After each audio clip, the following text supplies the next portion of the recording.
Tiberium, The Fires of Terra Chapter 11 Part 1. March 14, 1532 Local Time, 2070/CE 70. African Community, West Cairo, Cairo Militia Headquarters. Rainer grunted as a lance of pain flashed up his spine. The uncomfortable chair of the so-called debrief room, in reality more like an interrogation room, digging into the bandaged wound on his posterior and upper thigh for the god knows how many time that day. Beside him Lissy shot him a look of concern. Not that he was too worried for himself. He was rather certain that the Cairo PD and their JDF advisors didn't suspect his involvement in the farce 2 weeks ago. If they did, they would have at least put him and Lissy in separate holding cells instead of in a secured hotel suite with all the other civilians caught up in the attack before they were moved to the station, so it looked like their cover story and identity they paid so much was worth it. Not to mention the little white lie they had concocted to explain why they were where they were. Still, the fact that they had been held for 2 weeks was rather worrisome in itself, though from past experience, the only reason they were held this long was that he was sure some bureaucrat was hoping to extract some donations from them or the African community before passing them up the chain where they can finally be debriefed. Then again, the last time he had been this trusting, the entire fiasco with Rames happened. At least their cover identity was working. From what news he and Lissy had seen, the attack on the conference had the whole community in an uproar, with even the local freedom fighters, the ALF and CFM, working off the book with the members of the ex-UN 495th Mobile Battalion and the JDF 89th to root out what remained of them and Rames's group still in the city. Naturally, this meant that everyone else who was even remotely connected to Blue Cosmos within the city was fair game too, with the pair of them hearing more than a few stories of raids on known weapons and other illegal goods dealers. A few whom they knew and had dealings with in the past. That aside, there was another issue, the archaeological expedition which brought more troop into the city, not to mention the ground-penetrating radars and other sensors which would sooner or later detect the tunnels which they had discovered and built, another problem he had to deal with once he was out, he decided. A weary sigh escaped his lips. What was more pressing now was finding some way to either escape or get released before their cover get blown. In any case, he was in agreement with Lishu. They are done with waiting, and so he called in a few friends who owed him a favor a few days ago.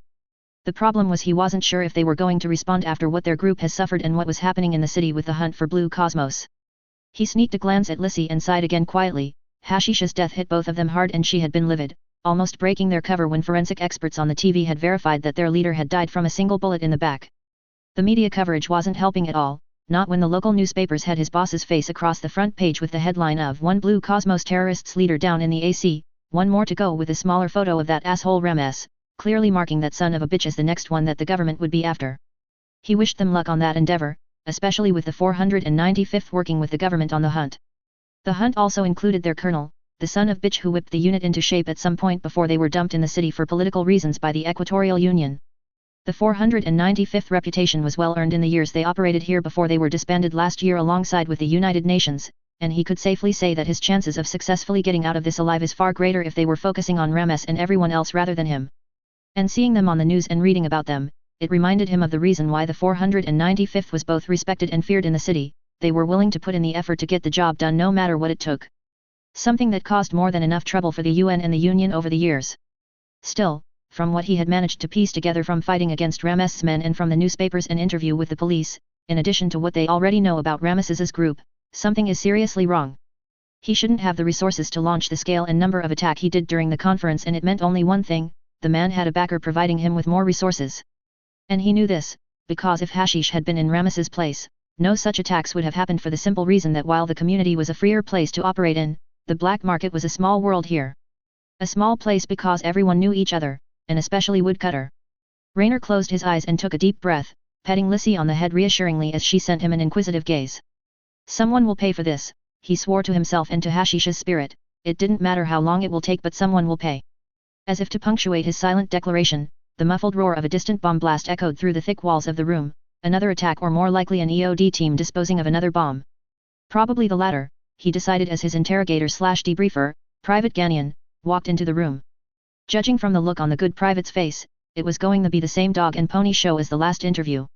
Another police interrogation from the best that Cairo has to offer. Rainer scowled half-heartedly, he and Lissy slipping into the persona of the frightened but mostly annoyed businessman and girl/sweetheart characters that was a part of their cover. The only benefit from the attack so far was the fact that anyone who could identify them was dead. "Sorry, Mr. Amam, but we still need some paperwork from your country before we can release you. There has been some sort of mess up in the community database and your details have been corrupted, and we are still waiting for Congo NSD to find the hard copies and get it sorted out," the young policeman said earnestly. "The higher-ups want everything done by the book for this mess, even if it means all it does is slow everything down. Also the captain wants to have a word with you too, he will be in shortly. I know, Rainer answered, giving his best impression of a tired old man. Any idea on when we can finally go? My family will be worried after all this time and I need to introduce them to Henrietta here. I don't know, a lot of people are facing the same problem as why sir. The private started only to stop and salute as the door opened again. At ease. Captain Meanies nodded. Hello Captain Meanies, Rainer said, giving the officer a tired smile. Mr. Amam, Captain Meanies nodded in reply, helping himself to a vacant seat. Your country's security services just sent your records over but it appears to be missing a few things. So I am afraid you and your girlfriend will have to remain our guests a little longer. He lifted up his hand to forestall the inevitable protest. Yes, I am aware that is probably the result of some bureaucrat looking to make a quick buck. Yes, we are investigating the matter. No, I am afraid we can't do anything more about it. As I've told you before, orders from up high is by the book. Damn it officer, can't you do anything about this shit? Lissy swore with as much annoyance as she could, playing her part. Not that she liked it, compared to the other police departments she had experienced, this one was actually trying to be genuinely helpful. In other words, an actual functional police force, a pain in the ass and one of the many reasons why they rarely operated in Cairo. It also didn't help that the locals were used to responding to and hunting down the perpetrators of large-scale attacks thanks to the activities of the CFM and ALF. Cairo was always a hot city since the end of the war with the Eurasians, thus why they didn't operate here, it just wasn't worth the risk when there were better targets in the African community. The conference was the only reason why they had even bothered, and look where that got their boss, those sons of a bitch will pay. So when the conference came, their only truly secure base of operation they had in the city was in the labyrinthine and unstable warren of tunnels beneath the city, some of which predates the modern city of Cairo by centuries. A base of operation that was set up for emergency use long before he joined, and this certainly counted as one, and thankfully he was the only one who was aware of it. The only other person who was aware of it was dead, he thought sadly. Beyond that, with the surface safe house blown sky high by REMS, they had nothing. It didn't help that the backups were already raided by the 89th and police force. Look miss, all of us know it is stupid but orders are ord, Private Ganian started. Your orders my ass, Rainer snapped irritably, privately surprised at how naturally he had acted out his role. It's been weeks since the conference end. Enough, Mr. Amam. Take a deep breath and calm down. Captain Meanies admonished firmly with a long-suffering sigh. Bitching at each other isn't going to help any of us. Silence reigned for a moment before Amam deflated. Sorry. Don't be, you aren't the first group with this problem. Captain Meanies shrugged. But please understand where we are coming from. Quite a lot of people are facing the same problem as you two are, and unless your family knows someone down south who can speed up the process, he finger-quoted, distaste evident in his face, I am afraid we can't do anything more from here. We understand, Lissy muttered, acting suitably chastened. It is just that. Whatever she had to say was lost as a new visitor entered the room from the door behind them. Judging from Captain Meanies' very carefully hidden frown, whoever it was not good company. Not that he was kept in suspense for long, as a middle-aged man, clad in a smart suit and sunglasses, stride into view beside the police officers. Captain Meanies. Sunglasses asked. Yes. The captain's reply gave no hint of emotion. Agent Jibril, Public Security. We are taking jurisdiction of the case. Sunglasses said, handing over a piece of paper. A shiver ran down Rainer's spine at that. Public Security is the national and internal security arm of the Egypt's government, and unlike the regional police they had far less oversight on their powers, resulting in problem-solving solutions that was direct and rather brutal. He heard more than enough rumors of otherwise innocent people disappearing during the course of their investigations. Another reason why they didn't operate in Cairo, with the AFL and other organizations running about, it also meant that public security more often not operated in the city. Any further thought was cut off by a distinctive two-tone siren blasting through the speakers, along with the faint vree-daka-daka-daka of heavy-caliber automatic weapon fire and even fainter explosions drifting in from outside the building. What the hell was Rainer managed to think before Captain Meanies leapt across the table and dragged him and Lissy under said table. Incoming. Everybody get down. The room plunged into darkness as the old-style fluorescent lamp literally exploded, showering those below with glass shards even as blast after blasts shook the building down to its foundation, breaking windows and filling the room with smoke and debris. Thanks to Captain Meanies' actions they managed to avoid the worst of it, though the same could not be said of Private Ganian and the public security goon, both of which were spotting shallow wounds. You lot all right? The captain grunted as he switched on a torchlight and he picked himself up, helping Rainer back onto his feet before moving to check on Private Ganian. Yeah, what the hell was that? Rainer asked, nodding at the murmur of thanks Lissy sent his way as he helped her into a seating position. No idea, sound like a rocket attack, must be a saturation strike to get past the CIWS ZAFT setup. Captain Meanies answered, helping Ganyan onto a chair before making his way towards a wall-mounted phone. Damn dead. Radio is not working either, sir. Ganyan added, fiddling with his handheld. Same with hand phones. All the lights look like they are out too. What the hell, damn, they hit us with EMP rounds. Meanies cursed, drawing his sidearm. Fucking bean counters, should have gotten us minced radios instead. Ganyan, you are with me. The rest of you stay here. We'll be back in a moment. EMP rounds aren't cheap. Raynor thought as Meanies and Ganyan rushed out the door, weapon drawn. So if it isn't Ramesses. 00. Sidearm in hand, Captain Meanies ran down the hallway, pausing only to ensure his co-workers are all right before continuing his dash towards the armory. Sir, what the rush? Ganyan panted as he struggled to keep up. Look, someone took out our power and comms. What does that tell you? Someone is preparing to attack us. The private wheezed out. Right, the armory is a Faraday cage with backup generators, radios there should still be working. We go there, get the radios and pass it out to organize a defense. Meanies grunted while his mind thanked God that the station had spent good money on EMP defense, even if it was half-assed built and the cheapest available on the black market. Hopefully the day officer there isn't an idiot and is already calling for reinforcements and bringing the back UPS online. After that we get people to go to the power room and reset all the tripped circuit breaker. Got it. Reaching the armory, Meanies was relieved to see the various indicators and backup lights up and running as he swiped his ID card against the reader, giving a short prayer of thanks as the automated blast door opened. What the hell is going on? He demanded as they entered the next room, which served as the security command center of the building. Captain Meanies? Thank God, what the hell is going on out there? The duty commander, Senior Captain Mobuik, asked. I can't raise anyone here on radio and the PA is dead. We are hitting the hard reset on the system. I was about to ask you the same question. It's a mess out there. Someone hit us with a bunch of mortars from the river with HE and EMP heads. You'd think that they are softening us for an attack, but the outer perimeter report clear. Then what the hell are they after? 00. We are moving. The public security agent, Agent Jibril, ordered. What? Raynor asked, a ball of dread forming in his lower stomach. The police guys were quite insistent that we stay where we are. Those police couldn't solve a case if it hit them in the face. The agent scoffed. Now move. Or else. He finished, drawing his holstered sidearm threateningly. Wow, okay, we'll go. Lissy quickly stood up with her hands in the air, shooting a look at Raynor before he followed suit. Where are we going? Raynor grunted as he stepped around the shards of glass littering the floor towards the door under the glare of the public security agent. Basement car park. The rest of my team is there, so don't try anything.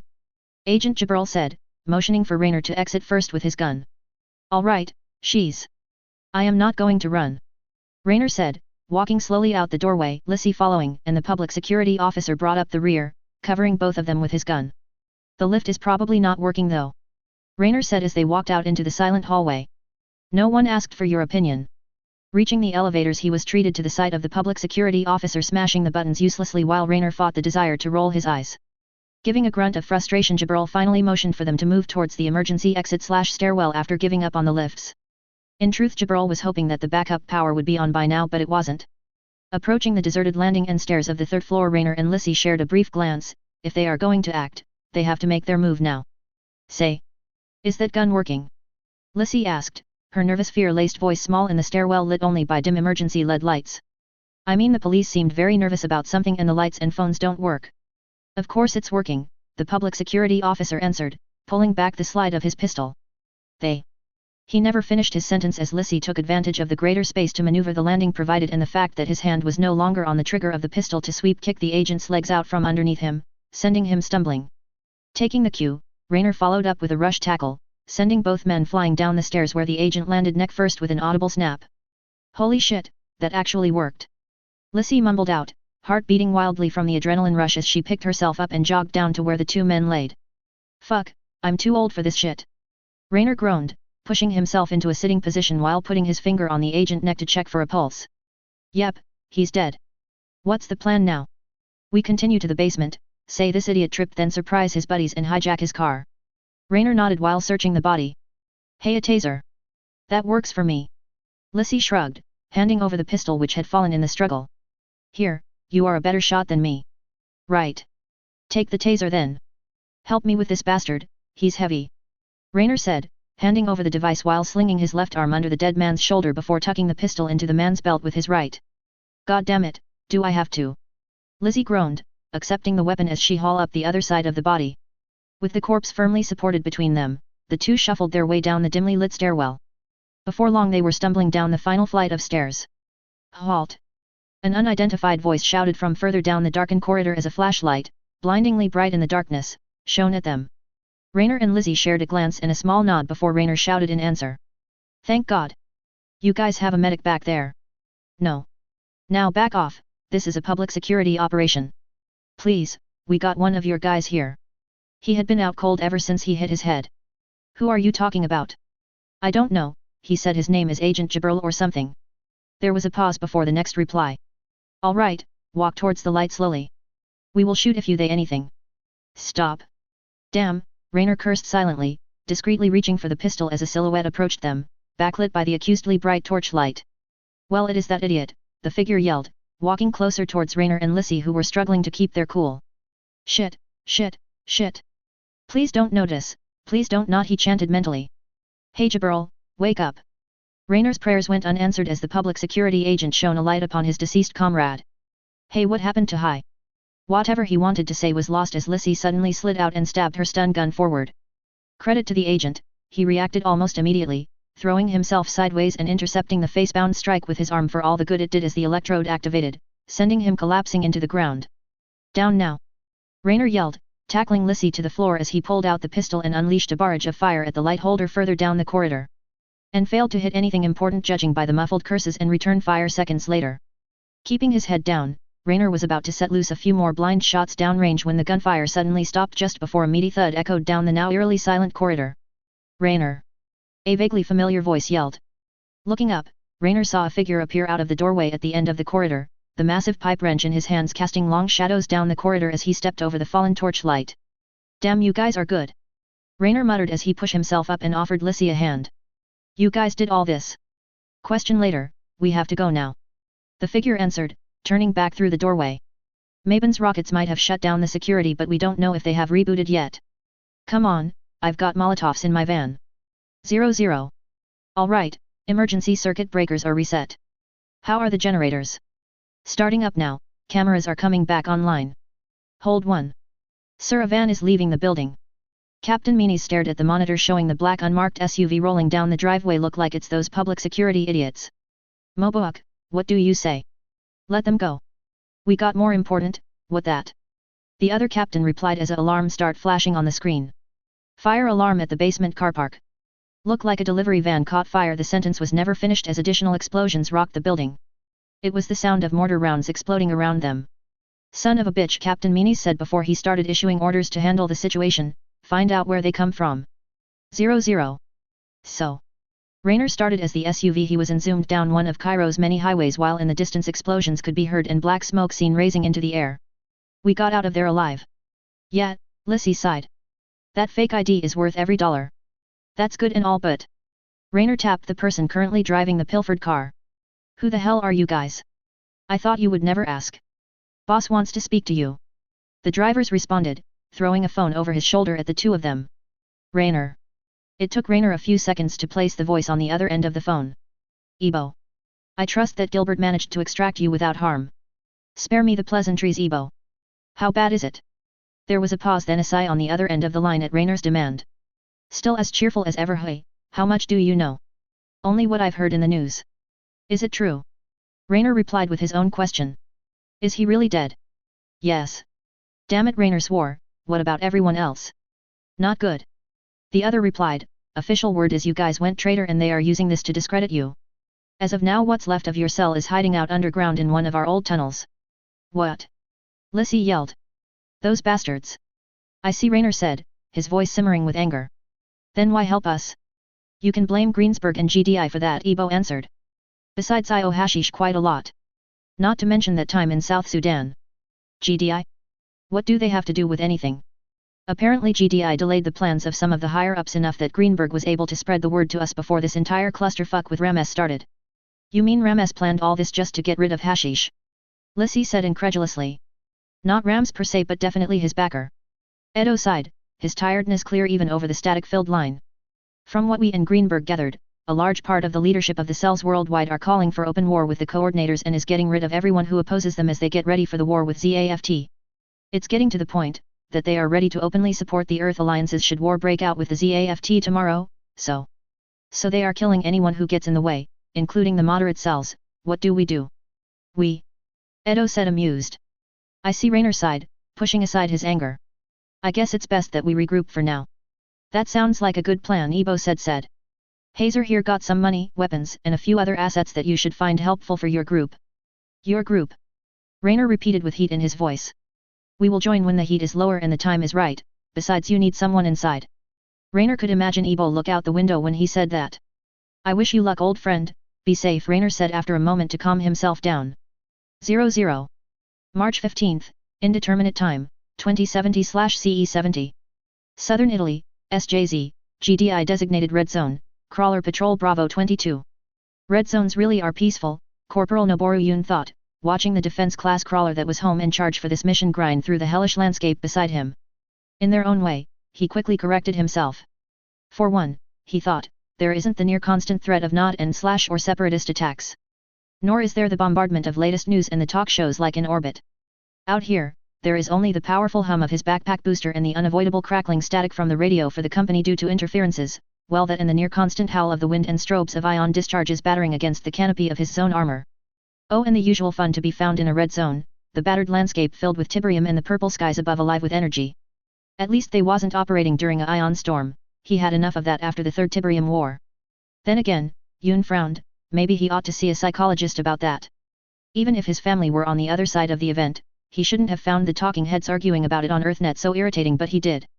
Credit for your thoughts? Sue asked over the radio, noticing the tone of his friend's voice. Nothing much, Sue. Just thinking about my family. Both of them. Yoon answered his friend, shrugging, glancing at his tactical map to assess the data feed from the drones that the platoon had deployed for forward scouting. Anything on the scope with your drones? Yoon asked one of the two drone specialists in the platoon whose jetpack flared as she landed to the front of his squad, surrounded by other zone troopers, while he checked the status of the 3 fire teams under his command and moving. A few floaters and fiends. Nothing OL Sherman and her Mk-42s can't handle. Danley replied, nodding at the 100-meter-long wheeled crawler that is home to them, the crawler crew, and the other 136 men and women of Bravo Company for the next few weeks. Or more precisely, the duo of turrets which dominate the superstructure of the massive vehicle, each the size of an old Predator tank and packing a S/C, anti-structure/crawler, 4-2B railgun which could practically vaporize said tank in a single shot. Can I get the live feed? Yoon asked the specialist, and in moments, it appeared on screen on his HUD in the top right. Here. Yoon hummed as he inspected the footage. The floaters and fiends the drones reported were too little of a threat to justify calling down a strike from the crawler's duo turrets or the crawler's other long-range defensive weapons, like the inbuilt missiles batteries. They were meant for far bigger threats than Tiberium wildlife. It also meant that there wasn't many of them, Yoon thought, so they'll be doing the dirty work themselves with support from drones. Of course, they wouldn't be going in alone, they would be supported by the new Armadillo APCs with their new adaptive weapon mounts allowing them to be fitted for anti-tank, anti-air, anti-infantry and whatever other role required on and off the field of battle. Effectively making them more of a mix between an IFV and APC, considering it was heavily armored, slow, and can be used to support infantry in the battlefield. They were also much bigger than the Guardian's APCs and therefore meant more space for zone troopers. For their current role it was a mix of anti-tank and anti-air weapons mounted on the Armadillos, that followed each squad. In his case, in addition to the 3 fire teams under his command, he had 2 assigned to him as long-range transportation and to provide support. One was armed with the anti-tank railgun and the other with anti-air laser batteries. More to the point, Sarge, what did you mean by both family unless you got something on the side? Sue teased. Well, that or you are taking the captain's spiel about the unit being family thing way too seriously. Well, yet, what if I am? Yoon replied dryly, and don't call me that, I hate it, you know. And he did, because it reminded him of partly the reason why he'd left Earth after the war and the 5 years of hell. After failing to protect the people he'd sworn to protect, it was only fair that he turned down every attempt to promote him, and he was thankful no had push it. I know, but you could loosen up a bit. It has been what, a decade and a half? Sue sighed. Time to get back to work, Soo Yoon said, seeing a tactical update on his helmet's HUD from the company EVA unit. A perfect distraction if any. Can do and awaiting orders, Sarge, Sue said, fire team ready. Right, we are coming up to OP Point Flamingo and company HQ has got a new job for us. Yoon said as he read the message, then glanced at the tactical map, taking careful note of the status and position of his 12-man squad that is his command, and what the plan was. Our orders are to proceed further down E846 to a place known to the locals as Camigliatello Solano, Flamingo for us. Our orders are simple and twofold. Not surprisingly, he heard a few grunt in answer to that. The first order of business is clearing a path for the local forces, whom we'll be sharing our experiences and training with, to the firebase Romus. Afterwards we and the rest of the company will perform maintenance of the firebase defense and get some R&R time before we move out again. About fucking time. Amen brother, amen Yoon said, agreeing fully with the man. Since arriving in the SJZ, one thing had become clear: this wasn't one of the regular deployments where they had less to do, but rather more simply because of the lack of bodies caused by the unexpected move to this reality. Meaning everyone and their mother was working overtime here. So take your fire team and take the front while I cover the rear with the rest. Everyone got that? A chorus of affirmations came back over the radio. Okay, advance and watch your sections of the grid, Yoon ordered as Eva sent the details and spread to his fire teams. Seeing as they had the vanguard of the crawler as it moved along towards their destination. A moment later he was talking with Danley about getting some drone overwatch for his squad and got it, along with the live feed from it which appeared on the top right of his HUD. The next few hours was filled with, welcomed, routine boredom with them jumping from place to place until they almost arrived, and it was here where the nothingness was broken when he was ordered to take his squad towards the hill marked on his tactical map by HQ, which would give them a strategic view of their area of operations. And so with the strength assist provided by their suit and the aerial mobility afforded by their inbuilt boosters, it took only minutes for the zone trooper team to climb, and fly, their way to the top of the hill which was their objective, granting them a view of the surrounding area, while the crawler and everyone else come to a stop. Well, at least a view of most of the area, he thought. The mountains that surrounded them overshadowed said hill very much so. Off in the distance, 5 kilometers to the southeast was the firebase that is the goal for the mission, an imposing fort with slab-sided walls clad in the distinctive light gunmetal grey of T armor. With his armor's optical enhancement and Eva providing vision overlays of what he was seeing, Yoon could easily spot the various defenses and weaponry of the mostly automated base, the dozen or so angular heavy turrets housing 125mm Guardian II anti-tank railguns and focus beam cannons sitting atop the walls of the pentagonal fort, occasionally belching out the ionized trail of a railgun slug or a lance of pure light at some unfortunate Tiberium critter that wandered too close. Behind them lurked the launchers for Hawk short-ranged missiles and the skeletal watchtowers bristling with sensor arrays and 40mm Defender railguns which kept watch around each corner of the firebase. It was within the heart of the firebase that the heavy artillery could be found, the Sky Strike artillery emplacements and the silos of the Falcon multi-purpose heavy launch system, thundering into the purple-tinted sky, spitting shells and missiles at targets over the horizon as nearby units in the sector called for fire missions. Finally there was the launch center for the Earthshaker short-ranged sonic EMP ballistic missiles, the much improved successor of the orbital shockwave artillery. All in all, a rather average firebase, with the only notable feature of it was the fact that it was about 15 kilometers from Cosenza. Anyways, he called HQ and reported in, and soon enough they were back to the front covering the crawler as it started moving again. Not surprising, it was closer in where they ran into their trouble. Where the hell did that come from? Someone muttered over the squad channel, that in question being a massive crystal-lined chasm that everyone could see in the distance. Beat me. It sure as hell ain't here last week. Eva. Object identified as Tiberium upwelling with 87.25% certainty. Eva answered. Presence due to subsurface Tiberium growth. Logging date with company command now. Presetting drones to search pattern. Upwelling, so that's what it was. Haven't seen one of those in years.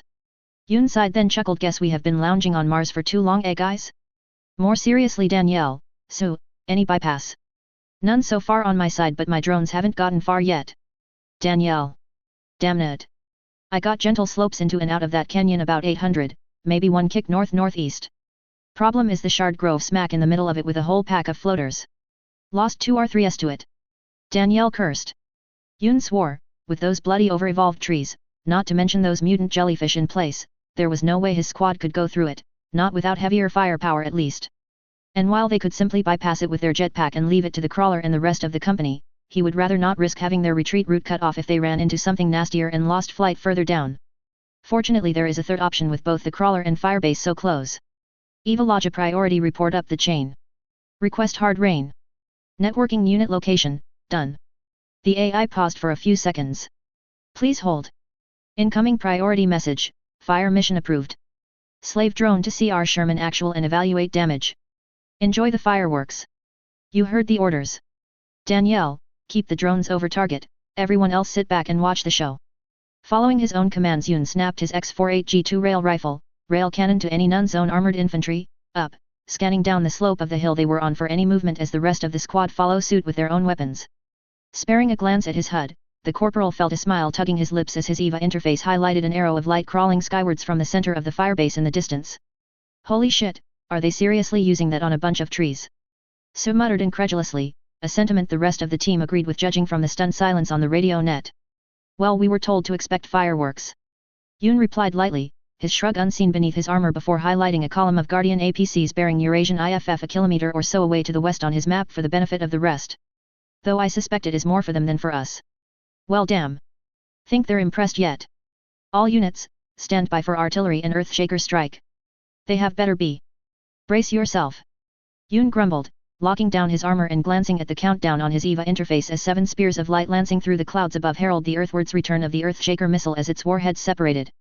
A split second later the warheads detonated in quick successions, seemingly warping the space around the Shard Grove in impossible ways before erupting in a burst of pure white light, sending forth a devastatingly powerful yet precisely modulated sonic shockwave which earned the weapon its name. When the light cleared, nothing remained of the blossom tree forest.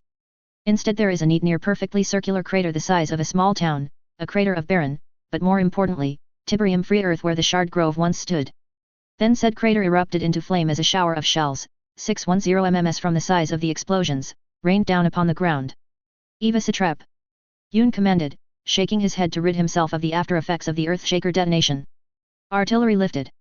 TAC updated. Hostile life form cluster destroyed on objective Alpha though clusters still remains on off-route sectors. The AI paused for a few seconds. Mission update received. New objective received, perform mobile assault on objective Alpha and neutralize any hostiles encountered. Expected resistance, minimal. So they want us to attack that grove after all that? Daniel muttered. Yup, looks like it. Yoon answered, his shrug lost again in the armor. Remember your zone readiness test and keep an eye out for any burrowed fiends. Don't want to explain to your families how you got taken out in a milk run like this. You know we were lucky to pass those tests, right? Sir replied.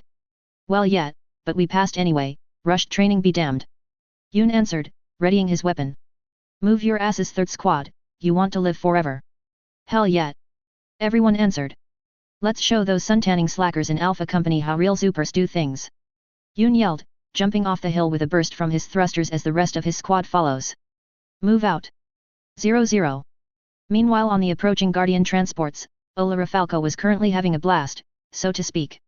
Granted, she and the rest of her platoon were on this trip for a number of reasons that all fall under their ongoing training. In this case it was a chance to get some practical field experience at what Tiberium wildlife suppression operations is like, the different kinds of fire support available to them, etc. Naturally no one from the platoon would be deployed into the field but rather watching the action from inside the safety of the firebase. Not that she was complaining if it meant no marching around. Just being here had effectively doubled her combat load as a medic since GDI had dismissed her rifle as being mostly useless. As one of her trainers put it, the only real use for them in a red zone would be against a baseline human. As for today, she was granted the rare opportunity of simply sightseeing as the convoy made its way through the so-called red zone, just fiddling with her assigned view screen to look at the scenery as they drove by. And it looked basically like the world had ended. Still, perhaps that's why she was the first in the vehicle outside of their GDI trainers to spot the figures standing atop a nearby hill. Ed? What is that? She asked her personalized EVA unit GDI provided with her combat suit as she zoomed in on the now obviously armored soldiers with the surprisingly good optics supplied with the APC. Armored soldiers identified as zone troopers, the EVA answered dutifully. Ola grinned, while only a Class 0 EVA unit, EDS was better at verbal communication and most other tasks than just about any other smart computer she had used before, a fact that's probably is spoiling her rotten even as it made her life so much easier. Then her eyes brightened up as she processed what the computer told her, a zone trooper. This was the first time she'd seen them with her own eyes and damn, she'd be the first to admit she wanted one despite how damn intimidating they looked. Unlike ZAFT's mobile suits, GDI's powered armor design seemed to follow form over function, resulting in a bulky, harshly angular, armor-clad suit with all the subtlety of a drawn sword. Which is, oddly enough, pleasing to the eye in a strange sort of way. Especially with the big ass. Ola blinked olishly, frowning at the view screen in sheer disbelief. There was no way, power armor or not, that GDI could consider a triple-barreled Gatling gun with some sort of underslung mortar infantry weapons, right?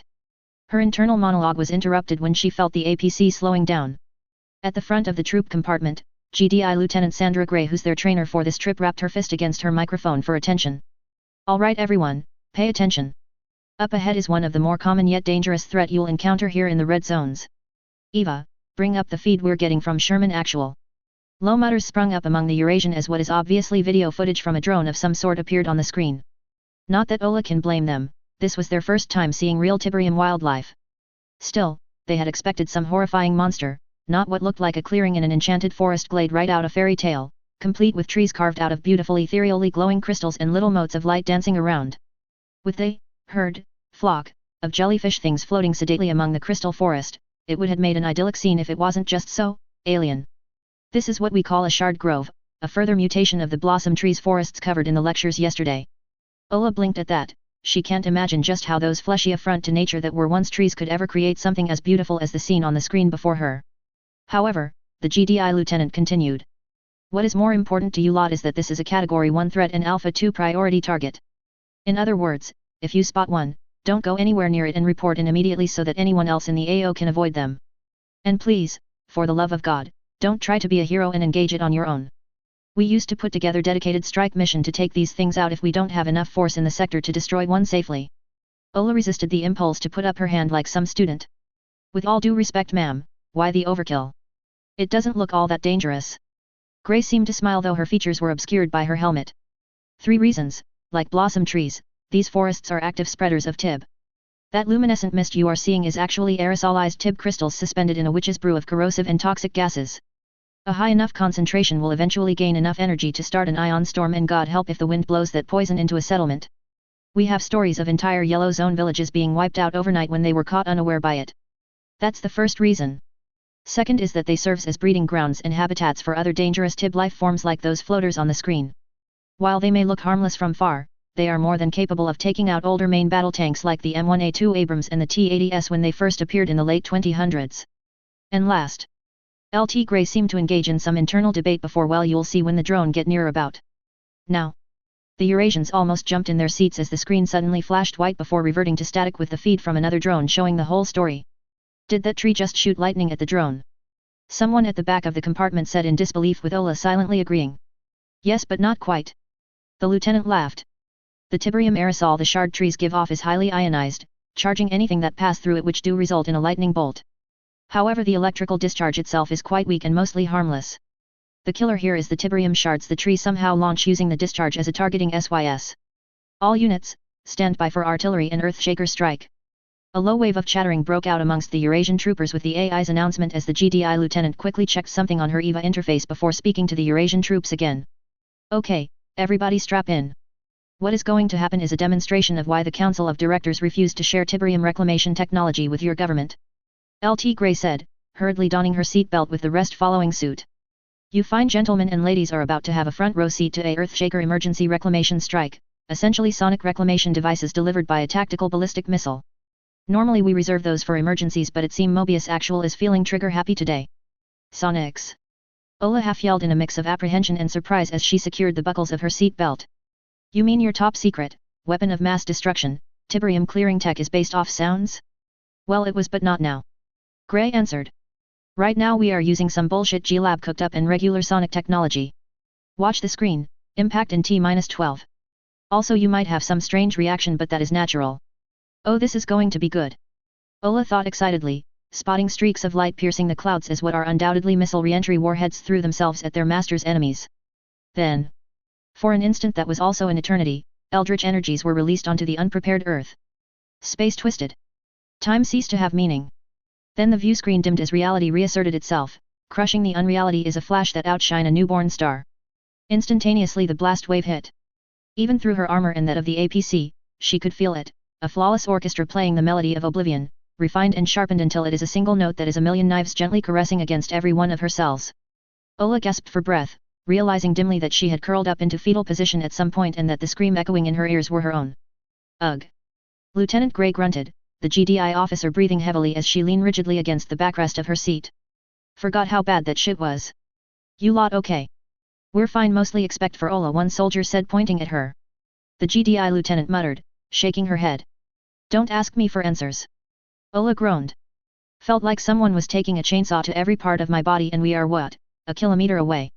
Around there. Grey confirmed after a quick consultation with Ed, raising an eyebrow at the new orders present on the computer as the APC rumbled below her. We are moving again. Yes. LT Grey answered. We are moving in to support a zone troopers squad who have been sent in to mop up, looks like a few slipped by them. Right. Ola nodded, arming her new laser rifle and putting it through the weapon porthole. Laser rifle? Another plus in her opinion. Contact. Movement on the left about 300 meters. A trooper yelled, having spotted something. Floater. LT Gray identified. Weapons free. Miller. Ryan. Start firing the anti-tank cannon mounted topside or I'll have your asses on night watch for the next 2 weeks. Got it. Ola yelled with the rest of the troopers, as she started sending streams of blue energy bolts towards the incoming enemies with the aid of her EVA unit in aiming. Regardless, she grinned as she saw the first of her and everyone else long burst of blue bolts land upon the monster only for her smile to die upon her lip as it didn't stop moving towards them. Granted, the monster didn't just shrug off them outright, as what looked like greenish-blue blood started dripping from its surface indicating they had wounded it, but if anything that just serves to enrage the monster who picked up speed, charging the Eurasian APC column. God damn it! There are more of them. 6. Back left. Hard pumping, Ola kept firing her weapon moving from one monster to the other until she saw one of them eat a face full of explosives before being perforated by an almost solid river of bullets.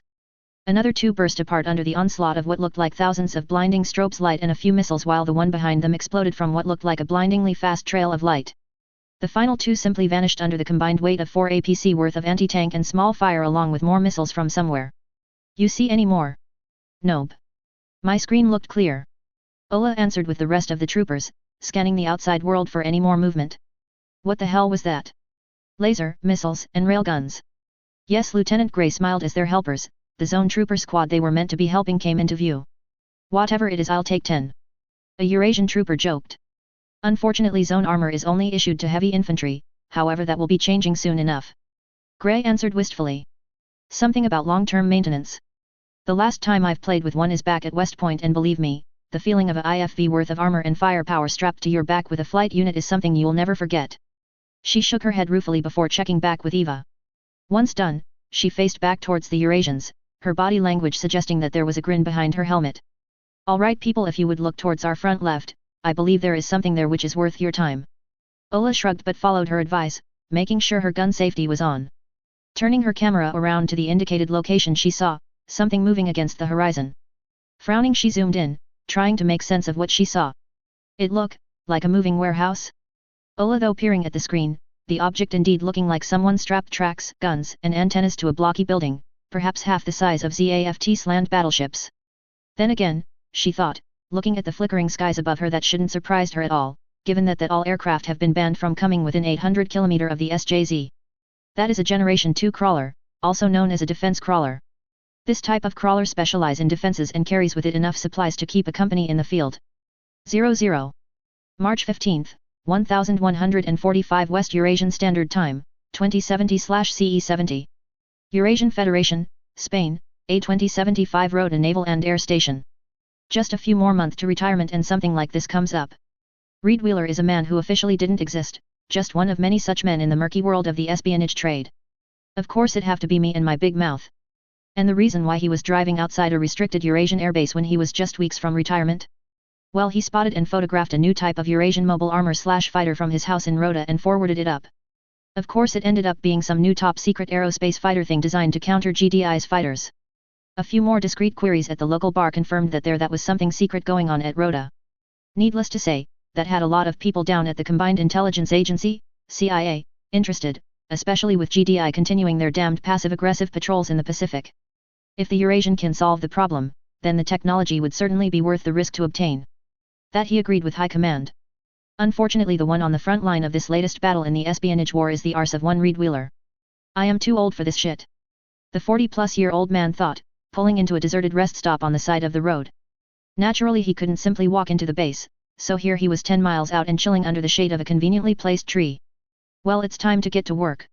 Sighing, he reached over to the passenger seat of his rented car and unlocked 3 briefcases, revealing the forearm-sized drones secured within. Plugging each drone to his smartphone, he quickly verified that the route and closed the cases, pointing them out the car as the countdown started. Moments later, the cold launch system in the briefcases activated, blasting the small drones skywards with a burst of compressed air. There, their wings spring open, exposing the duct fans powered by the newly developed ultra-compact energy battery, flying nape of the earth as they made their way towards the airbase. Well, job's done, Wheeler thought. With the flight path of the drone already programmed into the navigation system, he don't even need to be anywhere near it at this point, especially given that the new batteries allow it to automatically transmit its data via satellite once it finishes its mission. Well, I deserve a break anyway, he thought, driving off for his planned walk through the local hills. The scenery here is quite beautiful this time of the year. Whatever. He was retiring, Wheeler thought with a sigh. It's more than past time after all the risky shit he have done. Still it wasn't quite home time yet, he still had to stop by outside the SJZ and take a quiet look around. It was a half hour before the drones reached the perimeter of the base, hiding from the Eurasians' sophisticated air defense network as they were. Hovering in the radar shadow of the perimeter wall, they waited until as timer ticked down, before simultaneously popping up high over the wall and started taking pictures. Credit to the Eurasian air defense operators, it only took a half dozen seconds before the first two drones were erased from the sky by S-335 missiles and the last drone disabled by masers, but the damage was already done with a CIA satellite receiving the precious data burst. From there, it was transferred to a nondescript office in Langley, Virginia, where it sat in a server for a few hours before a team of analysts picked over it, piecing anything interesting into a single report. So what do we have on the Euro's new Wunderwaffe? Lieutenant General Martin Winfield sighed tiredly. It had been a long day for him, and those idiots in the Omni, especially that idiot Greenert, haven't been making it easy for him. Here. Nicole Halsey, Vice Director of CIA's Second Analysis Directorate, handed over a file to the General in charge of Omni's Non-Existence Intelligence Department. We believe the Eurasian are working on a space fighter and new ASAT weaponry at Rhoda. It is quite an ingenious design, really, look like they're using modern tech to pick up where we, the Chinese and the Russians, left off. We are not the United States anymore, Nicole, at least not more than the GDI is the UN. Martin sighed, opening to folder. Interesting, this is taken today. Yes, about 12 hours ago. Well damn, they really have gone full retro on this one. Martin whistled, looking at the first picture inside. It really does look like something out of the 20th century, with a modified mobile armor, with what looked like a discardable rocket booster under each wing at that, strapped onto the back of a modified heavy airliner. You sure this isn't a mock-up they are trying to fool us with? Yes, the A470 is positively identified as a heavy lift variant that the Eurasian Federal Forces put out an open tender for a while back, and we have observed the prototype making unassisted landing approaches towards the airbase. Those boosters are new though. Nicole replied before continuing with a small smile.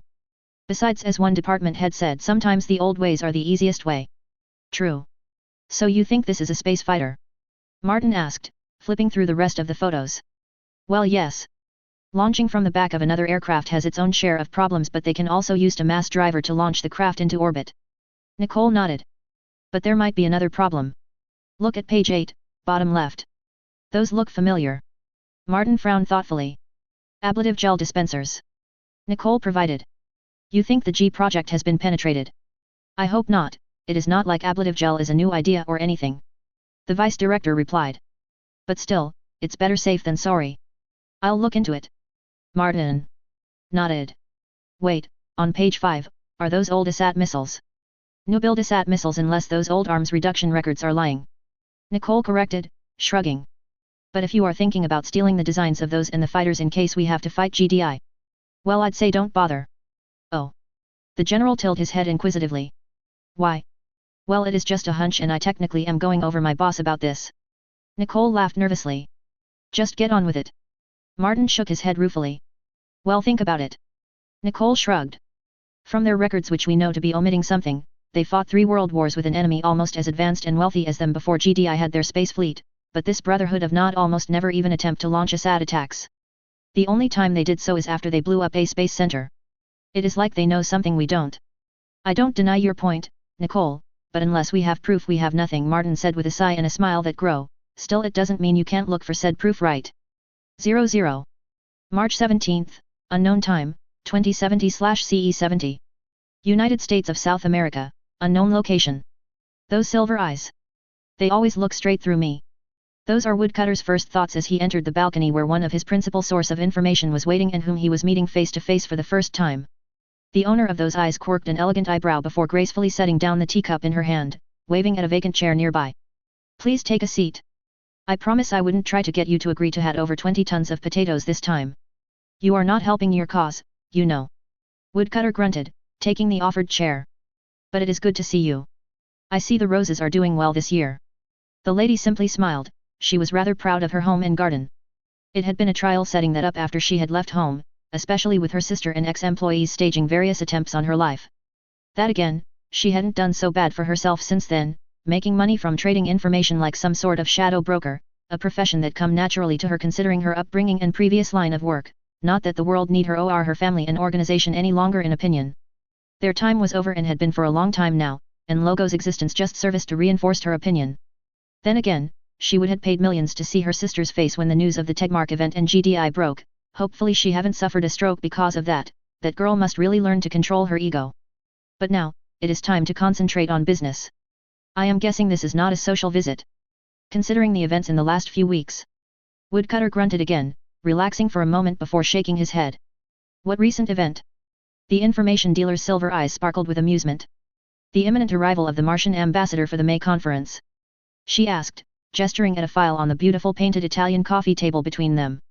As always, she was aware the Martians would be bringing in their special cargo for ZAFT even if it irks her to admit she had no idea what they are being used for. But that was only natural. No intelligence network was perfect and the fact she even knew about said shipment was proof of her skill in espionage. The recent leak on GDI's projected capabilities. She continued, waving at another stack of paper. That was another aggravating point for her. No, she knew about the leak well in advance but it still peeved her that she had to rely on possibly inaccurate second or even third-hand reports on the United Nations Global Defense Initiative's goals and capabilities rather than her own agents. Not that it could be helped with the lack of agents in GDI and the organization's apparent paranoia about everything. But it was paranoia she understood, she thought, considering not claims and the widespread use of ACE by them, GDI, and the Skrin. Still what she had learnt was troubling even to her. How could it not be when by all accounts GDI was getting ready for war on a whole different scale from the one that everyone else was getting ready to fight in the Earth sphere, which could be a problem. Especially given how similar her ex-organization was to this Brotherhood of Nod, both organizations lurking in the shadows of history. Stop playing around. Woodcutter groaned, palming his face. You know what I meant. You want to know who was responsible for the attack on the Cairo conference. The blue-haired, silver-eyed information broker's response was a statement, not a question. She looked at him appraisingly before taking a sip of tea. Why ask me for something you already know the answer to? I want to know the real backers are. Woodcutter said, not willing to back down. It will cost you. She replied, her voice having lost all traces of playfulness it had possessed just moments earlier. What you did by tracking me down, even if only to South America, puts my life in danger. Am I to assume that you have not shared the information with anyone or do I have to find creative solutions to this problem? As far as anybody know, I am here to meet El Chapo. Woodcutter replied, referring to another of his weapon-dealing contacts, a man only known as Mr. Shorty. Who I am actually meeting tomorrow so you don't have to worry about that. Good. She said after a moment's consideration. What you want will cost you 300 million. And go by the proper channels next time or there will be consequences. After all it would be a shame if something happened on the moon. That little revelation put Woodcutter on the edge, his hands tightening against the armrest of his chair. The money was the least of his problem now. Then again, we do live in a dangerous world and acting on the answer to your question will make you a target. She mused aloud honestly. If by chance you do act upon the information, I would suggest moving to Mars and leaving the Earth sphere entirely. Well that or seeking protection from GDI, their intelligence apparatus do seem properly paranoid enough for the world we live in. She added as a second thought. Her silver eyes studied the man before him, the subtle changes in posture and body language as Woodcutter debated and finally made his decision. I've lived a long life and I'm sure I can handle it, Woodcutter said with a nod. I'll pay. Very well. Blue Cosmos. She held up a hand to forestall the inevitable retort, holding back a subtle snicker as she saw the man biting back his reply. It was something quite common for those few who could piece together the evidence and or afford the price to know about the true Blue Cosmos and where they hide. They aren't the simple terrorist organization that they are made up to be, she said, standing up and walking towards a cupboard. What you see of them on the news every day is only a sham, a smokescreen if you will, meant to distract everyone from the reality that is Blue Cosmos. She saw his confusion, the real one that even the various intelligence agencies is only dimly aware of and for good reason. After all, how best to hide from governments other than to be a part of one? That's impossible. She heard behind her as she found the data chip she was looking for.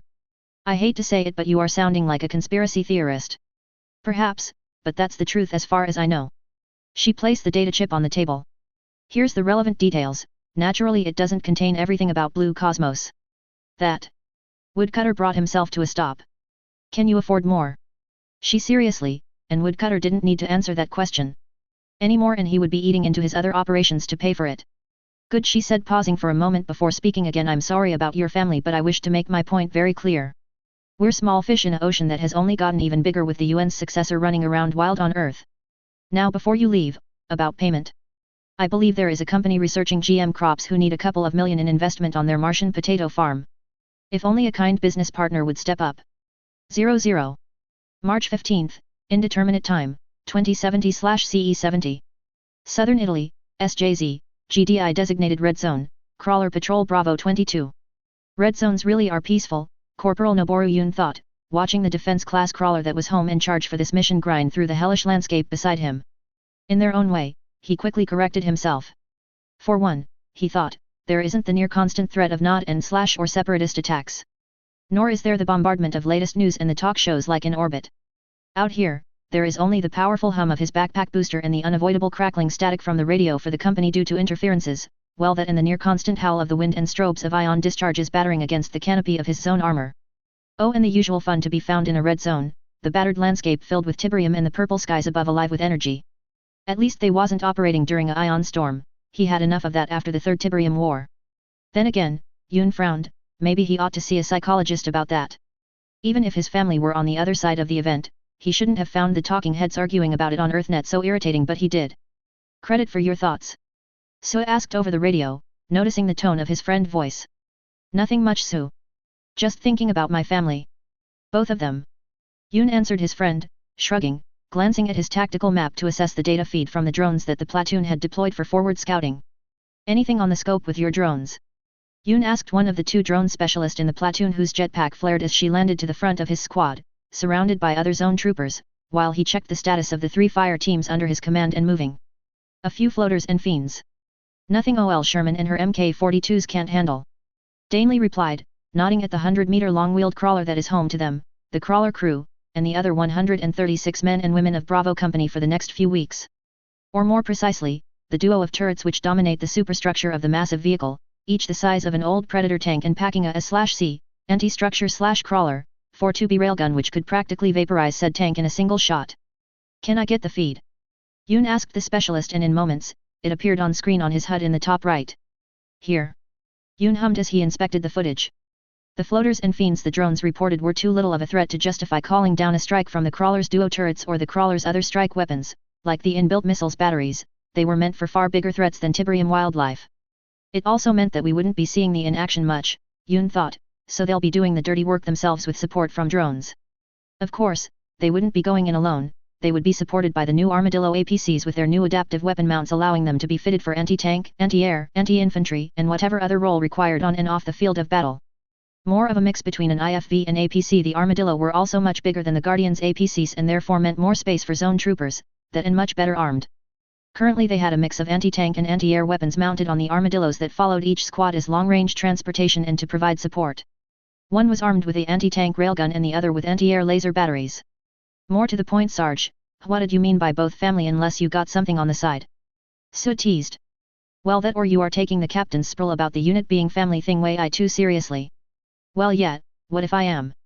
Yun replied dryly, and don't call me that, I hate it, you know. And he did, because it reminded him of partly the reason why he'd left Earth after the war and the 5 years of hell. After failing to protect the people he'd sworn to protect, it was only fair that he turned down every attempt to promote him. I know, but you could loosen up a bit. It has been what, a decade and a half? Sue sighed. Time to get back to work, Sue, Yun said, seeing a tactical update on his helmet's HUD from the company EVA unit. A perfect distraction if any. Can do and awaiting orders, Sarge, Sue said, fire team ready. Right, we are coming up to OP Point Flamingo and company HQ has got a new job for us. Yun said as he read the message, then glanced at the tactical map, taking careful note of the status and position of his 12-man squad that is his command, and what the plan was. Our orders are to proceed further down E846 to a place known to the locals as Camigliatello Solano, Flamingo for us. Our orders are simple and twofold. Not surprisingly, he heard a few grunts in answer to that. The first order of business is clearing a path for the local forces, whom we'll be sharing our experiences and training with, to the firebase Romus. Afterwards we and the rest of the company will perform maintenance of the firebase defense and get some R&R time before we move out again. About fucking time. Amen, brother, amen, Yun said, agreeing fully with the man. Since arriving in the SJZ, one thing had become clear: this wasn't one of the regular deployments where they had less to do, but rather more simply because of the lack of bodies caused by the unexpected move to this reality. Meaning everyone and their mother was working overtime here. So take your fire team and take the front while I cover the rear with the rest. Everyone got that? A chorus of affirmations came back over the radio. Okay, advance and watch your sections of the grid, Yun ordered as Eva sent the details and spread to his fire teams. Seeing as they had the vanguard of the crawler as it moved along towards their destination. A moment later he was talking with Danley about getting some drone overwatch for his squad and got it, along with the live feed from it which appeared on the top right of his HUD. The next few hours was filled with, welcomed, routine boredom with them jumping from place to place until they almost arrived, and it was here where the nothingness was broken when he was ordered to take his squad towards the hill marked on his tactical map by HQ, which would give them a strategic view of their area of operations. And so, with the strength assist provided by their suit and the aerial mobility afforded by their inbuilt boosters, it took only minutes for the zone trooper team to climb, and fly, their way to the top of the hill, which was their objective, granting them a view of the surrounding area, while the crawler and everyone else come to a stop. Well, at least a view of most of the area, he thought. The mountains that surrounded them overshadowed said hill very much so. Off in the distance, 5 kilometers to the southeast, was the firebase that is the goal for the mission, an imposing fort with slab-sided walls clad in the distinctive light gunmetal gray of T armor. With his armor's optical enhancement and EVA providing vision overlays of what he was seeing, Yoon could easily spot the various defenses and weaponry of the mostly automated base, the dozen or so angular heavy turrets housing 125mm Guardian II anti-tank railguns and focus beam cannons sitting atop the walls of the pentagonal fort, occasionally belching out the ionized trail of a railgun slug or a lance of pure light at some unfortunate Tiberium critter that wandered too close. Behind them lurked the launchers for Hawk short-ranged missiles and the skeletal watchtowers bristling with sensor arrays and 40mm Defender railguns which kept watch around each corner of the firebase. It was within the heart of the firebase that the heavy artillery could be found, the Sky Strike artillery emplacements and the silos of the Falcon multi-purpose heavy launch system, thundering into the purple-tinted sky, spitting shells and missiles at targets over the horizon as nearby units in the sector called for fire missions. Finally, there was the launch center for the Earthshaker short-ranged sonic EMP ballistic missiles, the much improved successor of the orbital shockwave artillery. All in all, a rather average firebase, with the only notable feature of it was the fact that it was about 15 kilometers from Cosenza. Anyways, he called HQ and reported in, and soon enough they were back to the front covering the crawler as it started moving again. Not surprising, it was closer in where they ran into their trouble. Where the hell did that come from? Someone muttered over the squad channel, that in question being a massive crystal-lined chasm that everyone could see in the distance. Beat me. It sure as hell ain't here last week. EVA. Object identified as Tiberium upwelling with 87.25% certainty. EVA answered. Presence due to subsurface Tiberium growth.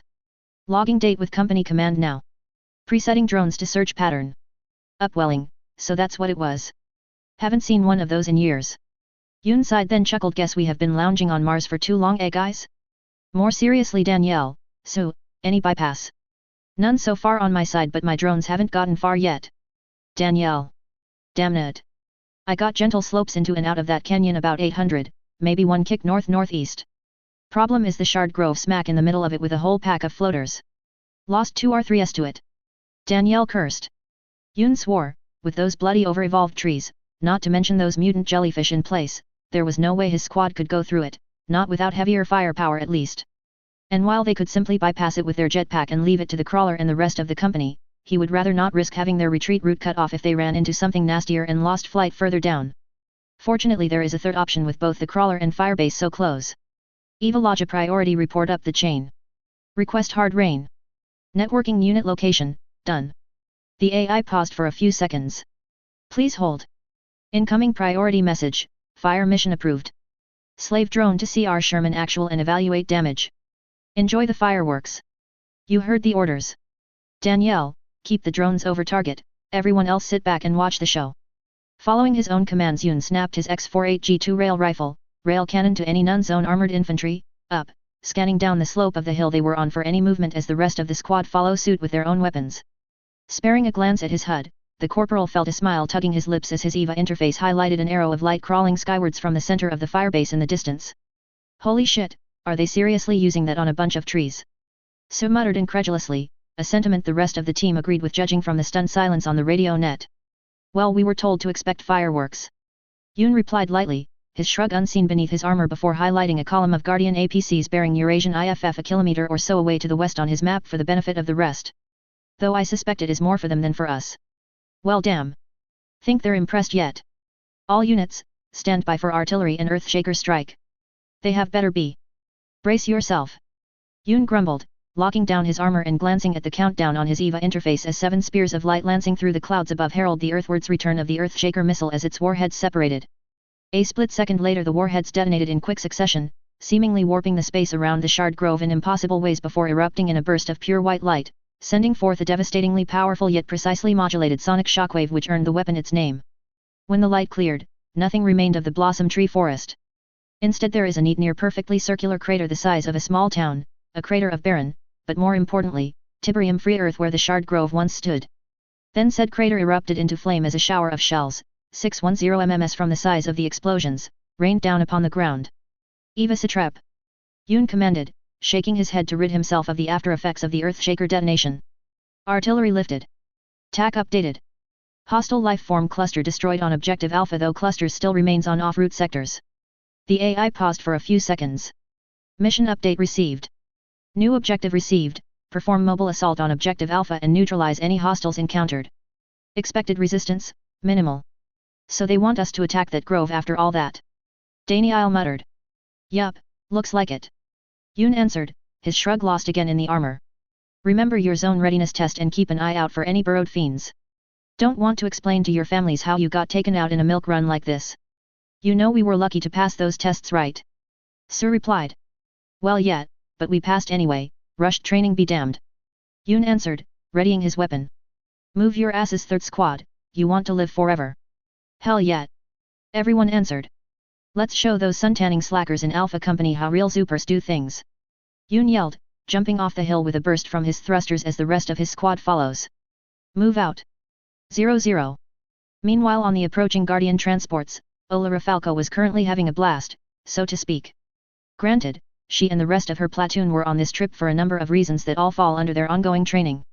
In this case it was a chance to get some practical field experience at what Tiberium wildlife suppression operations is like, the different kinds of fire support available to them, etc.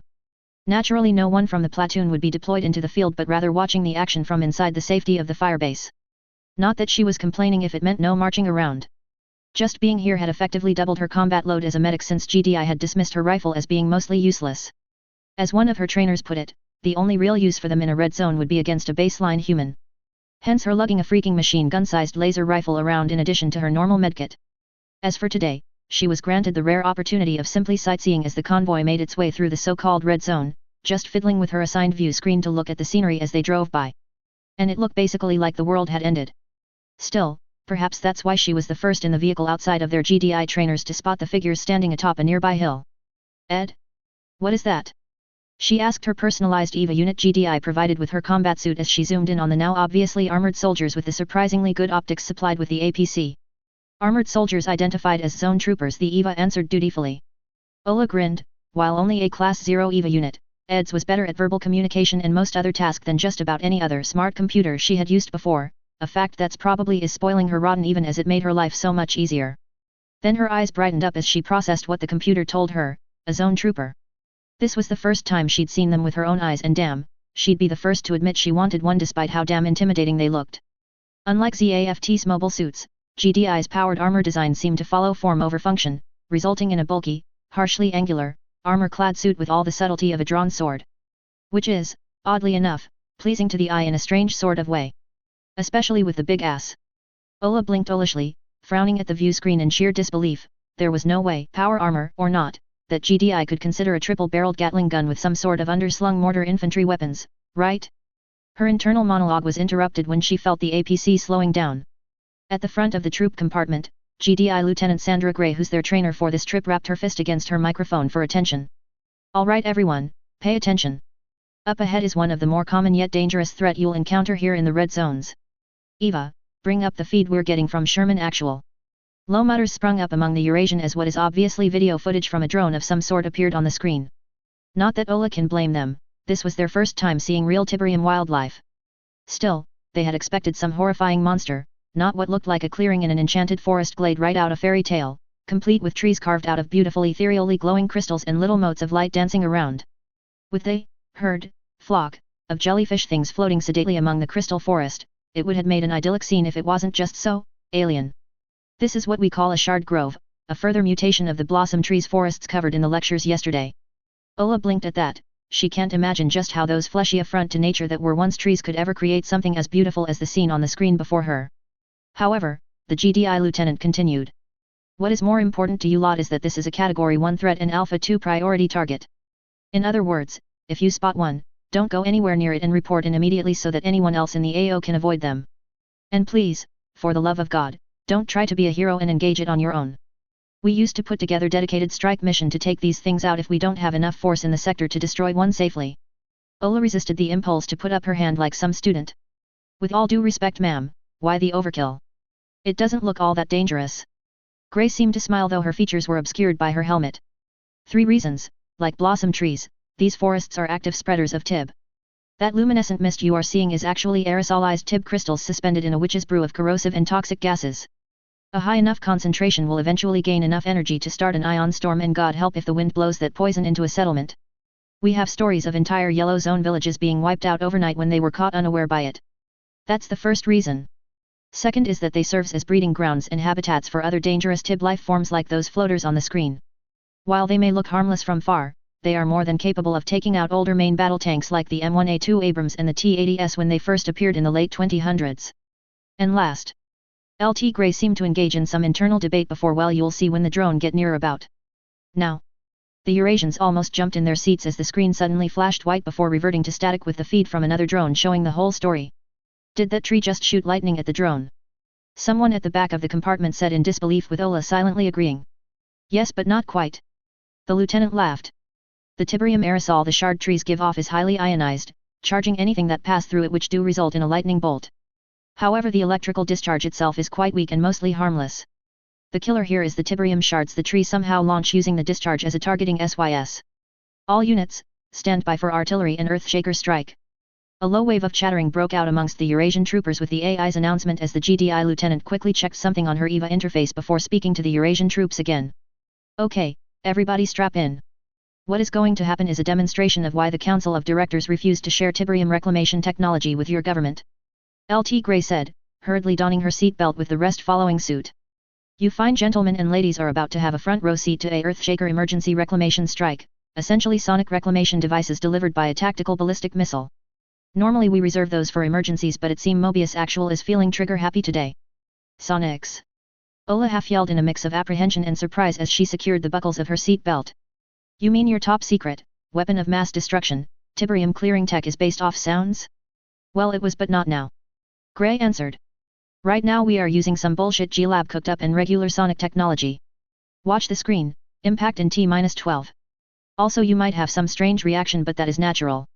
Oh, this is going to be good. Ola thought excitedly, spotting streaks of light piercing the clouds as what are undoubtedly missile re-entry warheads threw themselves at their master's enemies. Then, for an instant that was also an eternity, eldritch energies were released onto the unprepared Earth. Space twisted. Time ceased to have meaning. Then the view screen dimmed as reality reasserted itself, crushing the unreality is a flash that outshine a newborn star. Instantaneously the blast wave hit. Even through her armor and that of the APC, she could feel it, a flawless orchestra playing the melody of oblivion, refined and sharpened until it is a single note that is a million knives gently caressing against every one of her cells. Ola gasped for breath, realizing dimly that she had curled up into fetal position at some point and that the scream echoing in her ears were her own. Ugh!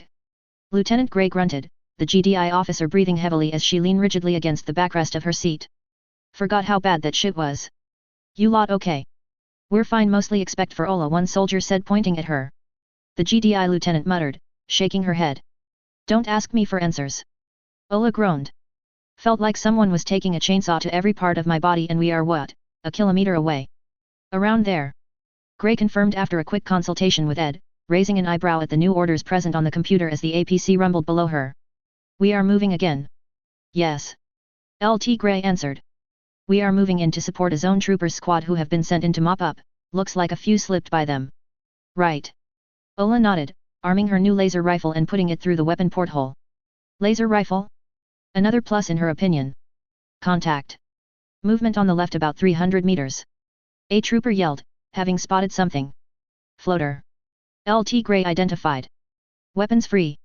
I would suggest using at weapons since they are resistant to small arms. Miller. Ryan. Start firing the anti-tank cannon mounted topside or I'll have your asses on night watch for the next 2 weeks. Got it. Ola yelled with the rest of the troopers, as she started sending streams of blue energy bolts towards the incoming enemies. Thankful for the aid of her EVA unit in aiming.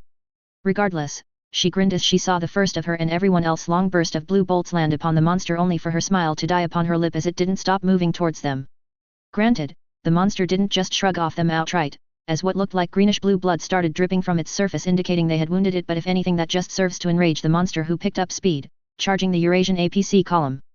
God damn it! There are more of them. 6. Back left. Hard pumping, Ola kept firing her weapon, moving from one monster to the other until she saw one of them eat a faceful of explosives before being perforated by an almost solid river of bullets. Another two burst apart under the onslaught of what looked like thousands of blinding strobes light and a few missiles, while the one behind them exploded from what looked like a blindingly fast trail of light. The final two simply vanished under the combined weight of 4 APC worth of anti-tank and small arms fire, along with more missiles from somewhere. You see any more? Nope. My screen looked clear. Ola answered with the rest of the troopers, scanning the outside world for any more movement. What the hell was that? Laser, missiles, and railguns. Yes, Lieutenant Gray smiled as their helpers, the zone trooper squad they were meant to be helping, came into view. And 15 MILL chain guns. Standard zone trooper armament. Nice. I'll take 10. A Eurasian trooper joked. Unfortunately, zone armor is only issued to heavy infantry, however that will be changing soon enough. Gray answered wistfully. Something about long-term maintenance. The last time I've played with one is back at West Point, and believe me, the feeling of a IFV worth of armor and firepower strapped to your back with a flight unit is something you'll never forget. She shook her head ruefully before checking back with Eva. Once done, she faced back towards the Eurasians, her body language suggesting that there was a grin behind her helmet. Alright people, if you would look towards our front left, I believe there is something there which is worth your time. Ola shrugged but followed her advice, making sure her gun safety was on. Turning her camera around to the indicated location, she saw something moving against the horizon. Frowning, she zoomed in, trying to make sense of what she saw. It looked like a moving warehouse. Ola, though peering at the screen, the object indeed looking like someone strapped tracks, guns, and antennas to a blocky building, perhaps half the size of ZAFT's land battleships. Then again, she thought, looking at the flickering skies above her, that shouldn't surprise her at all, given that all aircraft have been banned from coming within 800 km of the SJZ. That is a Generation 2 crawler, also known as a defense crawler. This type of crawler specializes in defenses and carries with it enough supplies to keep a company in the field. 00. March 15, 1145 West Eurasian Standard Time, 2070/CE70. Eurasian Federation, Spain, A2075 Road, a naval and air station. Just a few more months to retirement and something like this comes up. Reed Wheeler is a man who officially didn't exist, just one of many such men in the murky world of the espionage trade. Of course it'd have to be me and my big mouth. And the reason why he was driving outside a restricted Eurasian airbase when he was just weeks from retirement? Well, he spotted and photographed a new type of Eurasian mobile armor/fighter from his house in Rota and forwarded it up. Of course it ended up being some new top-secret aerospace fighter thing designed to counter GDI's fighters. A few more discreet queries at the local bar confirmed that was something secret going on at Rota. Needless to say, that had a lot of people down at the Combined Intelligence Agency, CIA, interested, especially with GDI continuing their damned passive-aggressive patrols in the Pacific. If the Eurasian can solve the problem, then the technology would certainly be worth the risk to obtain. That he agreed with High Command. Unfortunately, the one on the front line of this latest battle in the espionage war is the arse of one Reed Wheeler. I am too old for this shit. The 40-plus-year-old man thought, pulling into a deserted rest stop on the side of the road. Naturally he couldn't simply walk into the base, so here he was 10 miles out and chilling under the shade of a conveniently placed tree. Whatever, it's time to get to work. Sighing, he reached over to the passenger seat of his rented car and unlocked 3 briefcases, revealing the forearm-sized drones secured within. Plugging each drone to his smartphone, he quickly verified that the route and closed the cases, pointing them out the car as the countdown started. Moments later, the cold launch system in the briefcases activated, blasting the small drones skywards with a burst of compressed air. Their wings spring open, exposing the duct fans powered by the newly developed ultra-compact energy battery, flying nape of the earth as they made their way towards the airbase. Well, job's done, Wheeler thought. With the flight path of the drone already programmed into the navigation system, he don't even need to be anywhere near it at this point, especially given that the new batteries allow it to automatically transmit its data via satellite once it finishes its mission. Well, I deserve a break anyway, he thought, driving off for his planned walk through the local hills. The scenery here is quite beautiful this time of the year. Whatever. He was retiring, Wheeler thought with a sigh. It's more than past time after all the risky shit he have done. Still, it wasn't quite home time yet, he still had to stop by outside the SJZ and take a quiet look around. It was a half-hour before the drones reached the perimeter of the base, hiding from the Eurasians' sophisticated air defense network as they were. Hovering in the radar shadow of the perimeter wall, they waited until as timer ticked down, before simultaneously popping up high over the wall and started taking pictures. Credit to the Eurasian air defense operators, it only took a half-dozen seconds before the first two drones were erased from the sky by S-335 missiles and the last drone disabled by masers, but the damage was already done with a CIA satellite receiving the precious data burst. From there, it was transferred to a nondescript office in Langley, Virginia, where it sat in a server for a few hours before a team of analysts picked over it, piecing anything interesting into a single report. So what do we have on the Euro's new Wunderwaffe? Lieutenant General Martin Winfield sighed tiredly. It had been a long day for him, and those idiots in the Omni, especially that idiot Greenert, haven't been making it easy for him. Here.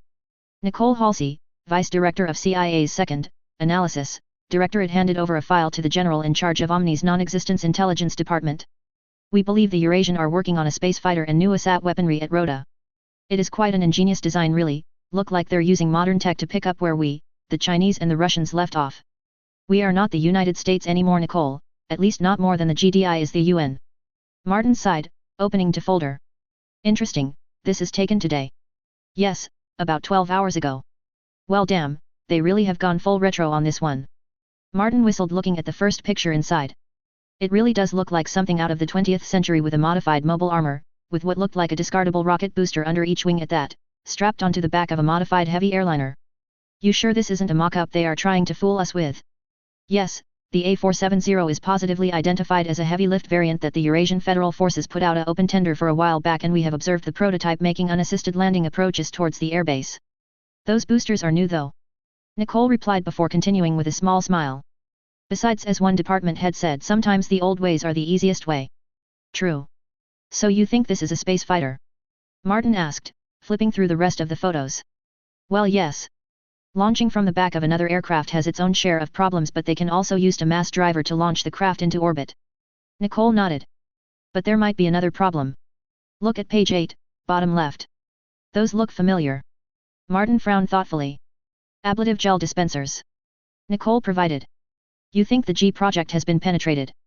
I hope not, it is not like ablative gel is a new idea or anything. The vice director replied. But still, it's better safe than sorry. I'll look into it. Martin nodded. Wait, on page 5, are those old ASAT missiles? New build ASAT missiles, unless those old arms reduction records are lying. Nicole corrected, shrugging. But if you are thinking about stealing the designs of those and the fighters in case we have to fight GDI, well, I'd say don't bother. Oh. The general tilted his head inquisitively. Why? Well, it is just a hunch, and I technically am going over my boss about this. Nicole laughed nervously. Just get on with it. Martin shook his head ruefully. Well, think about it. Nicole shrugged. From their records, which we know to be omitting something, they fought 3 world wars with an enemy almost as advanced and wealthy as them before GDI had their space fleet, but this brotherhood of not almost never even attempt to launch ASAT attacks. The only time they did so is after they blew up a space center. It is like they know something we don't. I don't deny your point, Nicole, but unless we have proof we have nothing, Martin said with a sigh and a smile that grew. Still, it doesn't mean you can't look for said proof, right? 00. March 17, unknown time, 2070/CE70. United States of South America, unknown location. Those silver eyes. They always look straight through me. Those are Woodcutter's first thoughts as he entered the balcony where one of his principal source of information was waiting and whom he was meeting face to face for the first time. The owner of those eyes quirked an elegant eyebrow before gracefully setting down the teacup in her hand, waving at a vacant chair nearby. Please take a seat. I promise I wouldn't try to get you to agree to hand over 20 tons of potatoes this time. You are not helping your cause, you know. Woodcutter grunted, taking the offered chair.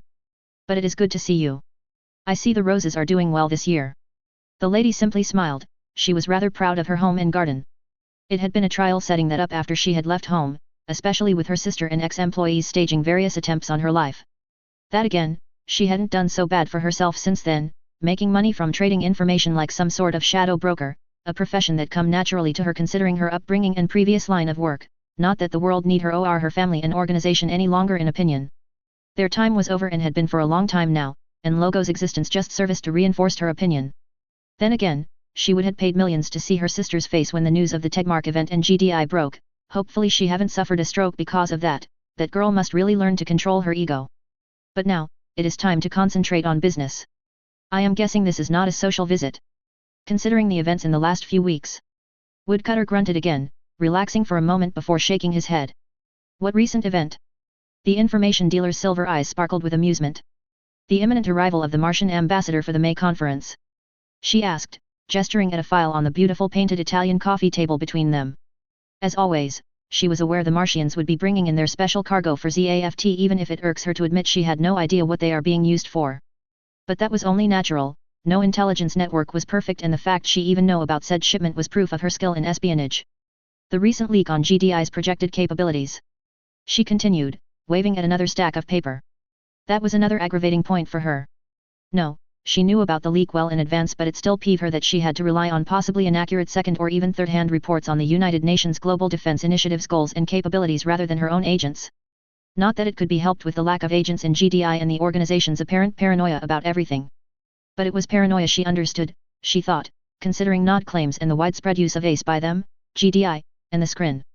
Still what she had learnt was troubling even to her. How could it not be when by all accounts GDI was getting ready for war on a whole different scale from the one that everyone else was getting ready to fight in the Earth sphere, which could be a problem. Especially given how similar her ex-organization was to this Brotherhood of Nod, both organizations lurking in the shadows of history. Stop playing around. Woodcutter groaned, palming his face. You know what I meant.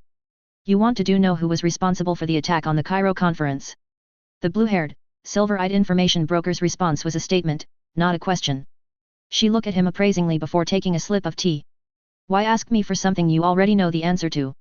I want to know the real backers are. Woodcutter said, not willing to back down. It will cost you. She replied, her voice having lost all traces of playfulness it had possessed just moments earlier. What you did by tracking me down, even if only to South America, puts my life in danger.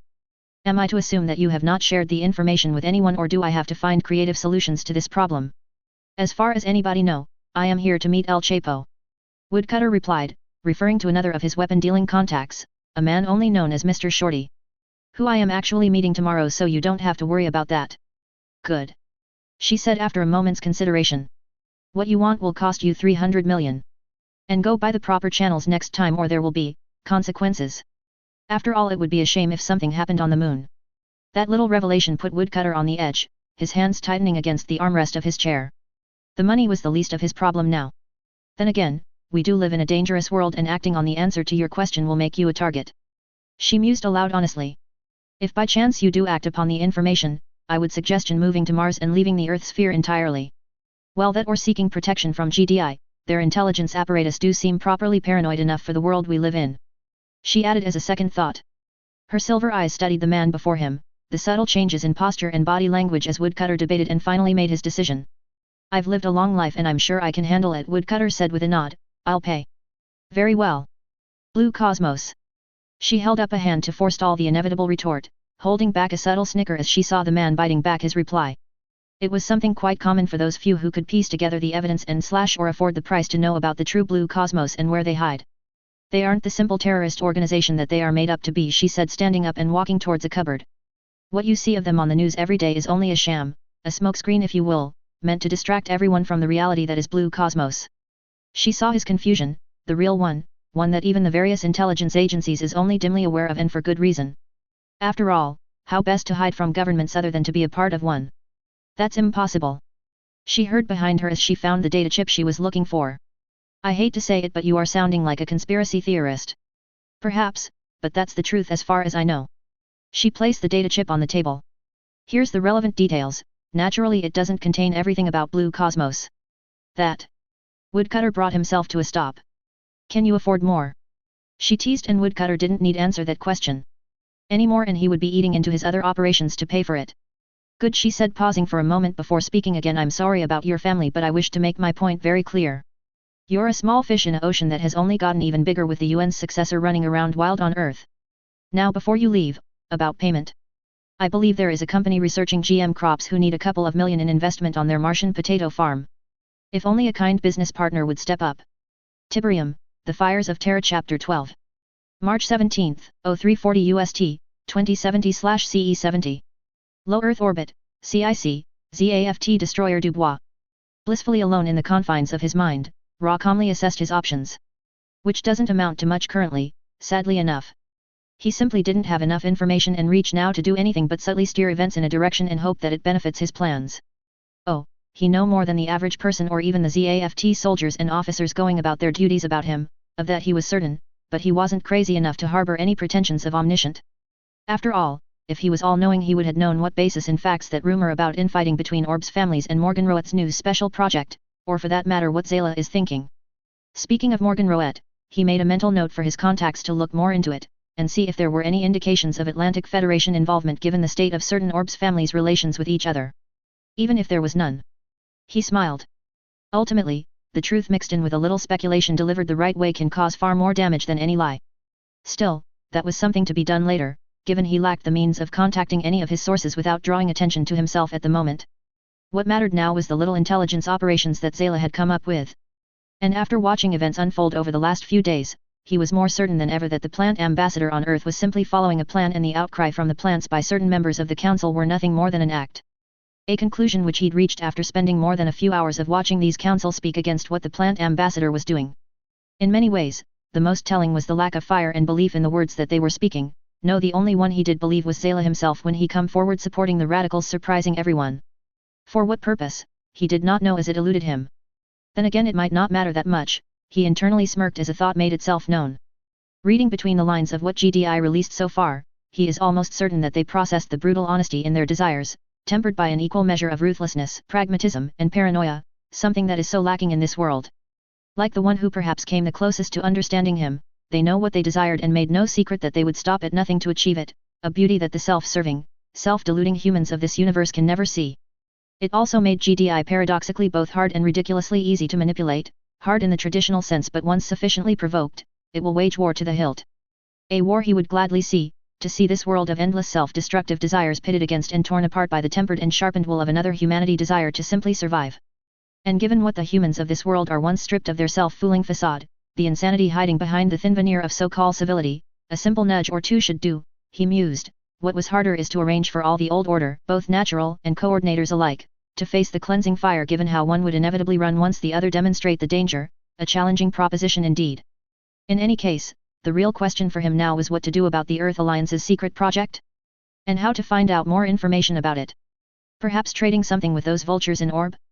But what? No, he had something, he corrected himself. All of the data gathered on this little trip and its true nature should be worth it, which left only the details of how he was going to trade that for what he needed. Ra turned his head slightly to the right to look at the main holographic display showing the battle space around his fleet, eyeing the incredible placement of all three fleets separated by 1,000 kilometers, less than knife fighting distance in space. What to do, what to do? Not much, his thought, after a few moments of silence thought. No, he thought, there was something, an angle that could work. He was aware of CIO presences in the African community and to a lesser extent the South African Union. Maybe there was something he could do there. The CIO agents on board his ship did have the contact information for their African station down there. Maybe a hint to the African station to send more spies to South Italy to steal some GDI tech for them to study? That should cause some chaos, and it was easily militarily justified. Yes, that can work, he thought, while he worked on finding solutions to his other problems. 00. March 17, 12:43 local time, 2070/CE70. Italy, Sala Consilina, 75 kilometers north of SJZ. If there was one thing that he didn't expect to be doing after making his way down here to Italy, it was washing dishes for a living. Well, not for a living per se, Wilson corrected himself mentally, reaching for yet another dirty plate to scrub, but it was best to think of it that way.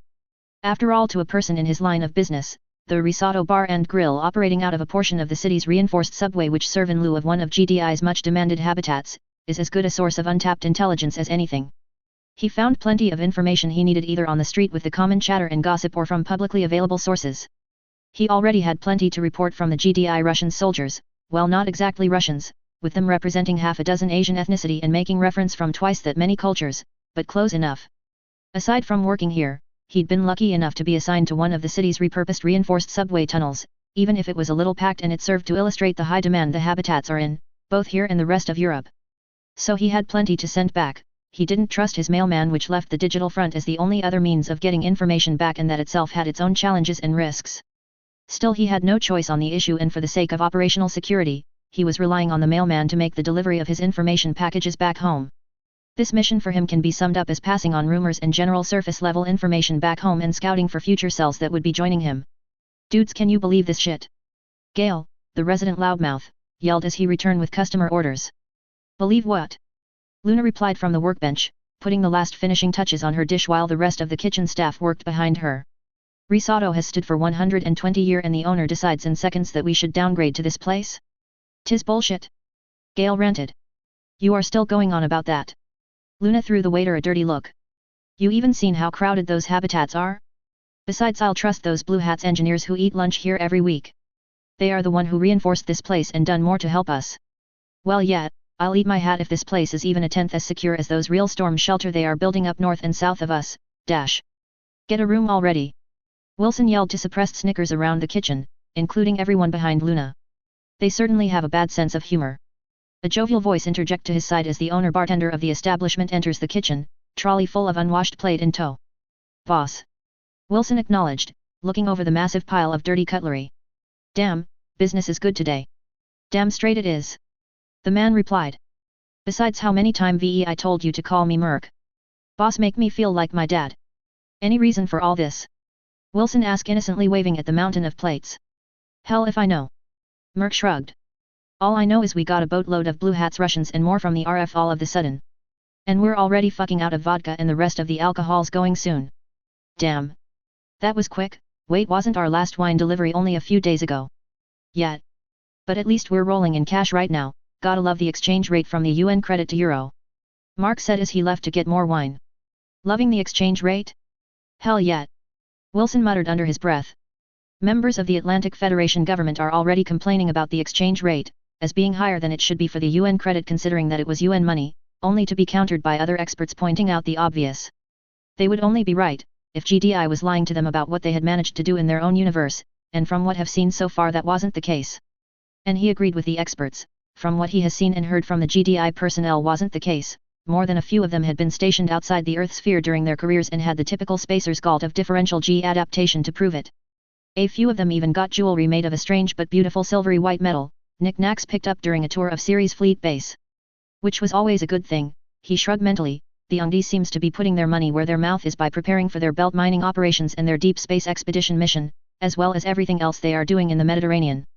If they succeed in rebuilding what they claim to have lost, maybe, just maybe it'll finally smash some sense into those naturals' head, that they are the only ones holding themselves and the Earth sphere back with their beliefs. Well, not just them but the radicals back at L5 too, whenever they say something stupid. He didn't have to look any further than his mother and her reason for making him a coordinator or his skin color to see that it was all bullshit, the hate and dislike between natures and coordinators.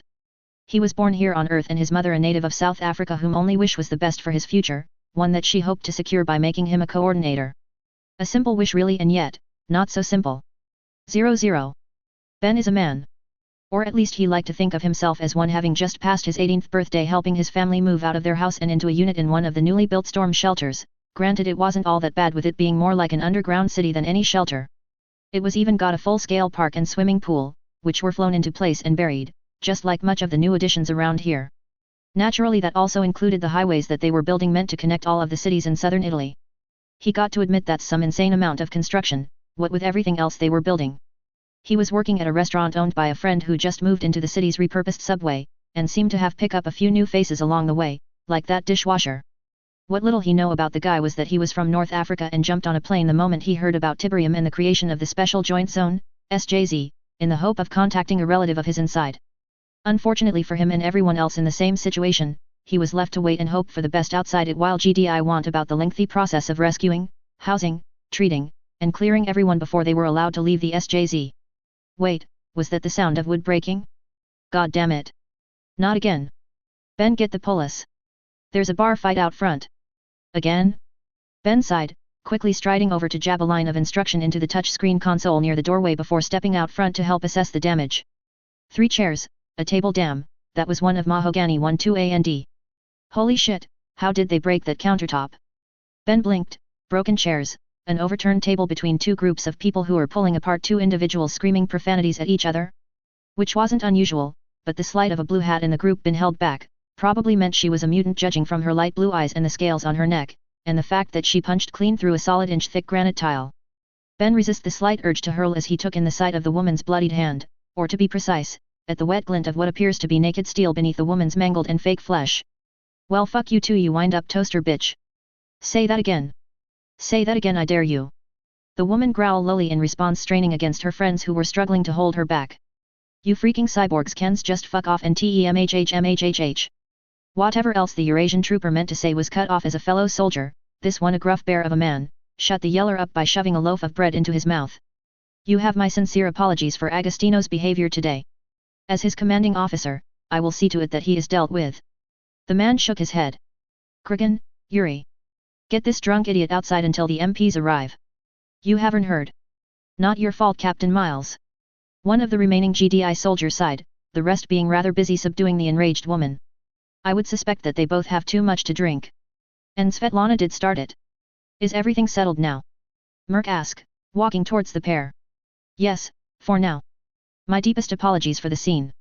The GDI officer gave a shrug, taking a grey card out of a pocket. Here's the contact details you'll need, just send them the audit and receipt for the repairs and we'll compensate you. How the hell did that woman punch through 3 centimeters of granite? Ben interject. I would like to know that too. Merc add in while the Eurasian just nod gruffly. Everything knew by now that one had to be careful around mutants, thus why more than a few of the civilians from inside the SJZ were treated with a mix of fear and kindness as they passed through the city to the north where they would be relocated. The GDI officer sighed again. Svetlana lost her left arm and most of the left side of her body a few years back, got them replaced with mill-grade prosthetics so that she could service again. Granted, it's supposed to be limited to standard human strength if it detect above limit alcohol levels in the bloodstream, so we'll have to charge her for altering military equipment. Again. Not that that would matter given her record. Damn. I couldn't even tell. Merc whistled, as he made a note to be careful about getting between GDI soldiers in the future. In the motherland, the bartenders have a saying, don't stand between two bulls. The Eurasian captain harem humorously. I don't know how things are here, but getting between two drunk and angry men who are fitter and better trained than you is usually a bad idea. This just make it more obvious. Point. Merc conceded before shaking his head. Ben, get a few people out front to clean up that mess. Are you gentlemen going to continue or can I close early today? I see no reason not to carry on after the MPs grab those idiots. The Eurasian captain laughed, patting the GDI officer on the back heavily. No need to let this little incident ruin the fun. Right. Merc gave a terse nod before turning back to his younger coworker. I just remembered, your father just called in with our supplier, our goods arrived at the airport. I'll need you to go get down there and fetch it. What about that? Ben waved at the aftermath of the fight, which was largely ignored by the troopers entering from the door. Never mind that, I'll get someone to deal with it, you just go pick up the stuff. Oh yeah, take Wilson with you, try and see if you guys can get replacements for the broken stuff while you are at the airport. Not going to be cheap. Ben frowned. Not with all the new regulation in Tiberium, whatever scans on organic goods, you sure you don't want a cheaper table? Fine, get a wrought metal or stone table if wood is too expensive, whatever works, just don't buy those plastic ones. Merc shook his head. It's about preserving the character of this place, you know. Okay, I'm going. Just text me if there's any last minute additions and we need more supplies. 00. This was going to be a pain, Ben thought 40 minutes later, riding shotgun with the new guy in the driver's seat. True, they were already halfway to the city of Salerno Airport, technically now a spaceport with the extended runways and reinforced landing fields which allow both Eurasian and GDI shuttles along with the massive transports to take off and land safely compared to flying through the clouds over the SJZ. Which reminded him, he thought, as he made himself more comfortable in the sealed insides of the truck. It, like many others, were provided by GDI to basically everyone outside the SJZ who was still in southern Italy for one reason or another, whether it was because of the red tape or waiting for news from inside the SJZ, or some other reason. So, how's your day been? He asked, both to change the subject inside his head and hoping to learn a little more about the new guy. Doing good, Wilson answered without turning his attention from the road. That doesn't really say a lot. There isn't a lot to say, I've only been here for a month, working for you guys even shorter. The man shrugged. Not really a lot to talk or say besides the situation is screwed, well besides that I've gotten to like you guys. See, that is something, Ben said with a grin on his face, one that was only partly returned. So a month, hey, you know, with the fight and everything aren't concerned about the GDI and their mutants and whatnot. Buddy, I'm an Egyptian. That means I am obliged to celebrate anything that weaken you Euros. Wilson answered with a cheeky smile before turning somber. Yeah, this Tiberium crystal crap is some dangerous shit. I've heard from home that some nations are pushing for GDI to set up more bases to deal with it. After seeing the situation here, I can't blame them. You're not worried about GDI being some imperialistic fascist junta like some of our political science experts believe? Ben said, finger quoting indicating how smart he think those self-proclaimed experts actually are. Still better than how you guys treated us after the Reconstruction Wars, not to mention what happened after the Canal War. Wilson shrugged, making a right turn. Sides, if they oppress everyone equally, I'm okay with that. It's not like it will make a difference to us here on the surface, in fact it just evens the playing field again, which reminds me, do you remember that video? He finished with a small grin. Yeah, I remember that fight. He laughed. How could he not when said fight happened in the street just 2 shops over? It was kind of funny that the drunk and brawling GDI personnel, who wasn't wearing power armor, random civilians and Italian government troops were subdued equally by GDI and federal military police fully decked out in armor, reinforced by heavily armed personnel. Needless to say, it was an overreaction that proved necessary as the shop's security footage showed, with it going viral within weeks. Thankfully no one was killed. Gotta love those drunk Italians sometime. Wilson laughed. They will fight anything. True. Ben said deadpan, reaching over to change the radio to the national news channel from the overly sugary pop music that man beside him seemed to prefer. Probably one of Plant's idol singers, heard they were popular in Africa. And this year annual gaming awards will be kicking off in a few weeks on April 1st, so if you don't have your tickets now, get them while they are still available. April Fools, Wilson laughed. Why anyone hold an event on April Fool? It's almost as bad as Valentine's Day for something serious. Easy marketing. Ben thought out loud. Easy day to remember despite the nature of the day. He joked. Who knows indeed. Wilson shrugged. He would have said more, but his attention is drawn to the radio where callers were complaining about the delays in getting housing in the new habitats and shelters, overcrowding in said habitats and shelters, or just complaining about the evacuation order in general. Yet the most interesting thing to him was a seeming lack of opinions in picking a fight with the plants at the moment. In fact, the one person who called in to criticize President Borski for pulling out of the alliance got virtually shouted down by a flood of callers saying things like fix our own bloody problems first, Eurasia first, fuck the Atlantic Federation, and his personal favorite, what have the goddamn alliance ever done for us since last month? Man, it didn't take long for the junk food business to move in. Ben noted, watching several trucks in company colors speeding down the opposite side of the road. Figures it would happen sooner or later. Heard from home that they are already opening in the cities where the GDI bases are going to be. It's only natural, Ben sighed, slightly depressed for what this meant his dad's business. They had specialized in supplying small business since before the Reconstruction War, but with the ever-changing economic climate, it was always possible they could go under any time. True, he was basing this on guesswork since the number side of the business was his mother's job, but still. They are just opening where the money is going to be. Hell, I'm surprised that GDI's own fast foods haven't set up shop yet. But it still sucks for us small business though. Maybe, maybe not. Wilson shrugged. From what I heard, GDI troops aren't really fans of fast food since it's not real food from where they are from. So nothing new. Ben said. Worse, Wilson said, with a shake of his head. Hey? Really? Ben asked. Well, I believe the guy went, quote, if I wanted a soulless standardized VAT protein patty burger, I'd have stayed home, unquote. Yeah, that makes sense. Ben nodded after a moment's thought. I guess with the state of their earth, they can't afford the food wastage by competing fast food chains. Or hell, any food wastage at all. No sense worrying about it then if they aren't that much of a threat to your business. Wilson shrugged again. Me? I can't wait to when I can get out of this hellhole, no offense to you. None taken. We are still pretty close to the zone after all. Ben shook his head, shrugging. Even the federal government was telling people to relocate from the area with incentives in the form of relocation aid and compensation, which was why his father was still talking with the federal government in order to determine a price for their family business and their house. He had no doubt that his father was aiming for the highest price possible. Of course, the local government on the other hand is playing down the threat and playing up the economic boom. After all, they don't want to lose their tax base, he thought with disgust. Anyway, we are nearly. The rest of Wilson's sentence was drowned out as one of GDI's ship dropped out of the sky with all the grace of a falling brick before arresting its fall with flaring burst of azure flames from its engine pods, the sonic boom of its passing rattling the two occupant of the truck even though the insulated cab and the 2 kilometers between them and the airfield. CK, damn, that was loud. Ben didn't answer, electing to keep his eyes on the megatanker-sized spaceship as it slowly touched down onto the airstrip. Still not tired of it? Wilson asked amusedly. Not yet. He replied bemusedly. How can you not be excited? That thing is the size of a Spengler or an Agamemnon class, and it traveled here from the other side of the planet in minutes, and GDI have even bigger. Wow. Breath, my friend. Breath. Wilson jokingly reached over and gave Ben a mock smack on the back. Yeah, MR, no fun allowed. The younger man laughed. Kid, just think of the jet lag the crew must be having. Wilson countered. It's bad enough when you are flying, but in that? It may be faster, but... Their trip is over before the jet lag set in. Ben laughed. Course I don't envy those guys making the run every day. Can you imagine doing the same landing every few hours, day in day out for the last month? Well, sucks to be them then. We're here.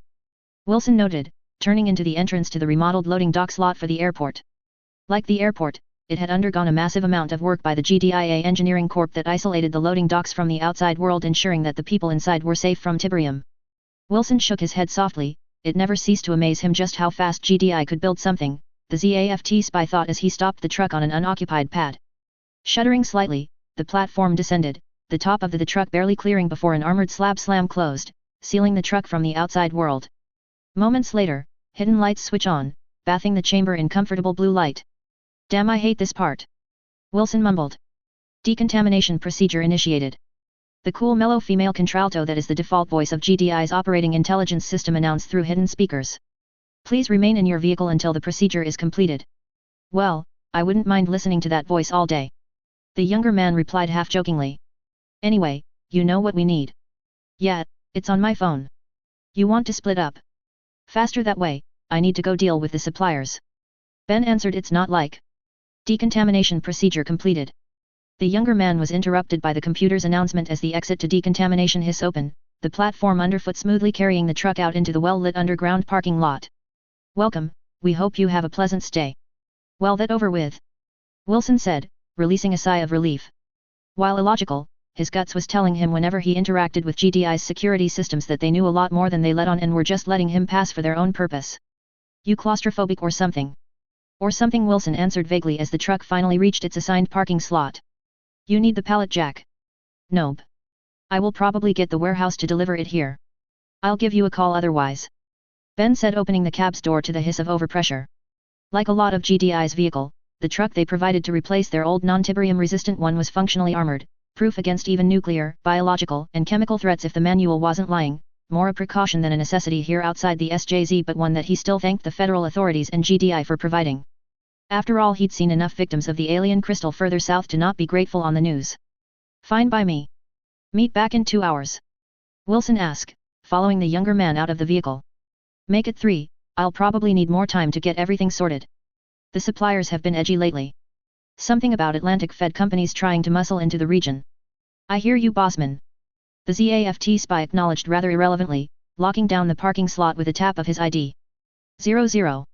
In recent news, the representatives of the University of Pyongyang, the East Asia Bureau of Development and several state and private-owned conglomerates including Toyota Heavy Industry and SemCorp have presided over the opening ceremony of the Unified Materials Development and Manufacturing Labs in the L4 colony of Novik. Currently the largest of its kind in the Earth's sphere, it is hoped that researchers at the new facility will offer new insights into the mass production of GDIT armor and other defenses against the alien crystal known as Tiberium. However, the move to study Tiberium has resulted in mixed reactions by the residents of the colony, with several demonstrations breaking out despite assurance from the facility that no physical samples of Tiberium will leave the SJZ, rather all data will be transmitted from the.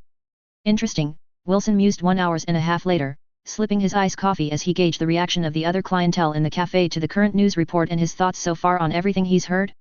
A mixed bag in general compared to what he'd heard on the radio. More than a few were simply amused at the Atlantic Federation politicians freaking out about losing their economical top spot to GDI, which as one civilian pointed out.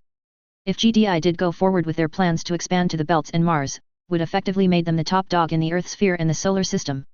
And he agreed with the man opinion, because it only made sense considering the reality of current asteroid mining practices where the rocks were moved into one of the Earth's Lagrangian points and mined for resources.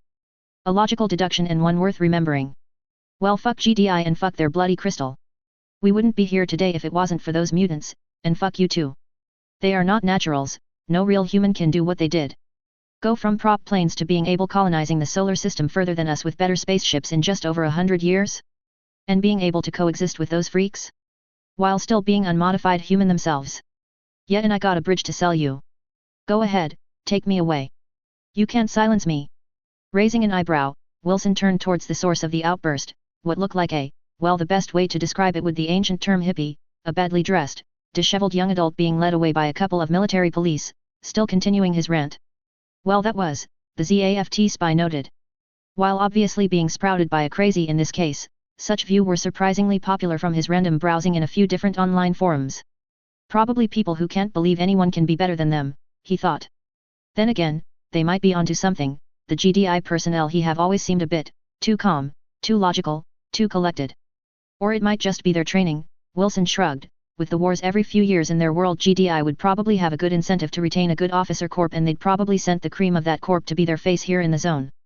His thoughts were interrupted by melody preceding some sort of general announcement on the airport's public announcement system, while the television set and all other screen in the market area for that matter, went white as if to attract attention before displaying some sort of information.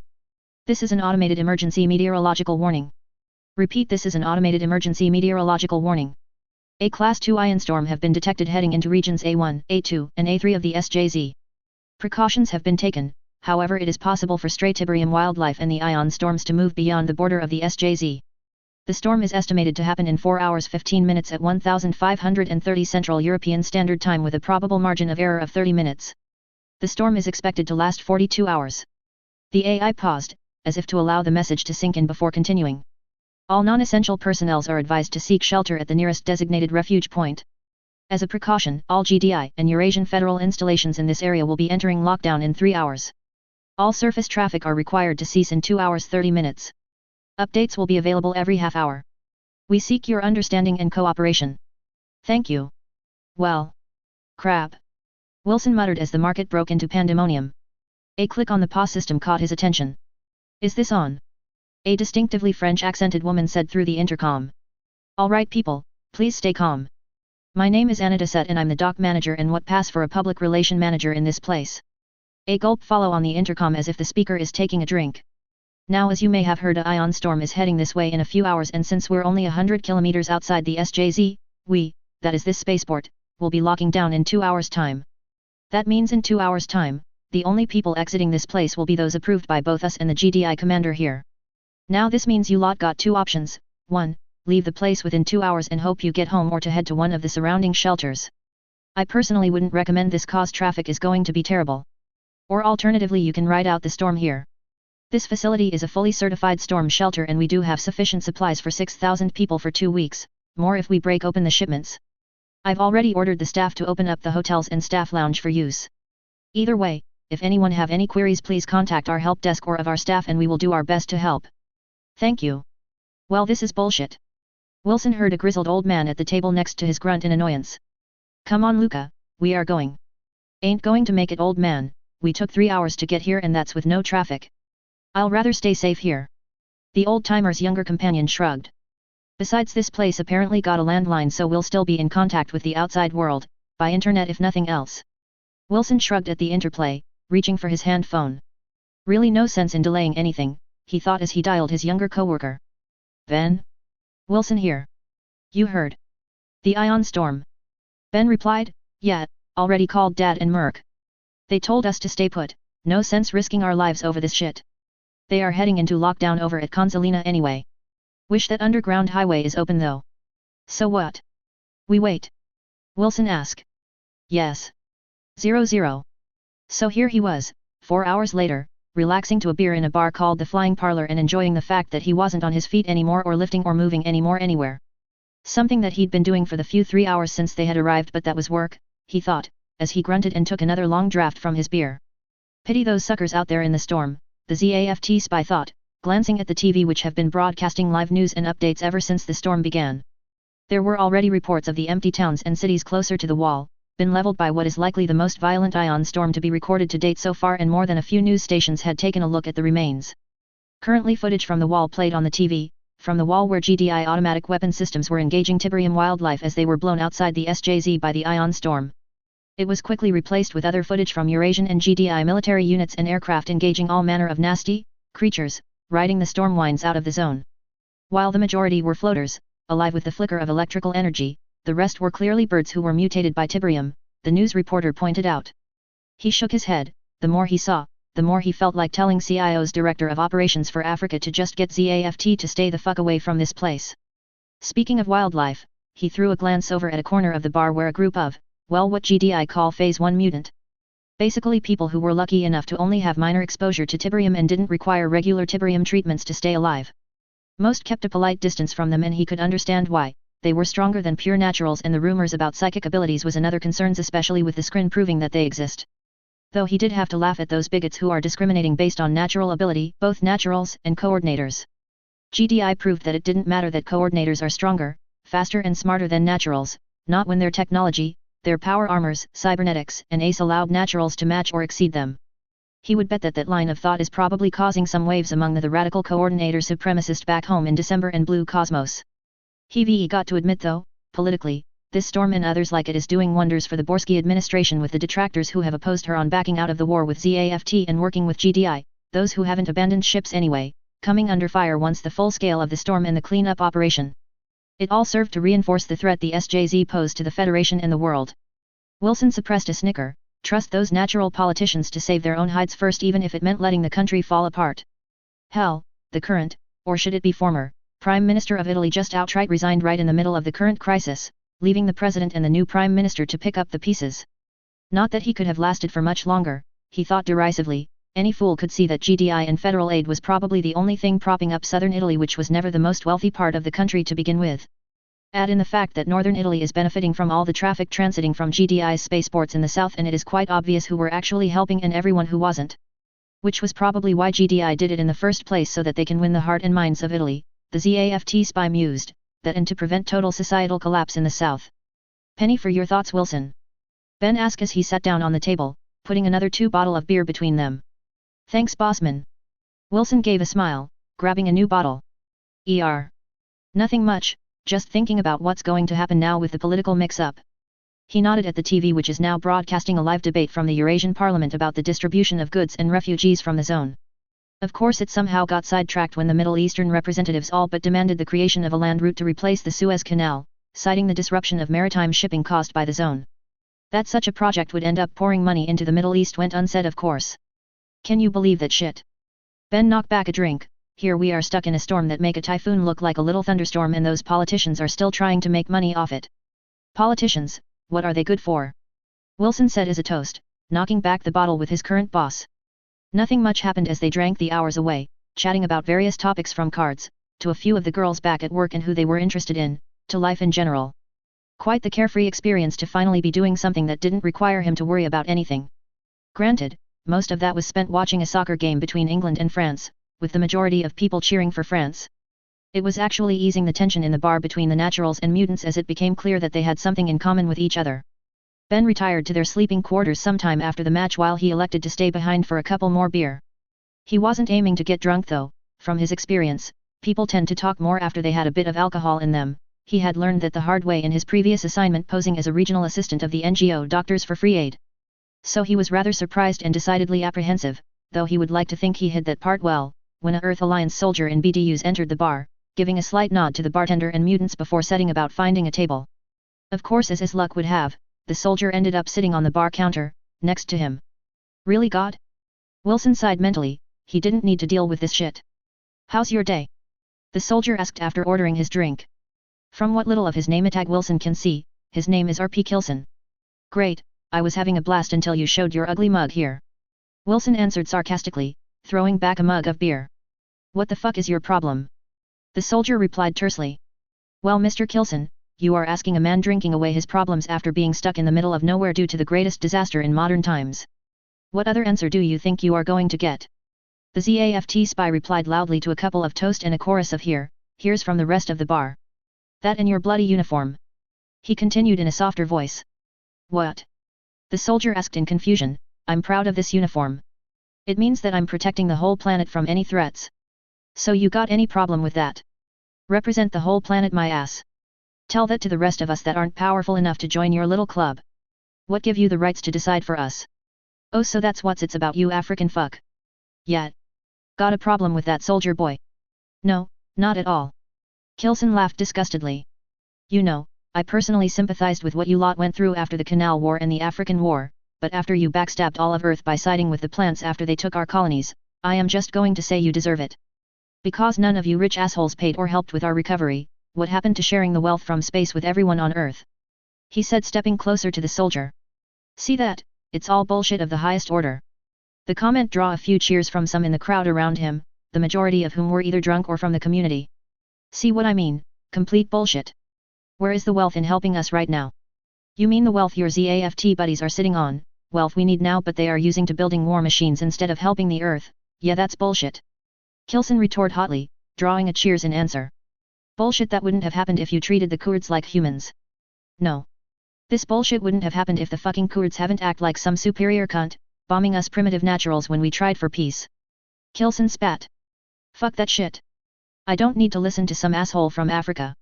An asshole from Africa? Wilson repeated, stepping into the soldier's personal space. None of that bullshit matters here in the SJZ or this close to it, fuckface, or haven't you seen the fucking blue hats walking around in all their armored glory? I don't give a fuck if you are African, arsehole.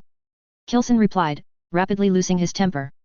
A more rational part of his brain is doing a I told you so speech about why going to a bar after the authorities finally found his sister, now stuck in a GDI stasis pod, pending space being cleared up at a hospital for the life-saving surgery she need, was a bad idea. But frankly, he's too angry at the African fucker in front of him to care. I don't mind the blue helmets, but this is still Earth. That means we will honor the treaties we have with our craptasic, backstabbing arseholes you call in alliances. Wilson injected. Take one to know one. GDI wannabe. Wilson wisely ceased his tirade of insults to better concentrate on dodging the Alliance soldier fist flying towards his face. What he didn't see is the surprise snap kick connecting with his shin, dropping him to the floor. Unwilling to go down without a fight, the ZAFT spy retaliated by bringing the beer bottle he is holding against the soldier's knee, being him down to his level before attempting to put a right hook into the idiot's face. Attempted being the key word here, as someone caught his fist mid-air and twist his arm back painfully against the back of his neck, holding it in place with some sort of combined thumb lock and chokehold. Through the adrenaline-induced ringing in his ear, he dimly heard someone ordering him to stop fighting, while a GDI trooper, a mutant from the look of his skin, stood between him and the Alliance soldier, casually taking the soldier's punches like it was nothing. Got it out of your system yet, kid? The mutant cracked his knuckles as Kilson stepped back to take a breath, staring down the soldier all the while. Because otherwise I'll have to get serious. Well. Shit. Kilson panted, letting his fist fall to his side. Shit indeed. The mutant rumbled. Now give us a reason why we shouldn't get the MP to throw both of your sorry ass in the brig for interrupting our time off. God verdammt, Luke, stop showing off. The man pinning him down said as he released his hold with a shove, causing the ZAFT spy to stumble forward. Now what the hell is this fight about? Nothing much, just a misunderstanding over where we're from, the spy said, taking the lead and knowing he didn't want to attract too much trouble. Especially when he was holding back during the fight, when doing otherwise could blow his cover and reveal him to be a coordinator, a practice that he'd gotten used to over the years in more than a few bars and street fights. Look, is this going to happen again, or are Jin and I going to have to waste our time getting the MPs and writing up a report? Luke growled. No.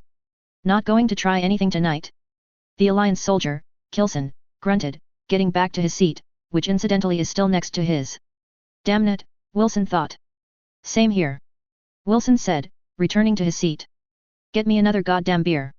So what's your fucking name, fuckface? Kilson asked. I didn't catch it before. Name's Wilson, arsehole. They. ZAFT spy grunted. Yours. Ryan. The Eurasian trooper grunted, taking a slip of his beer. Nice to meet you, Ryan, the spy said moments before he hit the soldier with a clean right hook. Unfortunately, the soldier wasn't that bad of a bar brawler himself, managing to grab Wilson's collar as he went off his chair, pulling the other man down with him. Once on the ground, he then proceeded to introduce Wilson's face to his knee, hard, leaving the ZAFT spy tasting blood in his mouth before kicking him away. Oh, for fuck's sake! Luke said, striding over and pushing down the recovering Alliance soldier before hoisting up Wilson by his collar. What the hell was that for? The fight was over.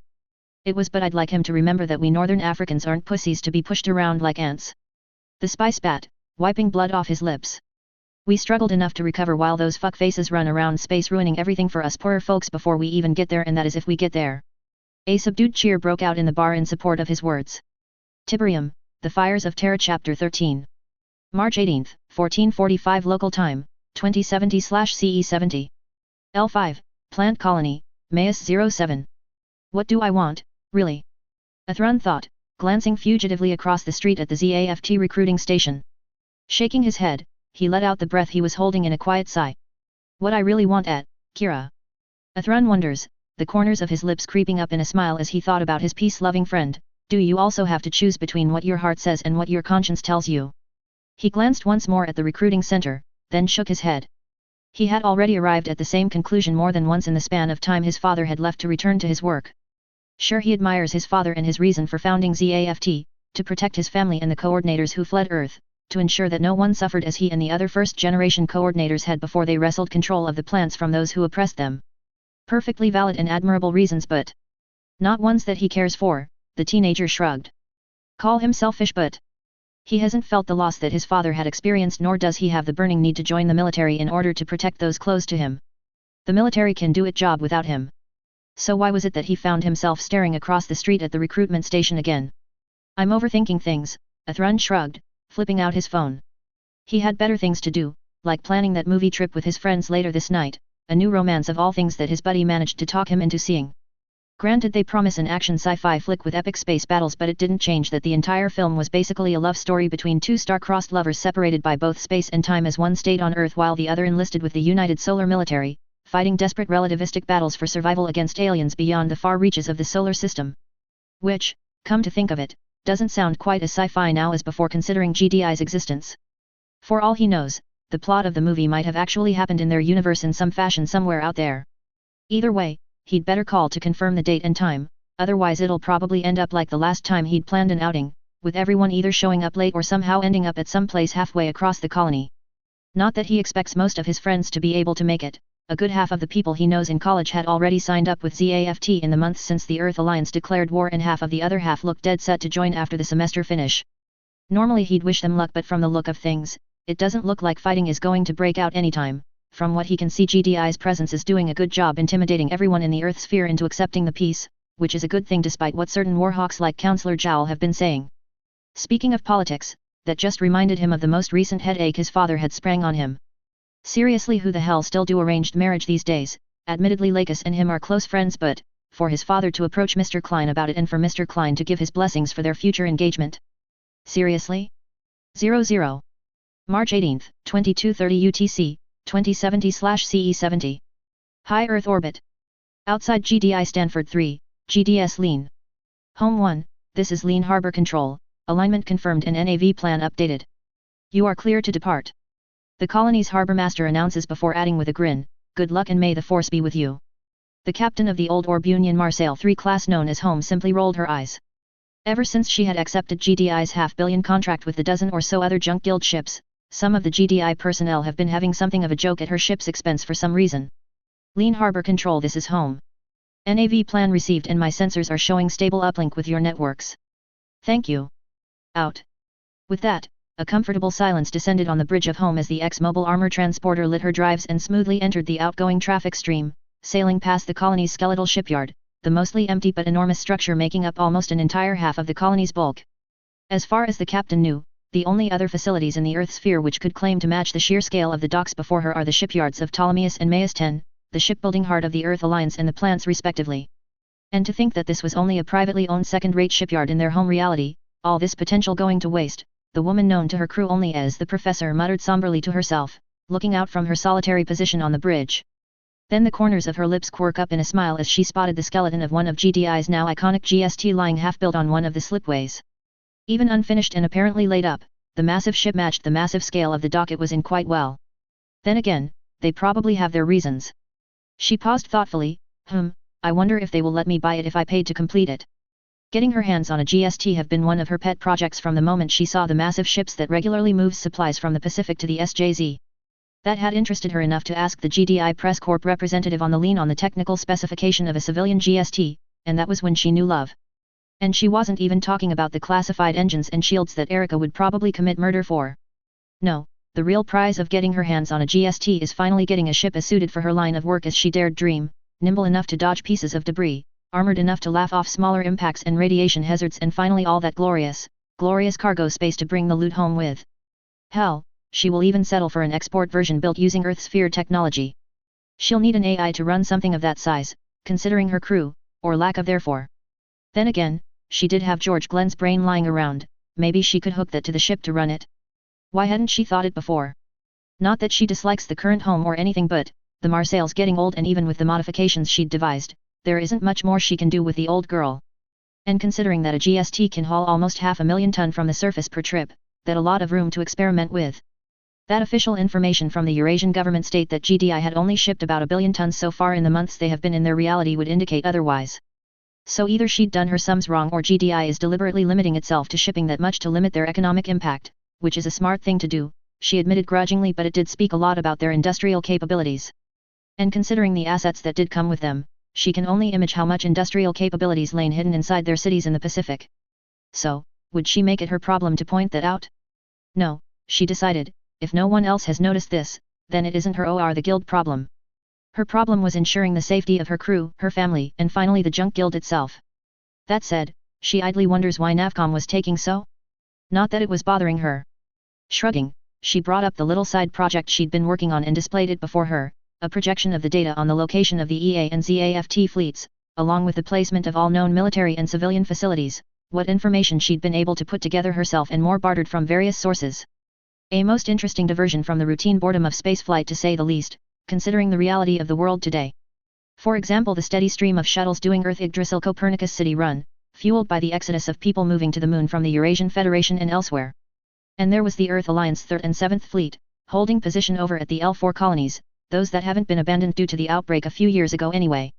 Last she heard, their presence was causing some sort of protests to break out, though she doesn't know the details, something about anti-coordinator and anti-war demonstrators crashing over something. Any more thoughts on her part was lost when her computer notified her that something was amiss, and in space, that was never a good thing. She quickly got down to work, her fingers dancing across the keyboard, searching for an answer that was quickly discovered. It was the Navcom. A quick look at the data showed that it was a little too large, A&D. Interesting, she thought, as her holographic display lit up with new data. A list of ZAFT, Earth Alliance, and Martian assets, and there, in the debris belt, the graveyard, and other locations, a near-complete list of all junk guild assets and ships, all neatly labeled, even locations and ships she was sure no one outside the guild knew about. The professor leaned back onto her command couch with a huff as she took in the scope of the information presented to her. Either GDI's infosecurity was being uncharacteristically incompetent today and accidentally sent home the information. A message popped up on her display, oddly teasing for the message it is intended to convey. Sharing is caring 3. Y/N. 00. A few hours later, 15-year-old Kisato Yamabuki was watching Logwell fumble about in his yet-to-be-personalized Mistral pod, laughing slightly at his predicament as he worked on anchoring the towing cables to the old shuttle floating among the various other pieces of junk they were here to pick up. A rather odd model, but considering the area they are in was used as a dumping ground for waste dating back from the construction of the International Space Station, the original one, not Yggdrasil, she'd be surprised if anyone but a dedicated historian can identify all the junk out here. Hey rookie, how's Lo doing? Her spacesuit radio blared out without warning. She wrapped her helmet to clear her head a little. That would be Liam Garfield, the only other crew home has except for the professor, herself and Lo not included of course. As friendly as the coordinator is even to naturals like her and Lo, he really does have no concept of an indoor voice. He's fine. She yelled into her mic in answer. We're almost done with attaching the tow cables. Good. The other man answered cheerfully. Tell him to come back in once finished and we'll get the real work done with the arms. Got it. She replies as she pushes off the handrails, maneuvering across the zero-G hangar cum cargo bay towards the communication unit with almost elegant grace.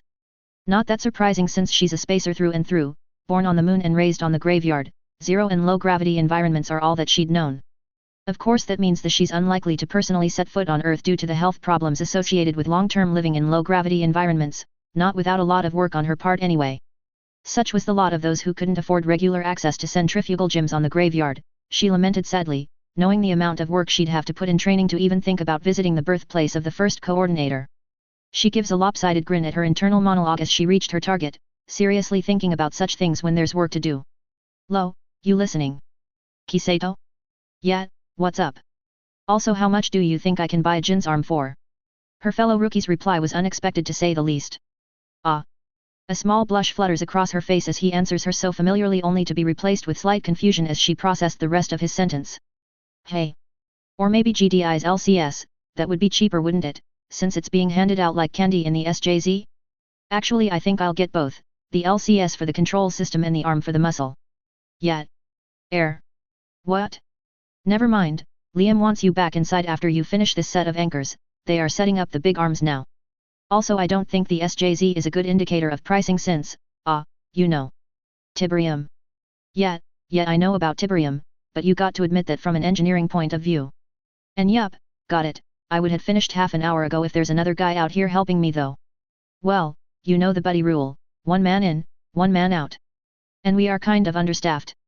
Kisato replies lamely, her answer sounding weak even to herself. Even if it was true, with just the two of them plus Liam and the professor, keeping the old girl running is a challenge in itself, much less running a salvage operation.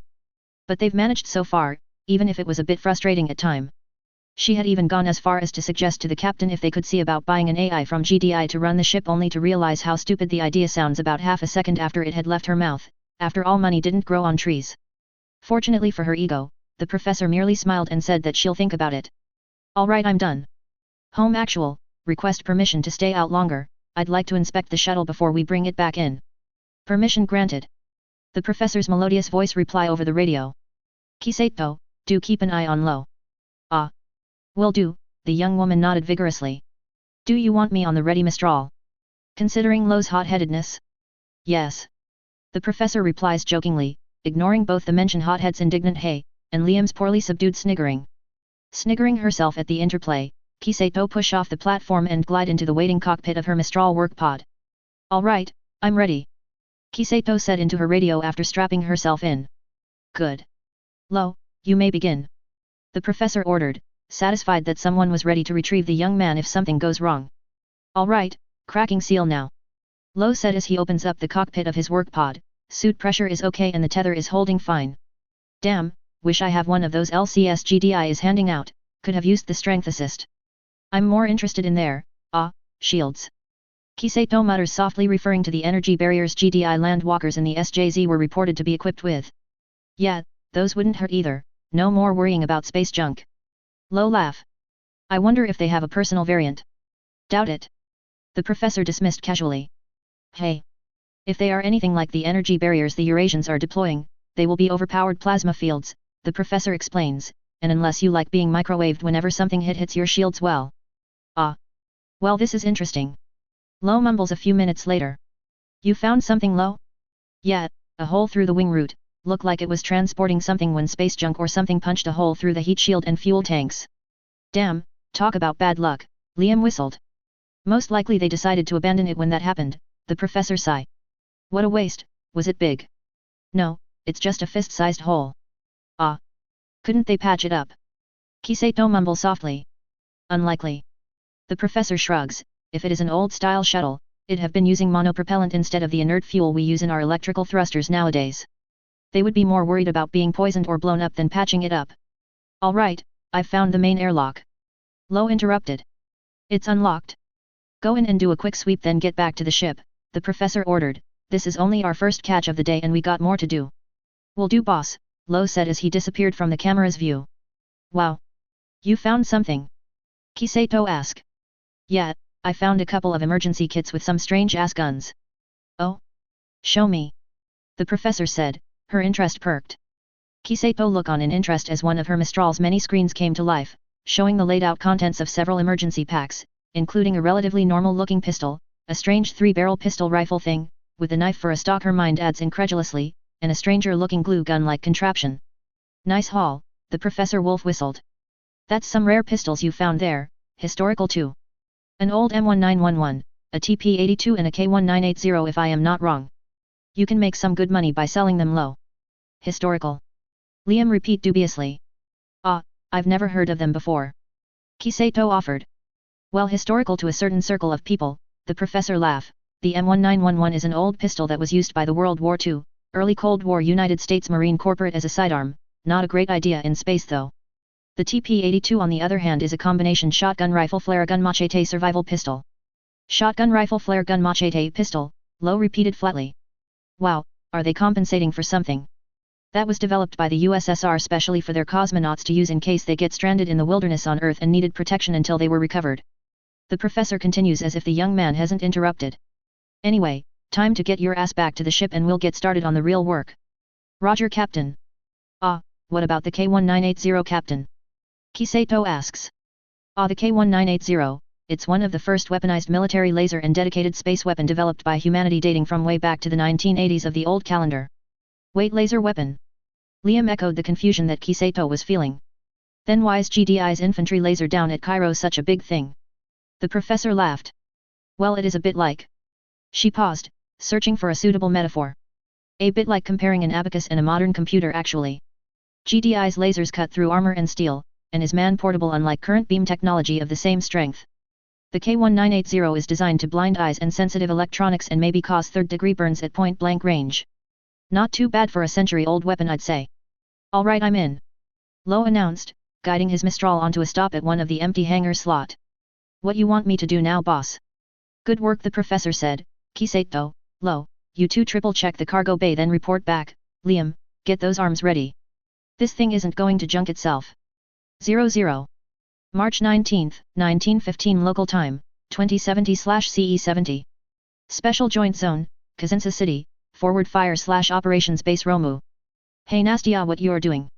Ola asked her friend as she entered their room. Nothing, Nastia answered, instantly suspicious at what she'd slowly recognized as the mischievous grin on her roommate's face. Things tend to go complicated whenever she sees that expression. What are you thinking? Oh, I was wondering if you wanted to take a tour. Ola said ever so slowly, causing her friend to freeze. Is it going to end up like the last time? No, wait, don't answer.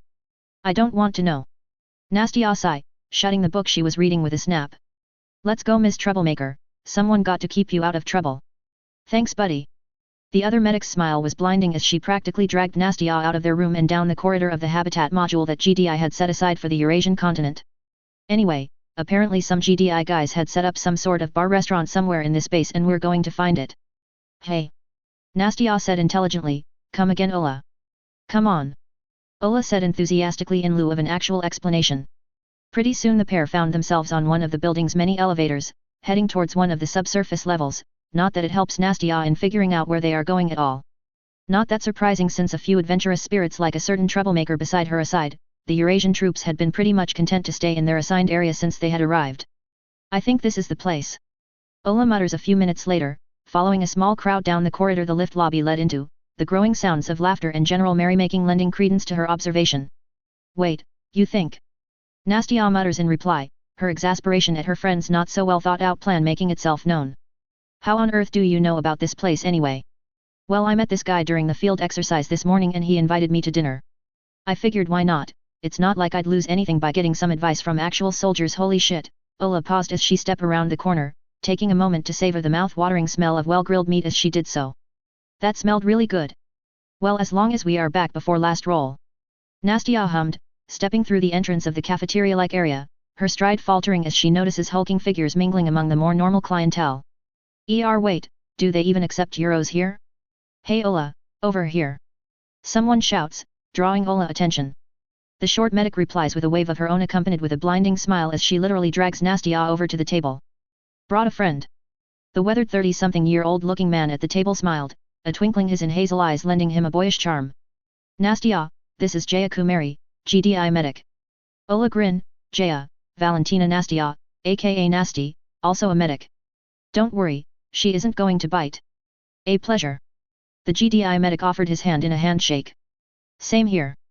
Nastia replies with a shy smile, taking the offered hand. So what can I get for you ladies?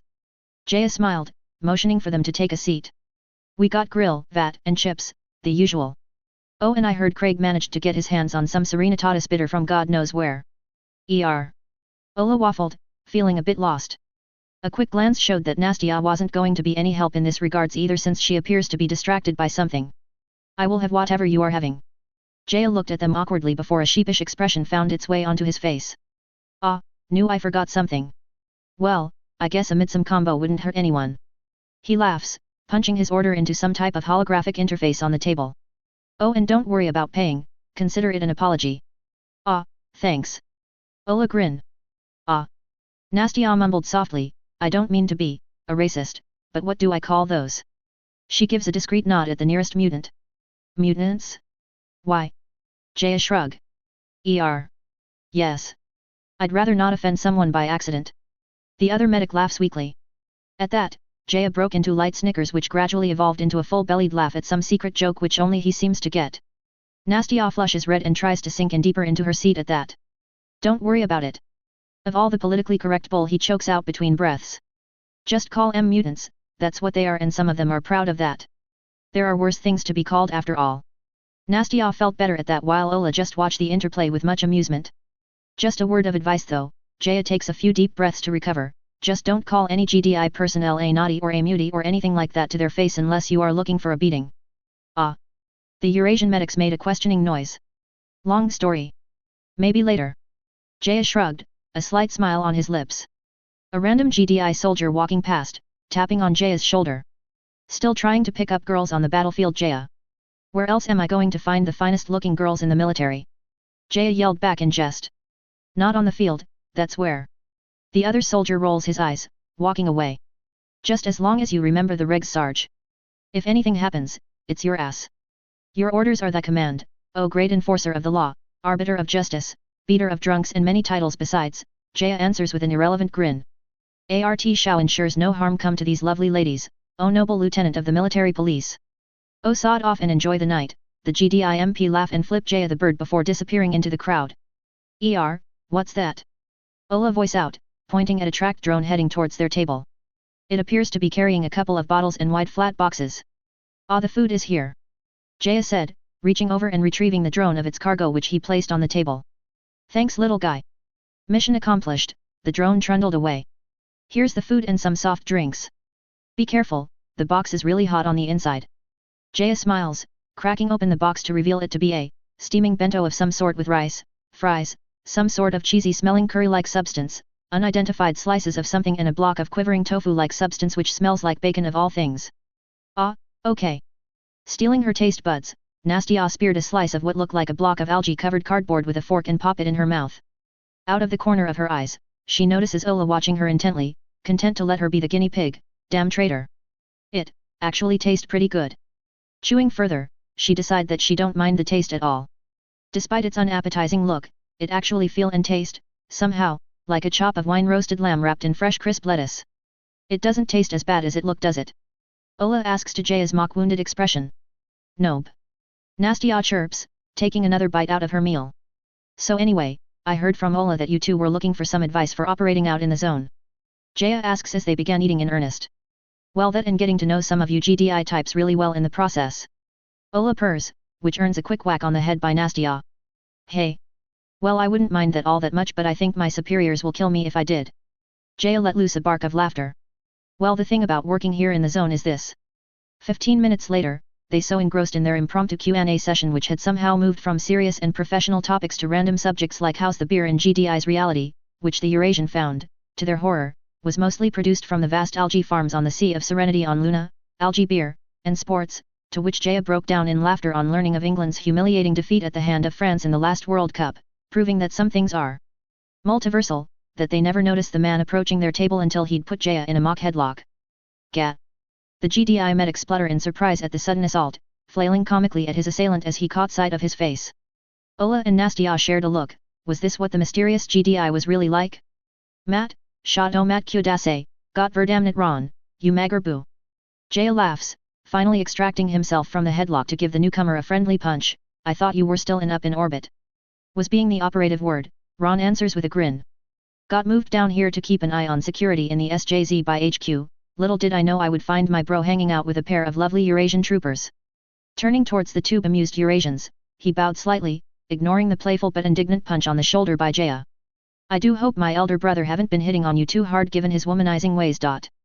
He began slyly only to raise his hands in mock surrender under knife hand Jaya sent his way. Oh coke, I am sorry. Nastya and Ola flushed red at that but broke into snickers at the scene. Anyway, I got to get back to work but I'll contact you later and we can meet and catch up on old times someday. Yeah, that sounds good, Jaya said fondly, looking forward to it. Even though their family stayed in regular contact, Ron's responsibilities in InOps meant that the time where they could all get together were few and far in between given InOps' rather thankless job requiring him and people like him to be working practically 24/7. Actually, with the new orders from the top to keep quiet about a number of their technology, he really shouldn't be surprised to see his spook of a brother here and working overtime at that. So that was your brother? He looks a bit frazzled. Ola said. Yeah, not surprising given how overworked the MPs are at the moment. Jaya lied with a little chuckle. May I have your attention? A woman near the front of the bar said loudly. Surprisingly, Ola and Nastya recognized her as that GDI lieutenant, Lieutenant Gray, they were riding with on the day they arrived. I know we just got back from deployment deeper inside the SJZ and we all know that operations in a red zone are never to be taken lightly. So this one is for our men, women, and those we couldn't save. Facilis descensus averno. Facilis descensus averno. The room echoed, with Jaya raising his bottle in a toast. What was that about? Ola mutters. A toast to those who will never return and a reminder faced by those who do. Jaya shrug. What everybody else said afterwards is Raid's motto. So, do you know what it means? Nastia asks. Well, it's Latin, the gist of it means the road to hell is the easy one, it got a couple of meanings. Jaya shrugs. Makes sense for us since we're supposed to be the rapid reaction force dropped into hotspots. And it is also a reminder that the easiest path is not necessarily the best one. A young woman notes, approaching their table. Sorry I'm late, Warrant. Glad you could join us, Valen. Jaya grin, waving at the seat beside his. Ladies, this is Lieutenant First Class Ainsley Valen, ex-professional historian and all-around badass. Valen, Ola Rafalco and Valentina Nastia of the Eurasian Federal Army Medical Corps. I figured you'll be better at answering random historical trivia than I can. That and you don't mind being surrounded by pretty ladies. Shaking her head in bemusement, Valen took the offered seat. Nice to meet you all though. Have you guys tried the Serenitatis bitter? It'll probably be your last chance having it before what's left of the shipment runs out. The algae beer. Ola asked. I think I will pass. Suit yourself. Valen smiles, placing her order on the table's holographic interface. So how are you guys finding working with GDI so far? Hey. Nastia look up, puzzled. What do you mean? Isn't your home universe like this? Well, yes and no. Valen shrug, snagging her beer from a drone as it trundled past with her order. For one, we have never really had to deal with civilians in red zone or with unprotected civilians in a yellow zone before. Usually the civilians already know what to do to protect themselves, had been that way since before I was born. That said, we've all had our fair share of seeing the suffering caused by Tiberium, but nothing compared to this, maybe besides the years immediately after the Third Tiberium War. She finished with a sad sigh before taking a chug out of her beer. Hell, even Zocom's been pushing for more psi evaluation and counseling than usual, and they are a bunch of stone-cold bitches. Well, that and we are actually working with people this time. Jaya said more cheerfully. Never happened before as far as I know. Cause the last time GDI worked with anyone else was back when the United Nations Security Council was still a thing. Valen grumbles, hell, I don't even know if any of us had even been born yet back in 2033. The only time after that is Nod's cooperation in fighting the Skrin in Australia back in 2047, and we know how well that ended up. Backstabbing bastards. Ola asked hesitantly, why do you guys keep mentioning raid like it isn't part of your army? We are. Jaya rubbed the back of his head hesitantly. Valen, can you explain? RAID stands for Rapid Assault and Intercept Deployment, it's kind of like a rapid reaction elite unit. The other GDI soldier shrugged. As Jaya mentioned, we are usually the first one into a fight and the last one out. So you guys are like the 82nd Airborne. Naysida concluded. If you mean the American unit from World War II and the Cold War, yeah, we're something like that but on a bigger scale. So it's pretty common to see raid forces stationed throughout the solar systems. Our solar system? Whatever. Valen drawled. Actually, I mean the current Atlantic Federation one, but close enough. Nastia laughed. Speaking of which, why the hell did your government decide to call your military the United Peacekeepers back in CE40? It just sounds a bit odd, that's all. CE40. Valen gave a puzzled expression. Oh, you meant the 2040s. Well, you can blame the bureaucrats for that one. Valen explained things and RAID unique position within the GDI military and the reasoning behind initially naming the GDI military the United Peacekeepers before they changed it, although she got derailed along the way. So a coup, a peaceful one but a coup nonetheless, when everything is considered, Nastia concluded slowly, eyebrow twitching. Right, when you put it like that I can see the resemblance to our current Mediterranean area. Ah. Ola nodded in understanding. Okay, next topic. Jaya smiles, so Nastia, Ola here tells me that you are from the United Kingdom? I thought the UK is part of the Atlantic Federation? Isn't it? So how did you end up as part of the European military? Yeah, it's part of the Atlantic Federation. Nastia laughs. Family moved to France back when I was 11. England and Northwest France is basically one huge free trade zone between us Euros and the Atlantic Feds. Oh, my turn. Ola said, smiling conspiratorially, so is it true that mutants are bigger? Jaya laughed. Well, yeah. Valen shrugged, pointing over her shoulder at a group of said mutants in the corner of the room. They certainly look bigger to me. Ola flushed, I mean bigger where it counts. Hey, oh. It was Valen's turn to blush, covering her face. Oh. God damn it, who said this? Why is this still a thing? No, it's not true, Jaya laughed harder, gasping for air. That was a prank first played on a certain cadet Valen back when she first transferred over from Mars. Don't remind me. Valen groaned, hiding her face on the table in embarrassment. Wait, you're from Mars? Ola asked, damn, never thought I'll get to meet a Martian. Well, if I was back home, I'd recommend that you take long vacation and visit, but... Valen shook her head ruefully. From your reaction I take that it's a lot harder here. The only contact they have with Earth is a ship every year and the journey lasts half a year. Nastya answers. Welp, back home we have a. Jaya glared at Valen, forcing her to shut up. Something that went unnoticed, thanks to a deep rumbling voice drawing everyone's attention, although it did have the same effect in the end. It stopped her from talking. Hey Val. Ola and Nastya all looked up only to almost shrink into their seats as they saw the towering mutant approaching their table. Evening Bob, enjoying the beer. Of course Jaya and Valen wasn't affected at all. Yet. The mutant laugh, a sound like rock being crushed. So about my leave request. Tomorrow, please Gordon. Valen shot the mutant her best puppy-eyed look, causing the towering creature to grab his chest in mock pain. Gah, that's just unfair. The mutant laugh, turning around. Fine, tomorrow it is then. Word of advice ladies, just don't act like cunts to mutants and you'll mostly be fine. Valen said, looking at the Eurasian pair who are still staring at the back of the retreating mutant.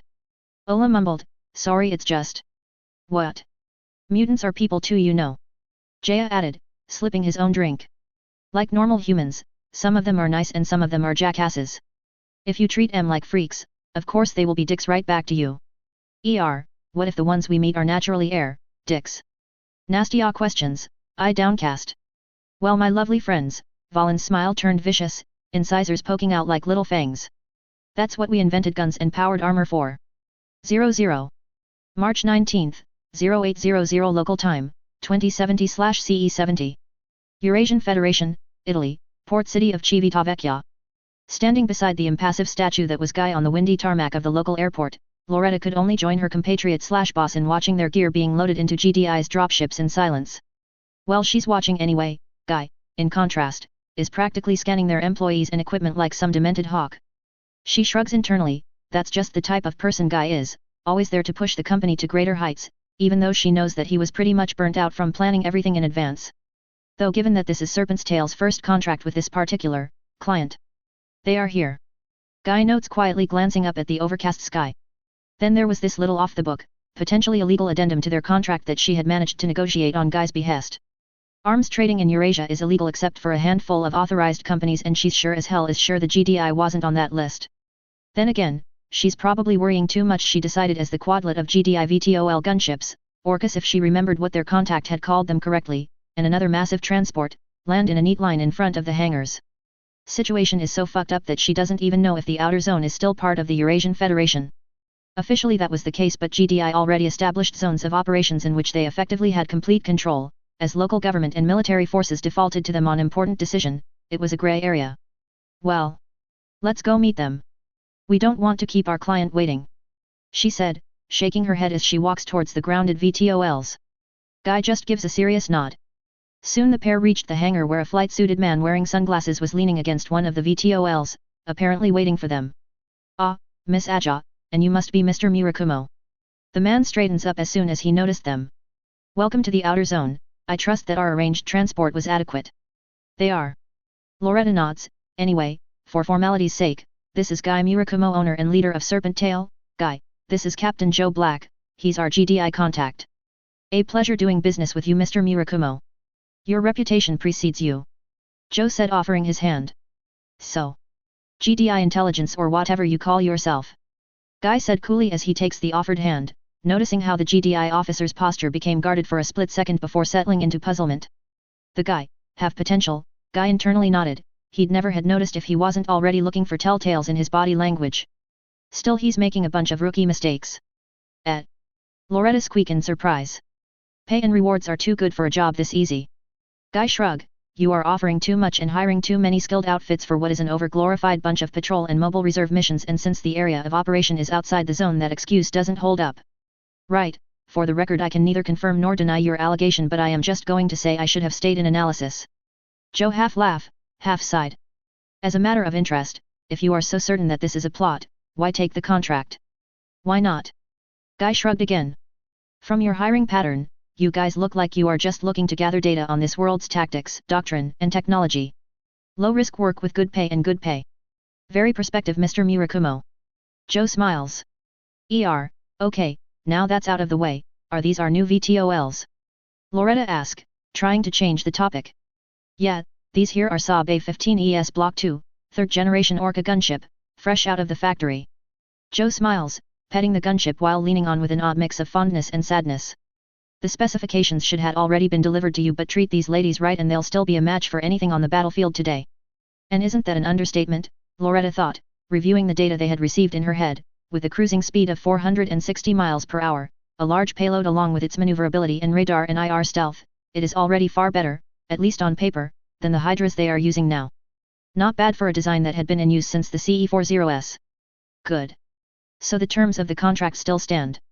Guy asked. 50 million in free maintenance for the first year with an option to renegotiate after the first 10 months? Yes, but, Joe glanced around, alright, let's not play any games. We are willing to upgrade your new Orca as well as provide extensive material support and issue a guarantee on an even more favorable contract when you renegotiate if you are willing to accept a few ex-military pilots and engineers into your group on a temporary or preferably, a long-term basis. More intel types? Never mind, I didn't ask that. Guy nodded. What kind of upgrades and material support are we talking about? Extended range fuel tanks, linebacker engine retrofit, hammerhead integrated directed EMP projector, anti-energy armor integration as well as any client-requested modifications, within reasonable limits of course. Joe list off. As for materials, you would be getting access to GDI munition stocks for any future contract with the GDI, again within limits, as well as arrangement for global transportation on your future contracts if it does not conflict with GDI interests. Loretta arched an eyebrow while Guy just looked on stone-faced. That seemed pretty generous. Why us? As I said, Mr. Murakumo, your reputation precedes you. Joe answered, shaking his head. Besides, everybody with half a brain can see it's only a matter of time before everyone tries to get their hand on our technology. This operation is aimed at preempting that.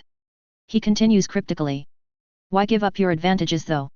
Loretta asked. I mean, most people, much less countries, would fight tooth and nail just to hang on to any advantage. It's what they have been doing for a long time now. Because we're concerned with the bigger picture, Joe snorted. Besides, who say we are giving away all of our advantages? I see. Guy tilted his head in contemplation. You've got yourself a deal if you throw in 2 million per recruit and I get to screen them beforehand. Also, any possibility of obtaining any of your space-going mobile armors. Deal, I'd make the arrangements. Joe nodded.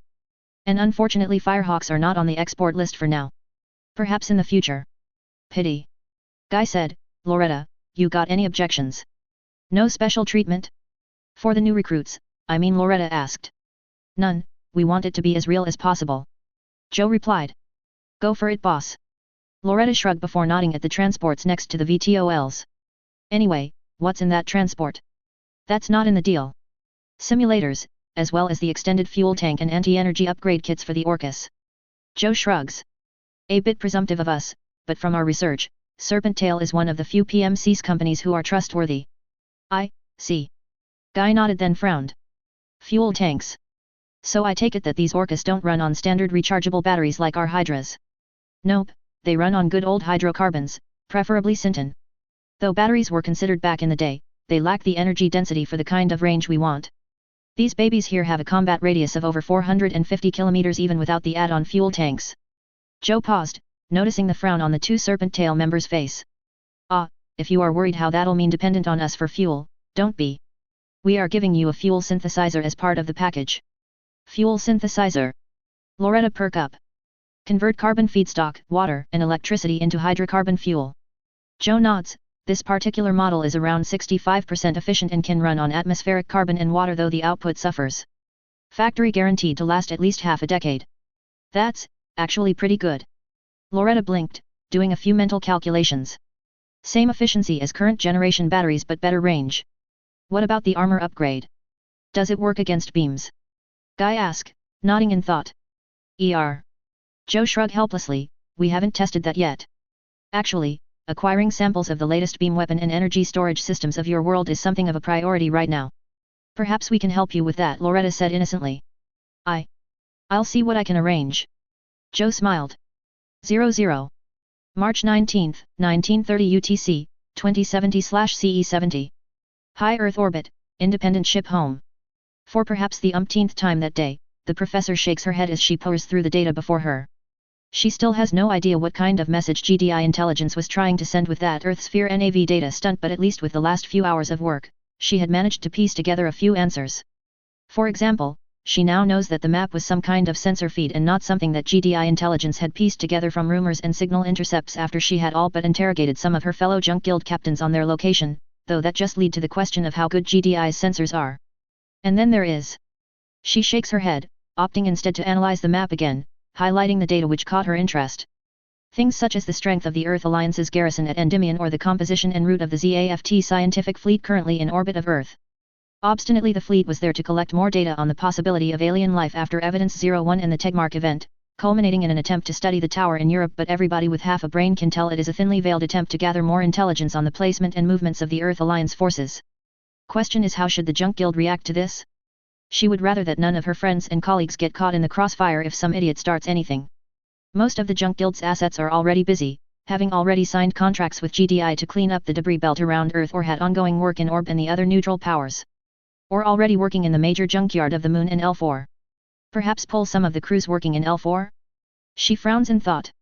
No, the L4 operation is too profitable to divert with the proximity of the Mendel junkyard, not the colony itself, she reminded herself, suppressing a shudder, to the rest of the industrial colonies clustered around Nova.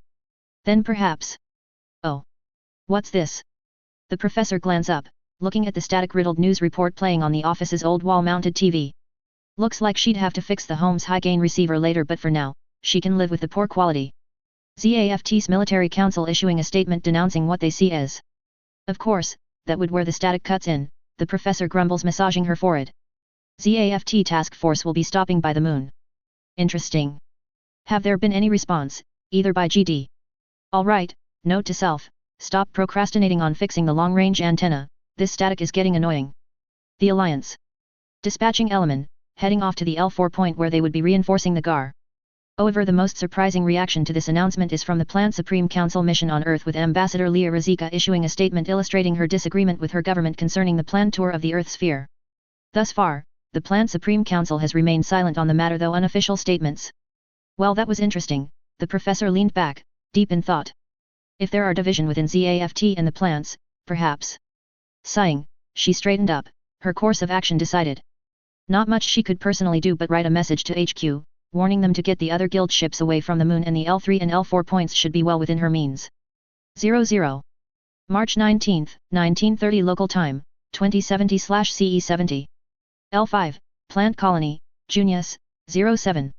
Patrick leaned back on his seat, a slight smile on his lips as he finished glancing through the daily reports. For the moment, all going as planned, Ambassador Razika was doing a great job of presenting herself as someone who the Earthers could work with, while the fleet tour gave those more militant members of the council something to be busy with.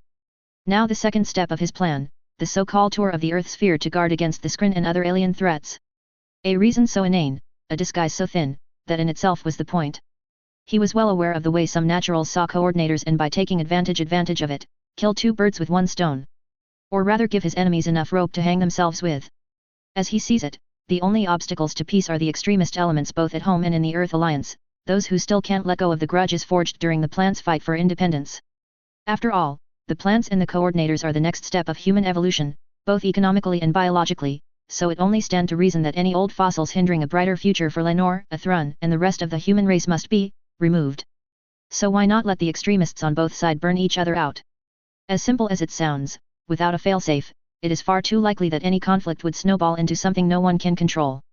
But that was before. Now there is finally a neutral party strong enough to stop the war before it gets out of hand.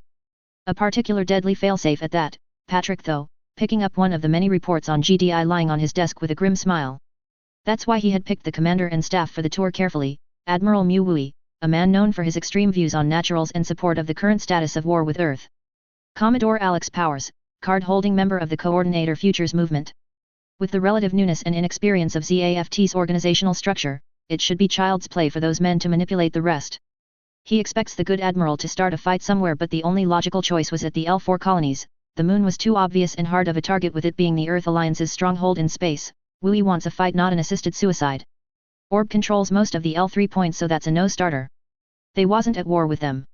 The L1 point is the last stop, as the planned route for the tour was the Moon, the L4 point, the L3 point, the L1 point, then home.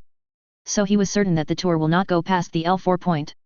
In any case, contingencies are already in place throughout the plants if battle do break out at L4, though as always GDI remains the wild card.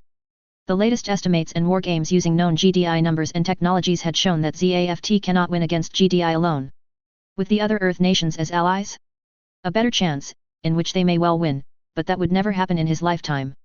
The problem was that ZAFT, as it is tailor-made to defeat the current technologies and organization of the members of the Earth Alliance, which GDI is most assuredly not part of.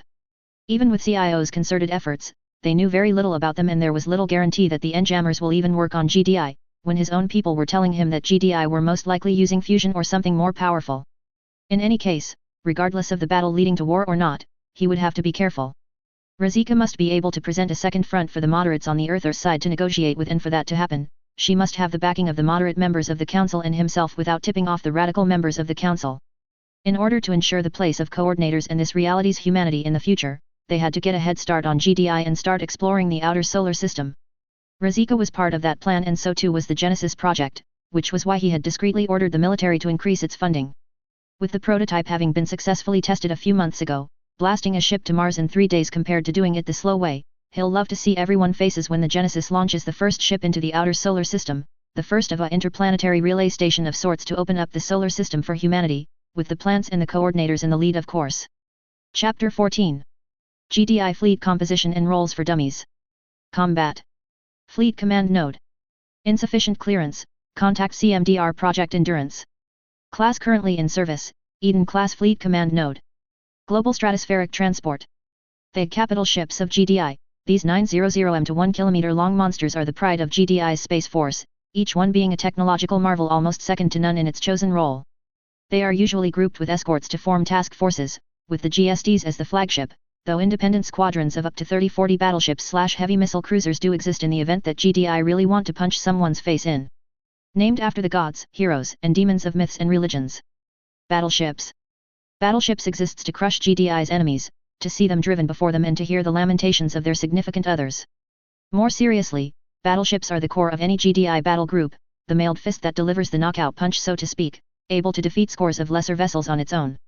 They are designed for long-ranged bombardment and to combat enemy capital ships, though doctrinally GDI's battleship captains are recommended, and indeed trained, to avoid slugging matches with enemy the likely to be superior screen capital ships and instead focus on enemy logistics and concentrated attritional maneuver warfare, engaging enemy battleships only under favorable conditions.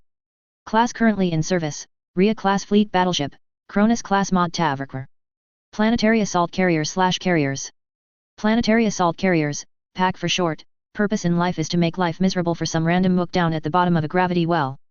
Armed with enough space to surface weapons to level a city one building at a time and carrying enough strike and support craft to rival most pre-Tiberium air forces, PACs are usually the spearhead of any planetary assault, bombing any resistance into oblivion before the assault transports land troops on the ground and providing timely air support afterwards. In space, however, they are vulnerable to dedicated space combat forces, though in the right conditions the sheer mass of strike crafts a PAC carry and the weaponry they can equip can pose a threat to even battleships.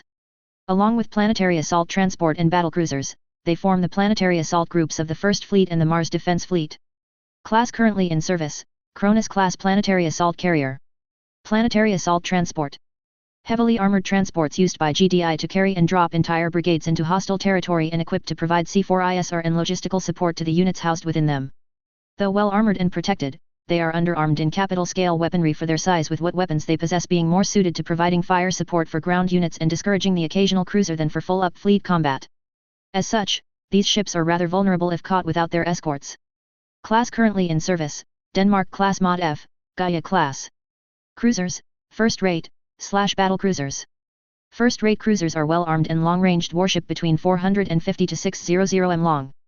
Second-rate cruisers. Both are equipped with excellent sensors and are the main scouting arm of the GDI Space Force. They are designed for long-ranged operations far from any resupply base. Battle cruisers are a subclass of cruisers which sacrifice some other capabilities, usually support or sensor capabilities, in exchange for additional offensive capabilities. Both types of vessels are deployed in independent cruiser squadron of 4 ships with a mix of cruisers and battlecruisers depending on mission type. Cruisers squadrons are usually used for tasks which involve independent action such as scouting, picket duty, long-ranged patrols, deep strikes, low-level logistic disruption and other duties which does not justify the cost and expense of sending a full-on GST battle group, while cruiser flotillas, which consist of 4 or more cruiser squadrons, are used as wolf packs hunting lone enemy capital ships. Cruisers and battlecruisers after past battles and GDI heroes. Class currently in service, Ground Zero Class Battlecruiser, Washington Class Battlecruiser, McNeil Class Cruiser, New Eden Class Battlecruiser, Hammerfest Class Cruiser, London Class Cruiser. Escorts. Escort craft, c.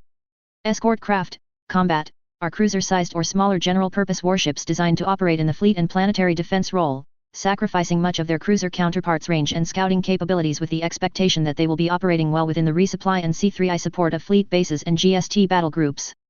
In return, they have enhanced combat capabilities. Together with the GSTs, they form the main arm of GDI's combat fleet. Escort craft, D.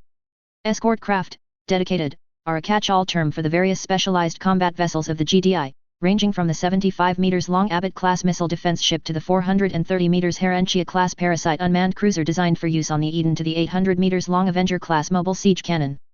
However, such vessels usually have far less offensive and/or defensive capabilities as compared to their more well-rounded counterparts in exchange for the specialized role.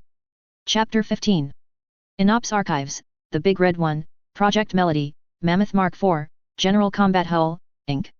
The newest iteration of GDI's iconic tank, the controversial Mammoth Mk4, was developed by General Combat Hull, Inc., the creator of the MBT-6 Predator tank series, with additional input from the Steel Talon Experimental Division and tankers who fought in the Third Tiberium War instead of an in-house development team, a move which was seen by many as a test of the increasing trust between the military and the private sector.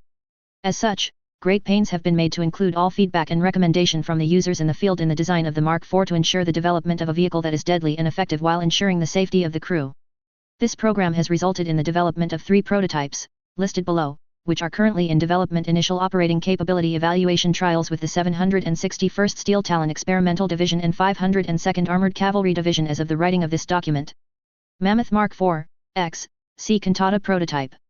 The most conventional of the Mk4 prototypes, the Type C Cantata model mounts 2 120mm rail-assisted electrochemical hypervelocity cannons as its main guns, complementing a secondary weapon suite of 2 quad 5-inch, 127mm, missile launchers using the new QAMP-8, quick acceleration multi-purpose, smart missiles, a GSH-2T25M particle cannon and 30mm autocannons, all mounted on independent remote weapon systems.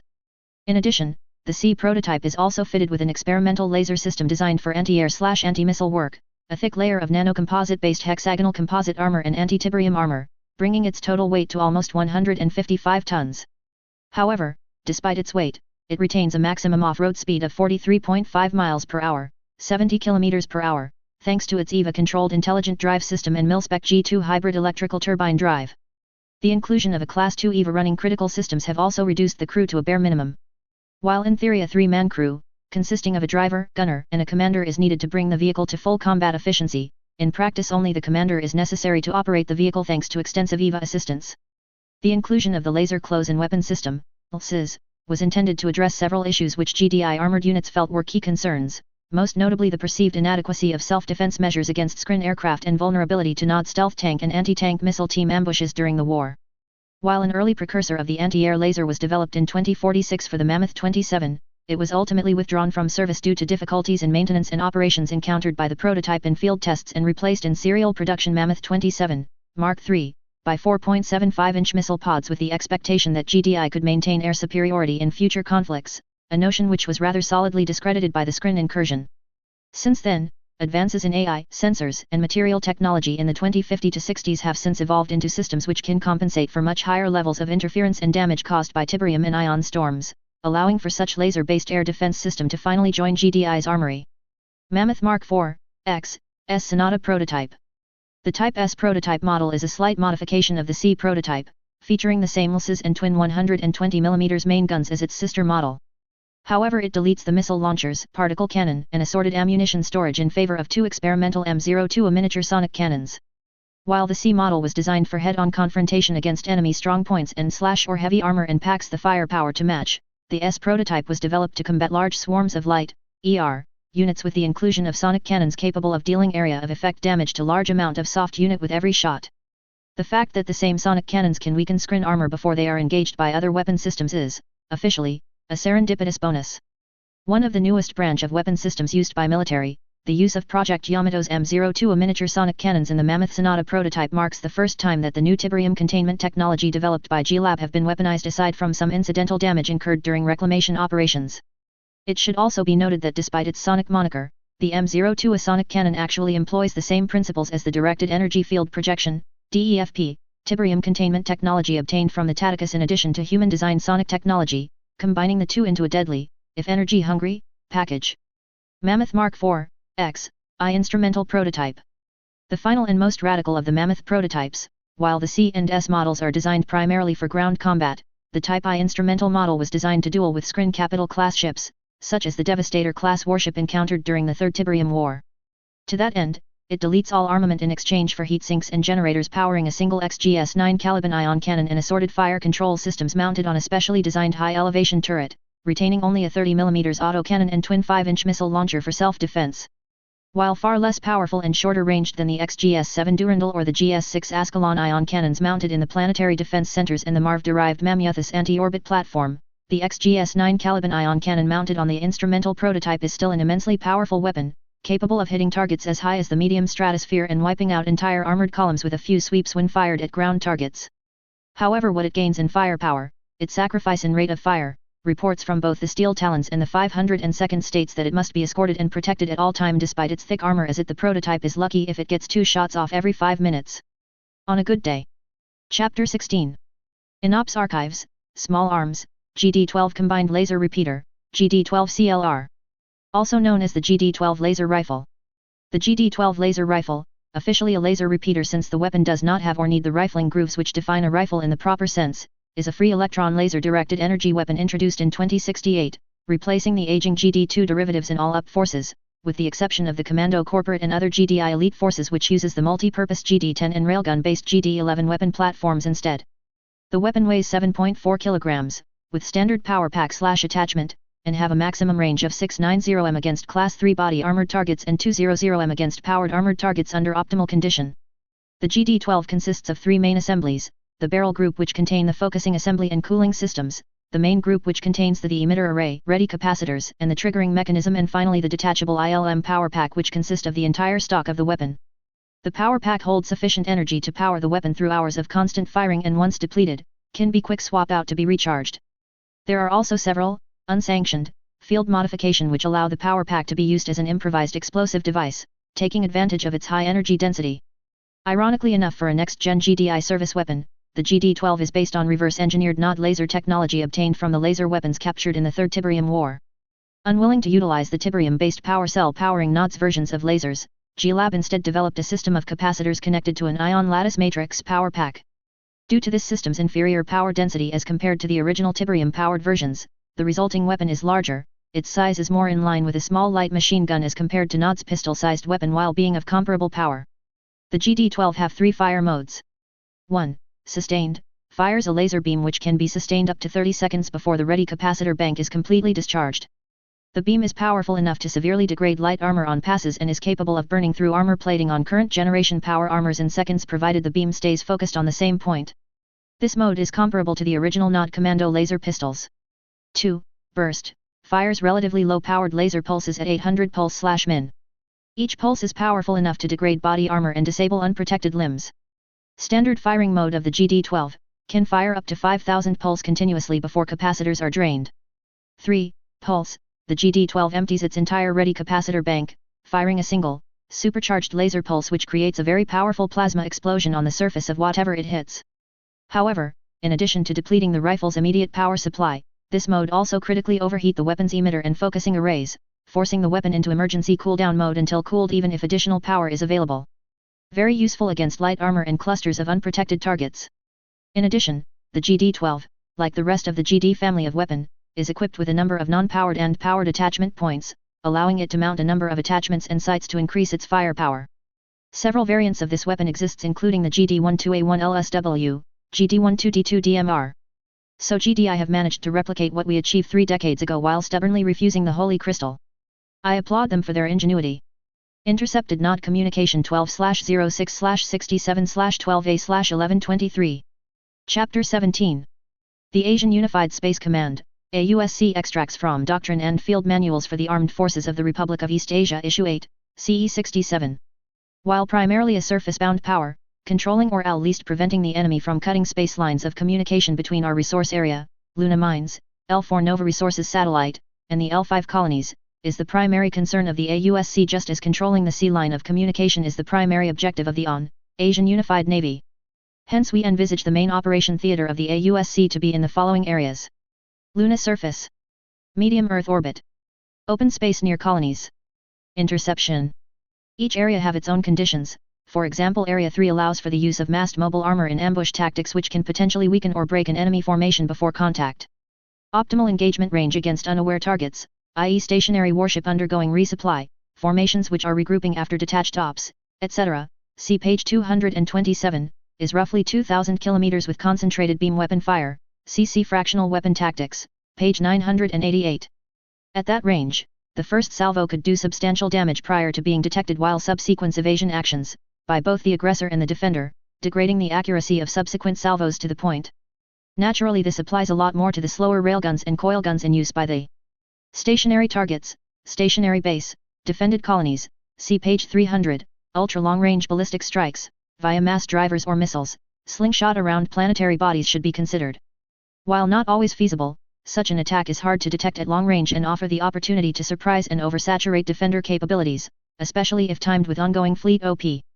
Aware targets, actively evading fleets, ECT, should be engaged at, censored, with a massed missile and conventional volley followed by timed beam fire. In essence, this forced the opposing commander to make a decision: scatter and lose interlocking defense fire against accurate self-guided missiles, or stay in formation and present a larger target for beam and conventional fire, see page 721, Formation Advisory. However, in order to prevent our own formations from being disrupted. As a result of this, engagements against enemy formations require the use of mobile armors together with the support of the formation to break through the defenses and weaken them, allowing friendly formations to move in closer, allowing for improved accuracy and heavier firepower to be deployed. While beam weapons are considered having a range of 2,000 km, at that distance the beam is at its weakest, allowing ships to survive hits that would have destroyed them at anything closer than 400 meters. Tiberium, The Fires of Terra Chapter 14. March 20, 1502 Central Europe Time, 2070/CE70. Western Europe, Brussels, capital of the Eurasian Federation. It certainly doesn't look like much, Jess Rabel observed idly as he stood in the shadow of the newly completed, United Nations Embassy, or perhaps it would be better to call it the GDI Embassy. Either way, the nondescript yet somehow welcoming two-story office block sure didn't look like it was the embassy of a major power, especially with the grandiose embassy of the Atlantic Federation 10 blocks down the road. In fact, the only sign of the locale's significance is the lavish gardens around the complex and the gold and silver seal of the GDI emblazoned on the gate of the compound in the distance. Even the small forest of satellite dish-like devices behind the main building somehow didn't even look out of place or remotely important, despite being the main relay linking the Eurasian Federation to the SJZ. Then again, Jess thought as a small grin made its way onto his lips, appearances can be deceiving. According to his sources, the visible part of the complex was only the proverbial tip of the iceberg, with the main body of the building some extending 10 levels underground and armored enough to put most bunkers to shame to boot. So what do you think? Kathy asked, as he turned around to face Jess. Interesting embassy you have. Jess snarked. Odd choice of architecture, most office buildings I know of don't have gardens this grand. A bit extravagant, I know, but we pride ourselves on whatever little bits of the pre-Tiberium ecosystem that we've managed to preserve. Hopefully it'll never be an issue here, but it is quite a big thing back home. Kathy Sheila of the GDI press corps laughed. Anyway, how are you liking the suit? Oh, yeah, I like it. Jess admitted with a nod, looking at the admittedly comfortable exoskeleton he is currently wearing. But are you sure that I can keep it? Yes, Kathy shrugged, you wouldn't be the first, the Eurasians have about 100 million of them in storage now. They are slowly handing them out. And the 5 million G330X habitations modules, 300,000 tons of anti-Tiberium medicine, and only God knows how many kilotons of humanitarian aid? Still feel bad for taking it when someone else need it though. Jess added, recalling some of the numbers he'd seen thrown about in his research. You've certainly done your research, Mr. Rabel. Kathy laughed again. Yes, on all count. Keeping civilization functioning in the SJZ is one of our main concerns at the moment. Besides, it is not like the Eurasian Federation is not pulling its own weight in this effort. Any piece of advice to keep my ass out of trouble once I get to Italy? Jess laughed. Brussels wasn't his main stop, that's Italy. And frankly, even without his contract with Matthias, he's still looking forward to the human interest pieces at those places, where the truth can be found. Journalism at its finest, where it focused on bringing the truth to the people. Nah, follow the rules and you should be fine. Kathy answered, breaking Jess out of his internal monologue. So anything else you want to arrange before we knock it off for today? No. Nothing for now. He'd already completed the interviews over the past few days with the help of GDI Press Corps, interviews where he was allowed to talk with a number of selected soldiers and civilians from inside the SJZ and their former Australian/North American territory/landmass next to orb via video conference. He'd got to admit that it was a novel experience, talking with people whose views were so similar yet so subtly different from all that he had known. While he could not guarantee that sample was representative of GDI's population, he could tell that the future would be interesting if even a fraction of the views they claimed to hold was true. And best of all, he had enough footage for 3 maybe 4 video stories, or maybe a full-length documentary if he edited in some stock footage from the SJZ and GDI's historical archives. Now all he had to worry about is interviewing a few members of the public here in the Eurasian capital for their views on the event and the SJZ. Not really something that GDI could really help with.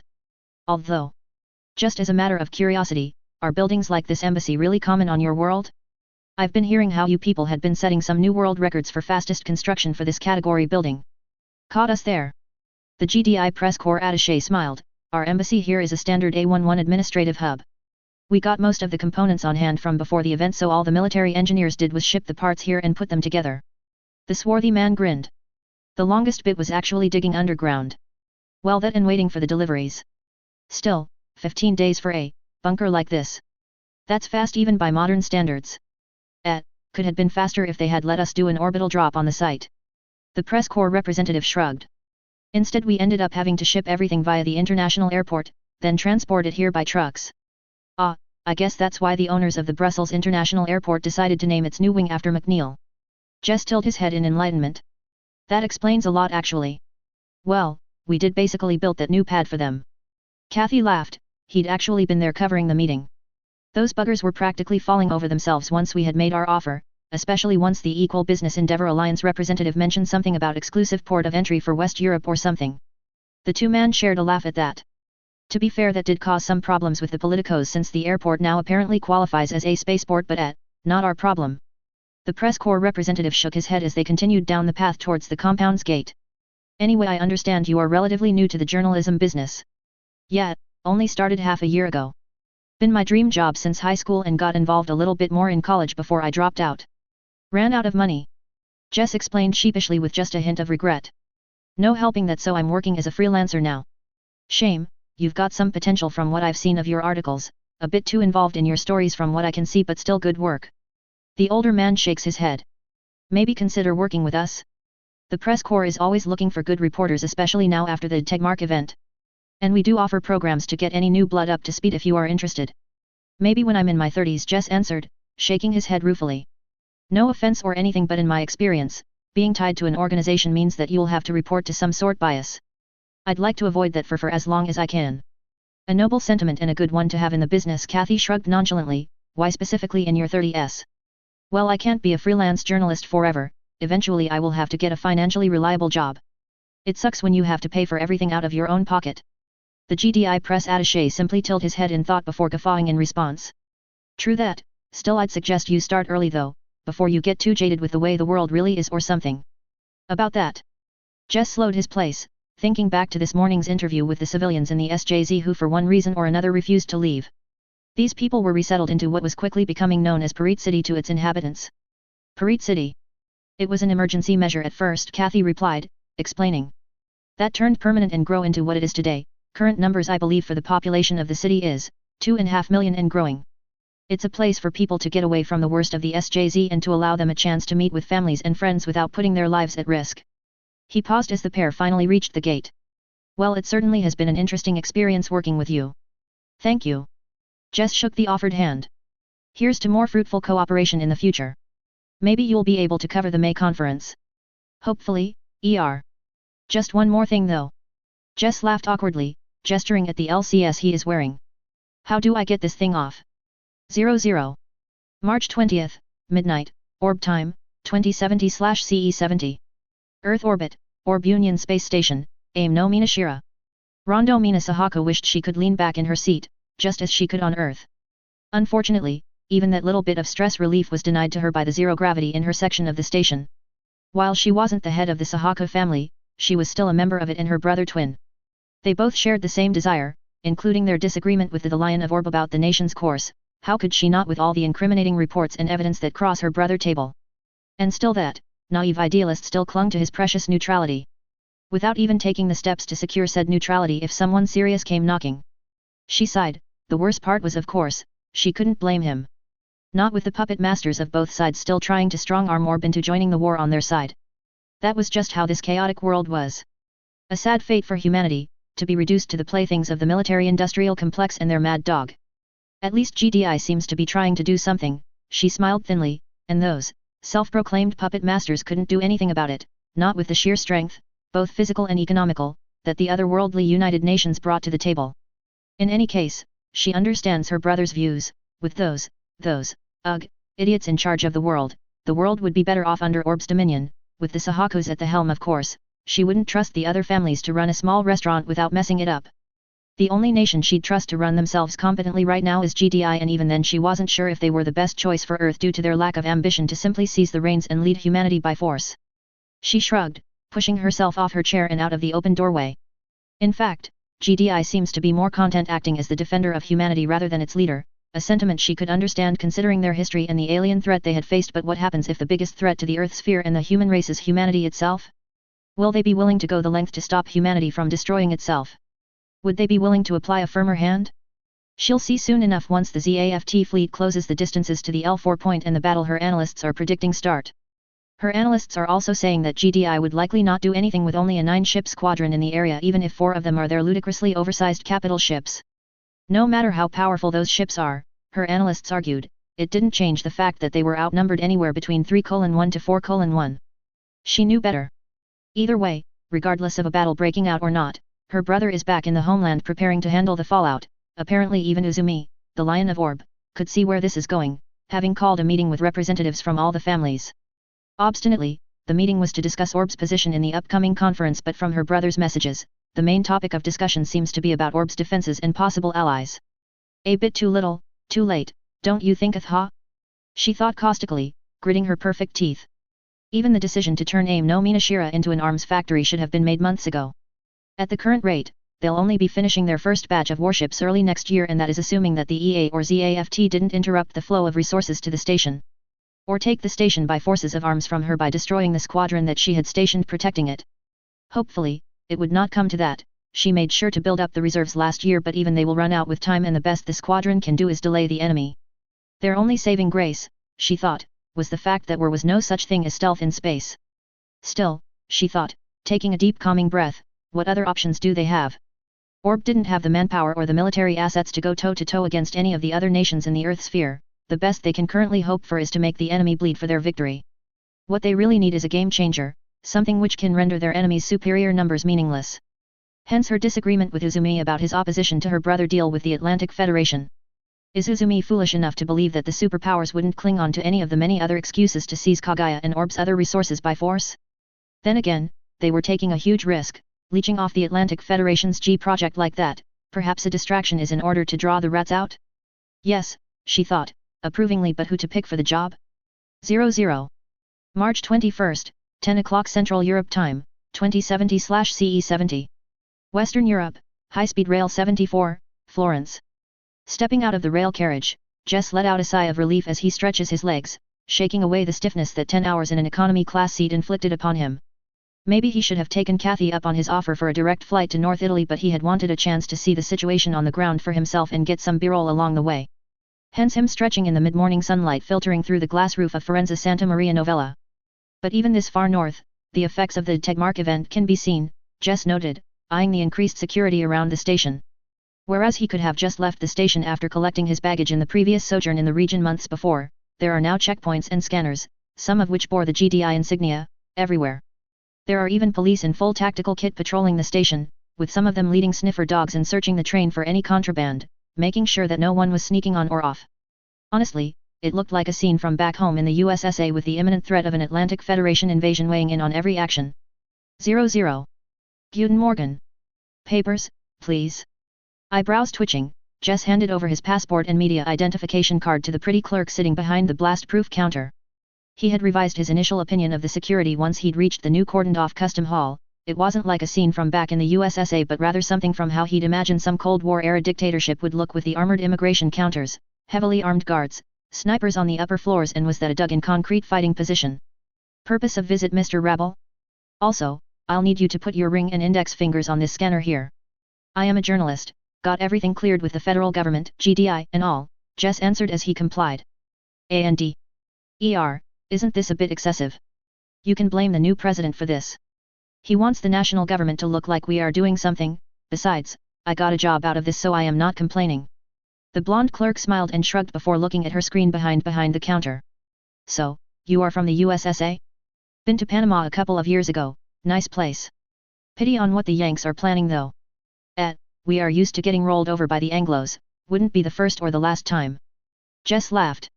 True. A quiet chime on her console drew her attention back to her desk. Alles in Ordnung, the immigration agent smiled again as she handed back his documents, the gate swinging open to allow him to pass. I hope you have a pleasant stay in what's left of Italy, Mr. Rabble. You too, Jess answered, taking his papers back and made his way past the immigration agent. At least the outside of the station looks normal, Jess thought, once he was out of the railway station.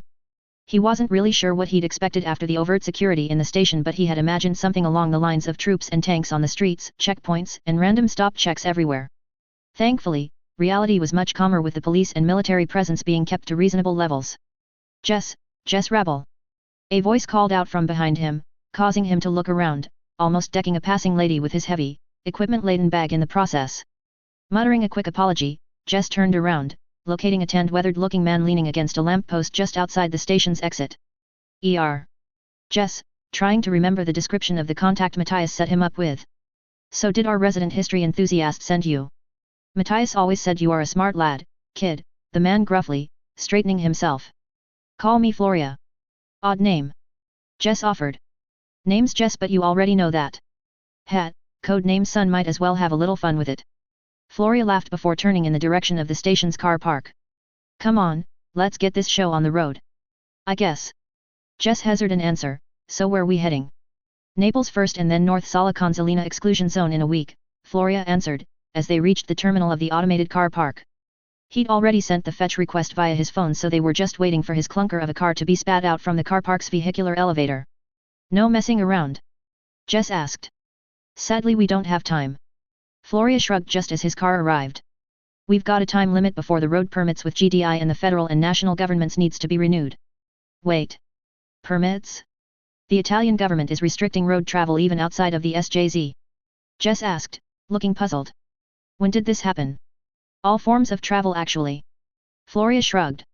Special Senate hearing last week after the ion storm 2 weeks back wiped out a highway full of idiots who thought it was safe sightseeing near the SJZ. Sightseeing near the zone, Jess repeated flatly. What? Yeah, that's my reaction. Floria chuckled. So now, the road down south are only open during the day and have troops crawling over them at night. So are the troops Italian or EDF? Italian. Officially. Well, it's complicated. Floria shrugged again, getting into his recently arrived car. The feds nationalized them on the request of our glorious government, so technically they are federal troops. Personally, I think the new President Massio just wanted someone else to take the blame if they fuck up, while in the meantime, while he looks good for doing something decisive. Jess answered noncommittally. From what he had gathered from his research, the current president wasn't as bad as the previous one, which wasn't saying much, to be honest. So, what are the locals' thoughts on that? Jess asked as the pair fastened their seatbelts. I can't imagine them being too happy about the whole handing over the army to the Federation government. You mean what the whole fucking country thinks about it? Floria shrugged. Well, to keep it simple, it's a mixed bag, but it had pretty much dealt with the panic over the local government's indecisiveness, so there is that.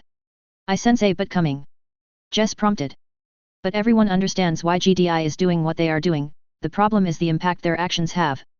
Are we still a country when half of it is a fucking natural disaster? What's going to happen to Italian culture and lifestyle? Do we listen to the federal government? Do we listen to GDI? Sounds heavy.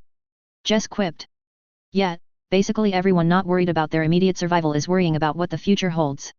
I'm sure that you noticed while on your train ride, a lot of families and individuals have chosen to move elsewhere in the Federation.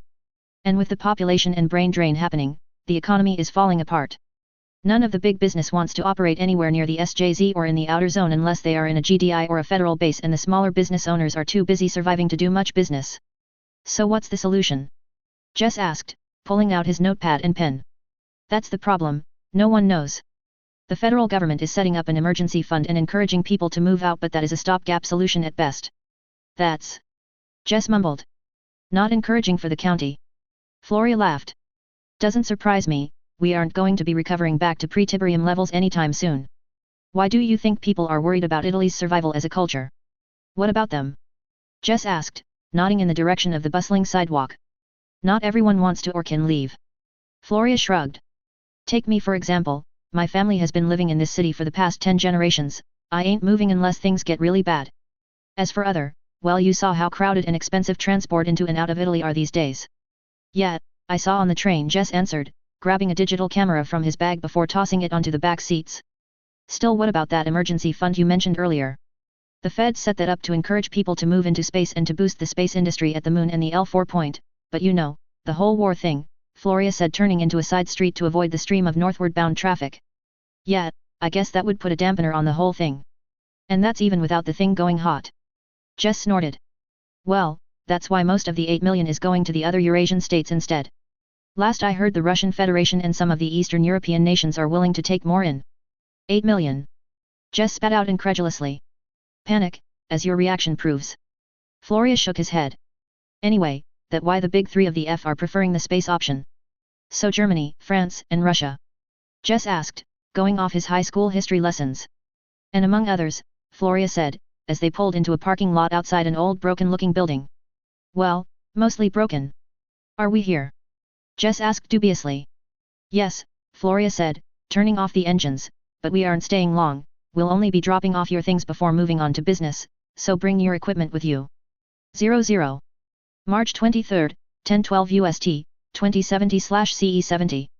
L4 point, Agamemnon E-class carrier Changzhou, flagship, Earth Alliance 7th Fleet. The long two-tone wail of the general alert alarm echoed down the decks of the Agamemnon-class carrier, interrupting the dreary routine of midnight watch.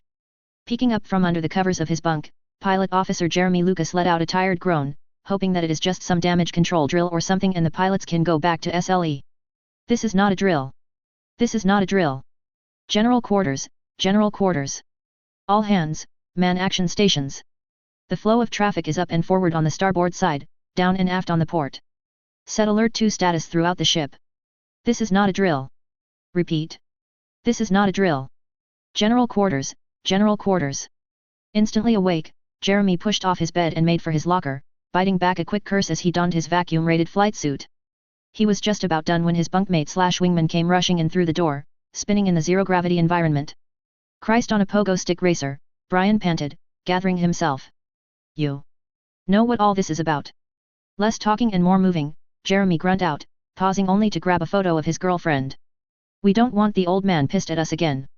Let's. Brian shuddered as he finished suiting up, following his fellow pilot out into the barely controlled chaos of the passageway, and promptly bounced off someone heading it the other direction, sending them both sprawling against the bulkhead. With some experience and luck, Brian managed to stop himself from bouncing off the wall. The other man wasn't so lucky. Watch where you are going. Jeremy grabbed the now flailing crewman out of the air. Traffic flow is in the other direction, so be careful. Yes, sir. Sorry, sir. The chastened crewman apologized before rushing down the passageway again, though slower this time. Damn rookie, Brian growled. Jeremy merely shrugged before unsealing the door leading to the next compartment. Soon the pair found themselves outside the pilot briefing room, slightly panting from the exertion. Mr. Lucas, Mr. Boulos, glad to see you had finally arrived. A man with salt and pepper hair looked up as they entered the room. Commander, sir. The pair saluted. At ease. Wing Commander Tokugawa checks his stopwatch before nodding. 3.5 minutes. Good. LT Abigail, you may begin the briefing. Yes, sir, I will keep this short. Approximately 6 minutes ago, scouting elements of the ZAFT fleet breached the outer exclusion zone of the L4 colonies despite several warnings, and long-range sensors are showing the rest of the ZAFT fleet following much more slowly. Fleet intelligence think it is more saber rattling on ZAFT's part, so Fleet Command is letting us rattle our swords right back. Gold and Mercury flights have anti-fighter duties, reinforce Iridium, and show those ZAFT flyboys we mean business. Platinum will carry mixed armament in case things get serious. You will be accompanied by the 1205th and the 1207th. Command is as per usual. Combat NAV and TAC link have already been loaded up onto your Mobius. Any question? No, ma'am. Let me make a few things clear, Tokugawa spoke up, his calm baritone instantly silencing everyone else in the room. Your mission is to show ZAFT that we are willing to defend ourselves and the colonies behind us, not to start a battle. The rules of engagement are simple: hold your ground but don't fire unless fired upon. Am I clear? Yes, sir. The CAG simply looked out over the assembled pilots, seemingly looking them all in the eye before dipping his head in a single nod. Good. Give 'em hell. With that, Jeremy followed the rest of the pilots of the 1205th in funneling through the hangar bay hatch, taking wide purposeful strides towards his personal mobile armor. Some pilots carried out a meticulous inspection of their birds before any launch, but he wasn't one of them. Specialist Wang had been taking care of his Mobius ever since he'd transferred to the Changzhou almost a year ago, and he hasn't slipped yet. Speaking of which, there was the specialist leading his team in attaching the last of the missiles onto the hardpoints. Edward. She ready to dance? Bet your ass, sir. Might not be Chief Murdoch, but he'll have my ass if I mess up. Jeremy just pets the man's shoulder in acknowledgement as he climbed up the ladder into the pilot's seat, view screens flickering on as the cockpit sealed itself around him. All hands, prepare for hangar decompression. Repeat. All hands, prepare for hangar decompression. From the corner of his eye, he could see the specialist giving him a thumbs up as he rode away on the retreating scaffold, a gesture which he returns even though he knows the other man couldn't see it. Moments later, a loud keening shudder made itself known as the Changzhou's elevator system deposited his Mobius outside the carrier's armored hangars at the edge of a star-filled maw that was the carrier's 40M long linear catapult.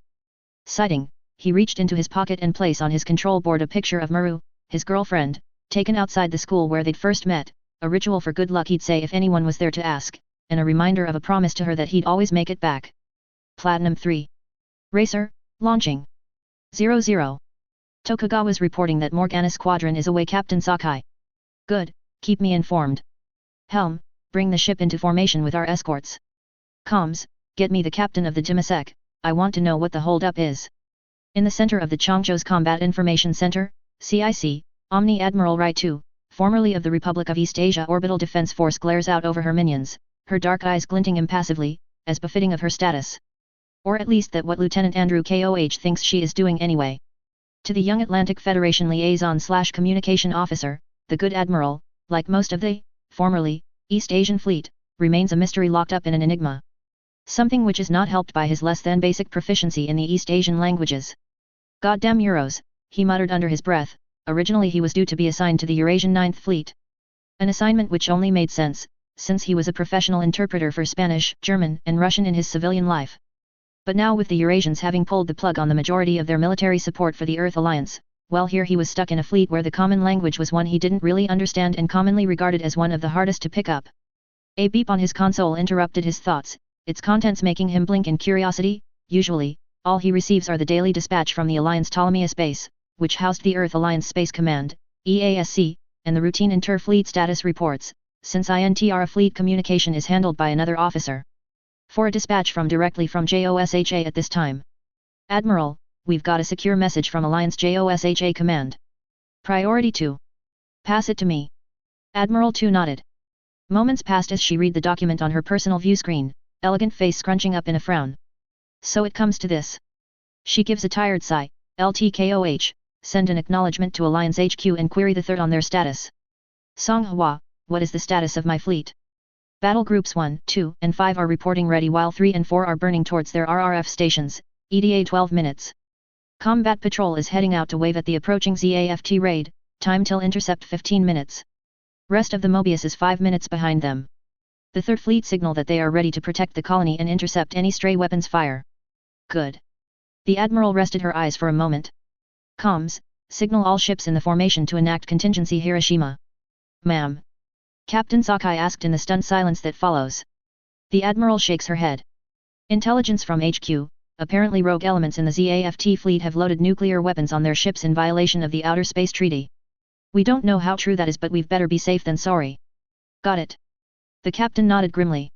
All right, you heard the Admiral, all hands prepare for flash and EMP degradation mode. Comms, forward orders to Tokugawa on the double. Ma'am, we are receiving a repeating message from the ZAFT on the C-band, unencrypted, Andrew reported. Go on. Message reads, attention all Earth Alliance forces, this is the Zodiac Alliance for Freedom Treaty 2nd Fleet. We are currently on the first solar patrol in the defense of humanity's home world against any hostile threats. This is a peaceful mission, however, any hostile action will be met with force. Message loops. Andrew reported, carefully keeping his voice neutral. Do we have any response?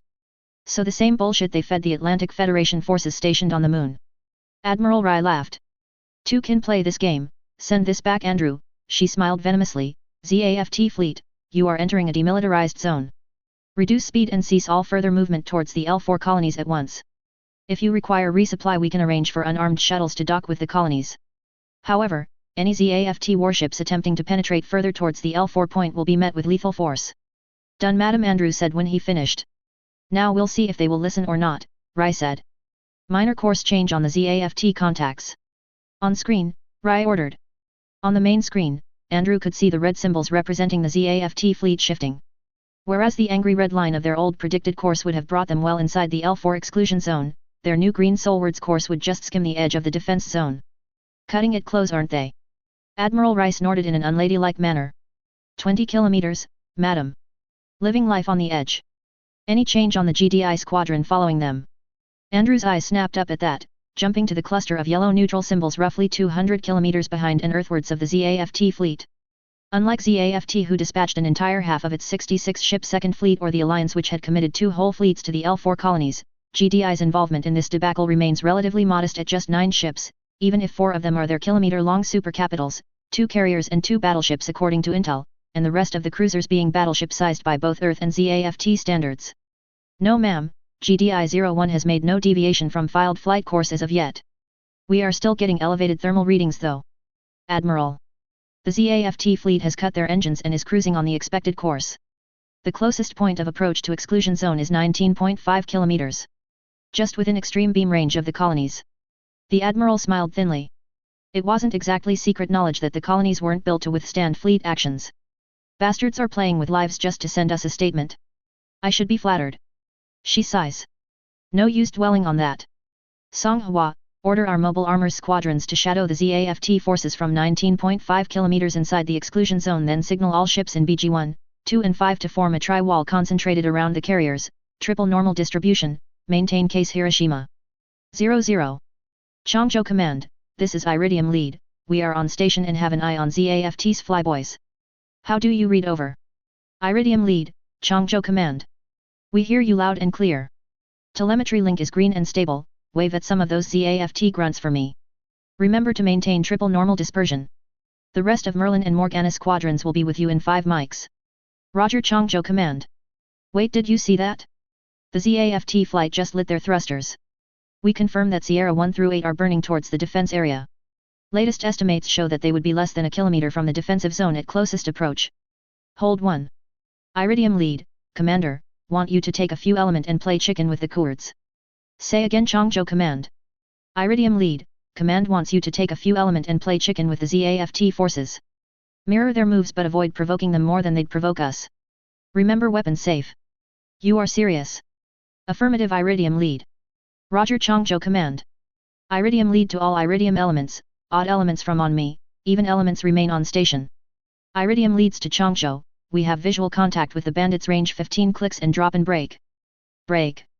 Fuckers lit us up. Iridium Lead. What is your status? Scared 10 years off my life, Changzhou Command, those ZAFT Fujokers lit us up with targeting ladder. No munition flying, repeat, no munition flying. What's our response? Over. Hold 1. Iridium Flight, you are cleared to activate your targeting system but weapon safe unless they fire upon you or they enter the defensive zone. Standard row apply. Roger. Okay, boys, you heard the lady, paint though. 00. March 23, 1044 UST, 2070/CE70. Approaching L4 point, Cronus Mod Tofker GDSS Izume, Command Ship, GDI Reek Div 77. Warning. Tactical nuclear detonation detected. Well. God damn it.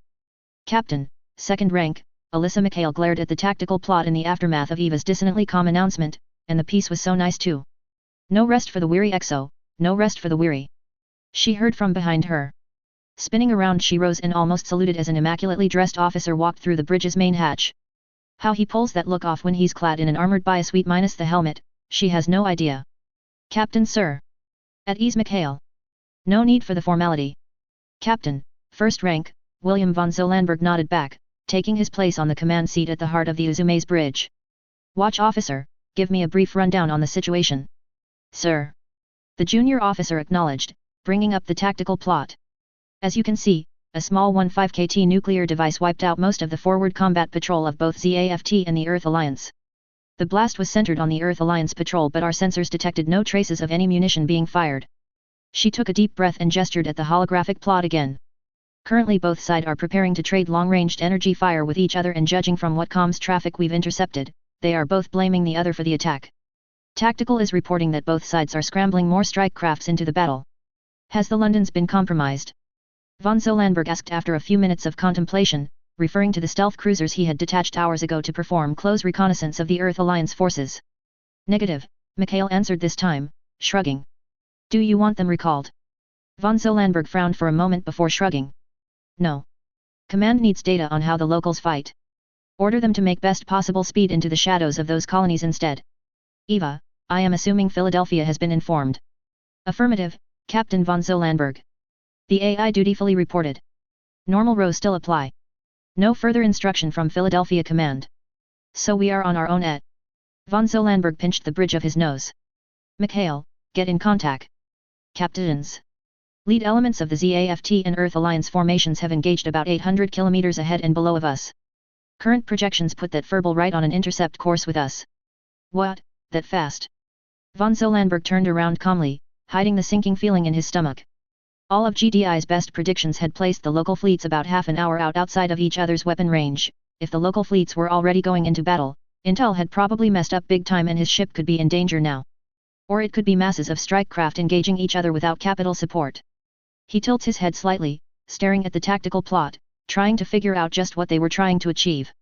After all, the fleet evaluations of 2068 had shown that sending unsupported strike crafts against combined deep space fleets is practically signing the death warrants of all the pilots involved, so just why? Their doctrine is different. Their tech assumption is different.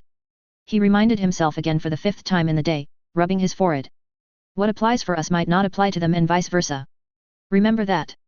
He grunted internally again. The strike crafts were something he'd overlooked and he had the feeling that it wouldn't be the last before the day was over. Hopefully, his and his fleet's preconceptions wouldn't be the death of them. Now for damage control. My pay for a proper flag officer. He grumbled. Change of plans. Mikhail, you have the ship, do me proud. Eva, as the senior officer of Reactive 77, I am assuming battlefield command of this squadron. Authorization codes confirmed. Eva interlink established, collating relevant data. Interface complete. Welcome, Battle Commander von Zolanberg. Yeah, how great, the senior captain mumbled as the tactical level interface sprang to life around his console, an almost game-like holographic representation of the battlefield his flotilla found itself embroiled in. Acting quickly, he issued a warning towards both the ZAFT and Earth Alliance forces before selecting the icons representing his 2 Rhea-class battleship and handful of cruisers, issuing move orders for them to take up a new formation with the battleships forming a bulwark against any frontal attack while the cruisers screened the flanks, protecting and being protected in turn by the prodigious firepower of the Uzume and her fellow missile battlecruiser. Now, if only the enemy can just cooperate for once. 00. Tally-ho, 12 bandits. Jins, 7 o'clock, hi. Look like a mix of grunts, heavy and command types. Changzhou command, request weapon free. Negative platinum flight. Weapon hold. Repeat. God damn it, we have incoming. Platinum lead to all platinum elements, break and engage, mutual support. Get out of here Iridium, we'd cover you. Platinum 3, I have tone. Jeremy barked, locking onto a fin-headed command gun while narrowly dodging a burst of 76mm autocannon fire with a tap of his thrusters. Fighting back a bone-numbing realization that he could have just died, he noted with a strange, almost clinical detachment as 2 of the green icons on his TAC map went amber, then black, signifying that 2 of his friends wouldn't be making the journey back to the Changzhou today, or ever again. Then that detachment and fear gave way to burning hot rage. Bastards! Bastards! Fox 1! Fox 1, 4 away! Pulling the trigger, 4 missiles leaped off their rails, burning towards the brightly painted ZAFT machine. Credit where it is due, the ZAFT commander reacted with almost mechanical speed, putting up a barrage of autocannon fire which detonated the first 2 missiles en route, catching the third on his shield and somehow dodging the worst of the last missile blast, walking away from Jeremy's missile barrage with just slightly damaged thrusters and scorched paint. This combination of the monstrous resilience and agility of the GIN paired with the inhuman reaction speed and coordination of its coordinator pilot is the reason why going up against a GIN 1-on-1 or even 2-on-1 is considered to be suicide by many in the Earth Alliance Mobius Corps. Unfortunately for the unknown coordinator, Jeremy wasn't fighting alone. Even as the coordinator lowered his shield to counterattack, a linear cannon slug from Platinum lead tore away the Jin's shield, taking advantage of the momentary opening created by Jeremy's missiles. The ZAFT commander's wingman tried to move in to render covering fire only to find Platinum 2, 6, 7, and 8 in their face, strafing away with their 40mm autocannons. The pair of Jins pressed on, turning slightly to return fire only to realize their mistake too late as Gold Flight took the opening platinum created to blow away the Coordinator squad with a fusillade of linear cannon and missile fire while Mercury Flight kept the rest of the ZAFT flight off their back. Gold to platinum, scratch 3 bandits. Thanks for the assist.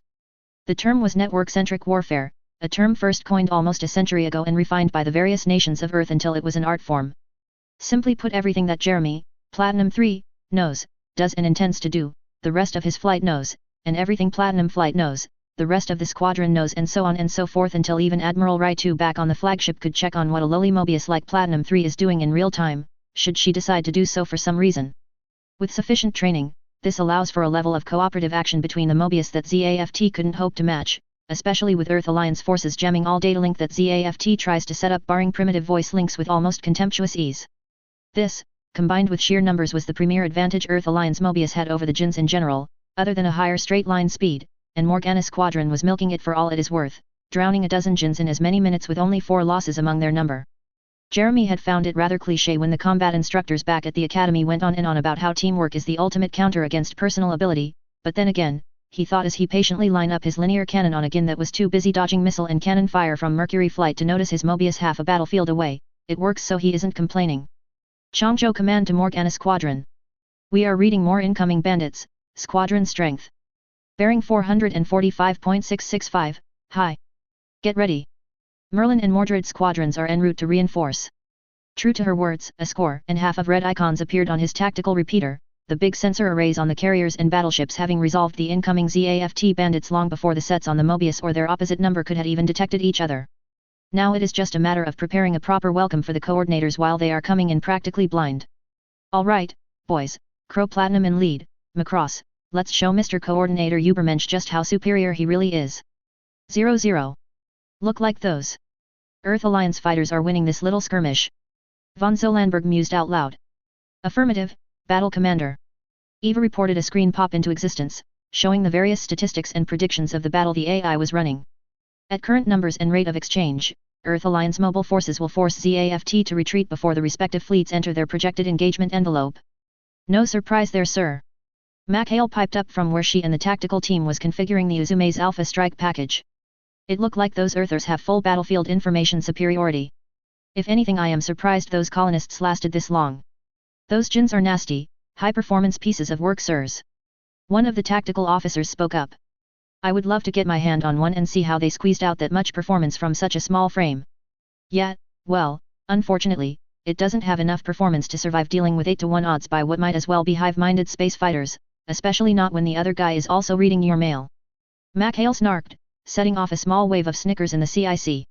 Anyway, comms, do we have any response from the locals yet? No XO. Seriously, they are still not responding.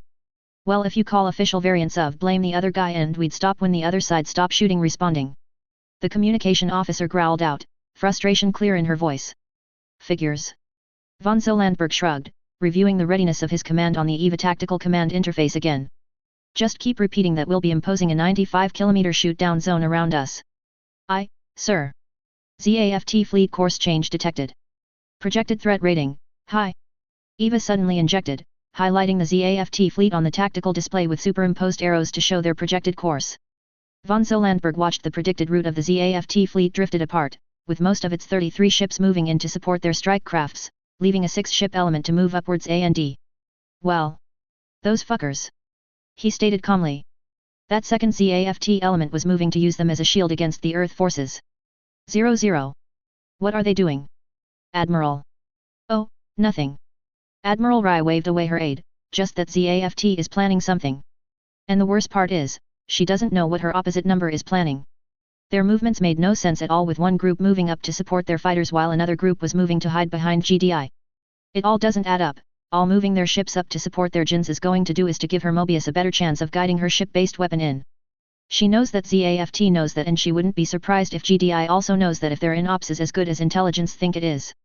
Which means that ZAFT's moves, as they are practically suicidal, and that's the problem.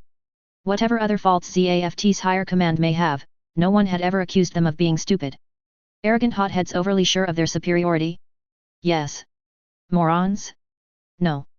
And then there is that second ZAFT detachment, their actions made even less sense. She'd believe that they were trying to taunt her into shooting through GDI to get at them, but, surely, even coordinators aren't so narcissistic and arrogant. After all, if they were using GDI as a shield against her forces, that same GDI force would also be shielding her, and she's pretty sure they weren't stupid enough to think she's arrogant enough to risk war against them just to take out some enemy ships. But still, it looks like they had waited until she had deployed most of her squadrons. Then there was HICOM's warning about ZAFT's nuclear use and all those rumors about the coordinator's new super weapon. Order all squadron to return for close-in defense. Rai yelled, forcing the order out of her suddenly dry throat. Madam. Recall the Mobius. Do it now. On it, Admiral. Squadrons are heading in for close defense now. But why though? Then at that moment, all hell broke loose. 0-0. Fuhuyuk. Gritting his teeth against the G-forces which threatened to send him into oblivion, Jeremy held onto his control stick for dear life, pushing his Mobius into a series of punishing maneuvers near the edge of its performance envelope. And he'd made it too, narrowly avoiding a charging Jin's sword with nothing more than a long scratch carved down his starboard armor, which also coincidentally put him in a near-perfect position to put a linear gun slug into the back of the coordinator fucker's cockpit. Which he did promptly. Panting from the adrenaline rush, Jeremy took the moment to orientate himself. Okay, he thought, what the fuck is going on? One moment he and his buddies had been holding their own against the Jins, there was that sudden recall order from Changzhou, then, his radio, radar, and TAC-link had died, leaving them practically blind and deaf. Blind and deaf, just as the ZAFT ships was about to enter weapon range. Jeremy swore as realization dawned on him. As much as he wishes all this was some sort of coincidence, it appears that ZAFT had developed some sort of jammer which jammed the shit out of all known radio frequency. Unbidden, the lines of a half-remembered song came to mind, one which perfectly described his situation. Force them to hunt me, they will play my game. And play by my rules, I will be close but still untouchable. And now, they were playing ZAFT's rule, one where it takes at least 3 Mobius to defeat again and the Mobius are not allowed to communicate. TAC-link is dead and so is radar. Imaging IR is working but fuzzy as hell and I can't raise anyone on the comms, so that's probably dead as well.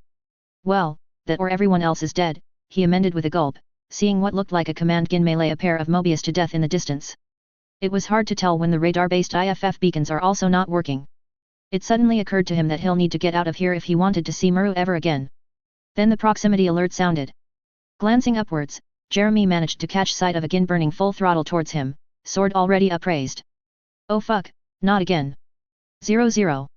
Unscheduled reactor shutdown. Transferring load to reserve power. Comms are down. We can't raise anyone, all we are getting is static on all channels. Engineering to restore emergency power. Long-range sensors are out, all we are getting is local IR and visuals. Beads of sweat made its way down Admiral Rai's brow as she contemplated the situation. Communications are down, the sensor might as well be down. As far as she could tell, they still have weapons and life support, but with no communications to coordinate and no sensors to aim with, they are all dead man walking once ZAFT comes knocking. What the hell happened? No, she could deal with speculating later. Right now she has to somehow get her blind and mute fleet to survive the ZAFT onslaught. Signal lights. She vaguely heard from behind her. Turning around, she glared at the Atlantic Federation communication officer, a Lieutenant Andrew Koh if she remembered correctly. Explain. She ordered. Be back in the Second World War, ships that had lost their radio had to resort to flags and flashing lights at each other to communicate. The lieutenant stammered but continued on despite her glare. I know it sounds stupid, but we have exterior lights and can still see some of the other ships. Maybe it could also work for us. Thank you. She gave him a single nod before turning towards the Changzhou's captain. Captain. Is this possible? We can try, the main breakers for the running lights are in the main engineering controls. I can get someone down there to tap out Morse code. Get it done. She ordered, turning around to address the entire CIC. This is what we need, people, unconventional solutions to work around our situation. ZAFT, if this is ZAFT's doing, then they hit us hard. But we are all soldiers of the Republic and of Earth. Through history, we have always been hit hard. And I will be damned if I simply let some uppity coordinator walk over us like he owns the place. A ragged cheer erupted at the end of her impromptu speech, and while the chaos didn't abate, it did become a lot less panicked and more purposeful for the lack of a proper word. Instead of fear and uncertainty, the snippets she is hearing a lot more situation reports and constructive ideas like linking up their navigational IR detectors and TI images together for an impromptu fire control system or overwriting the missile software to use them as time-fused flak. Not that all of that will really stop the coordinators from killing them all if they made a determined push. All it will do is buy them a little more time. While not great, that was perfectly fine with her if that was the best she'd get, at least that'll allow her to implement the next part of her plan. Lieutenant Andrew. Madam. The young man gulped. If I recall correctly, you are Mobius trained. She stated quietly. Yes, madam. The young man answered. Good, make a recording of our sensors and communications from the past 4 hours, then report to the hangar bay. You are to take the rest of the Changzhou's reserve Mobius. Do whatever you have to make sure the information reaches the Third or Earth Alliance Space Command. She held up a hand to forestall the younger man who looked like he wanted to argue. No buts.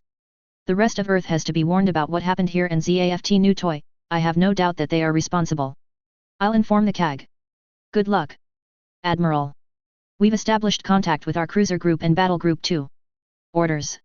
She gave the lieutenant a curt nod before turning back to the CIC. What's our bandwidth?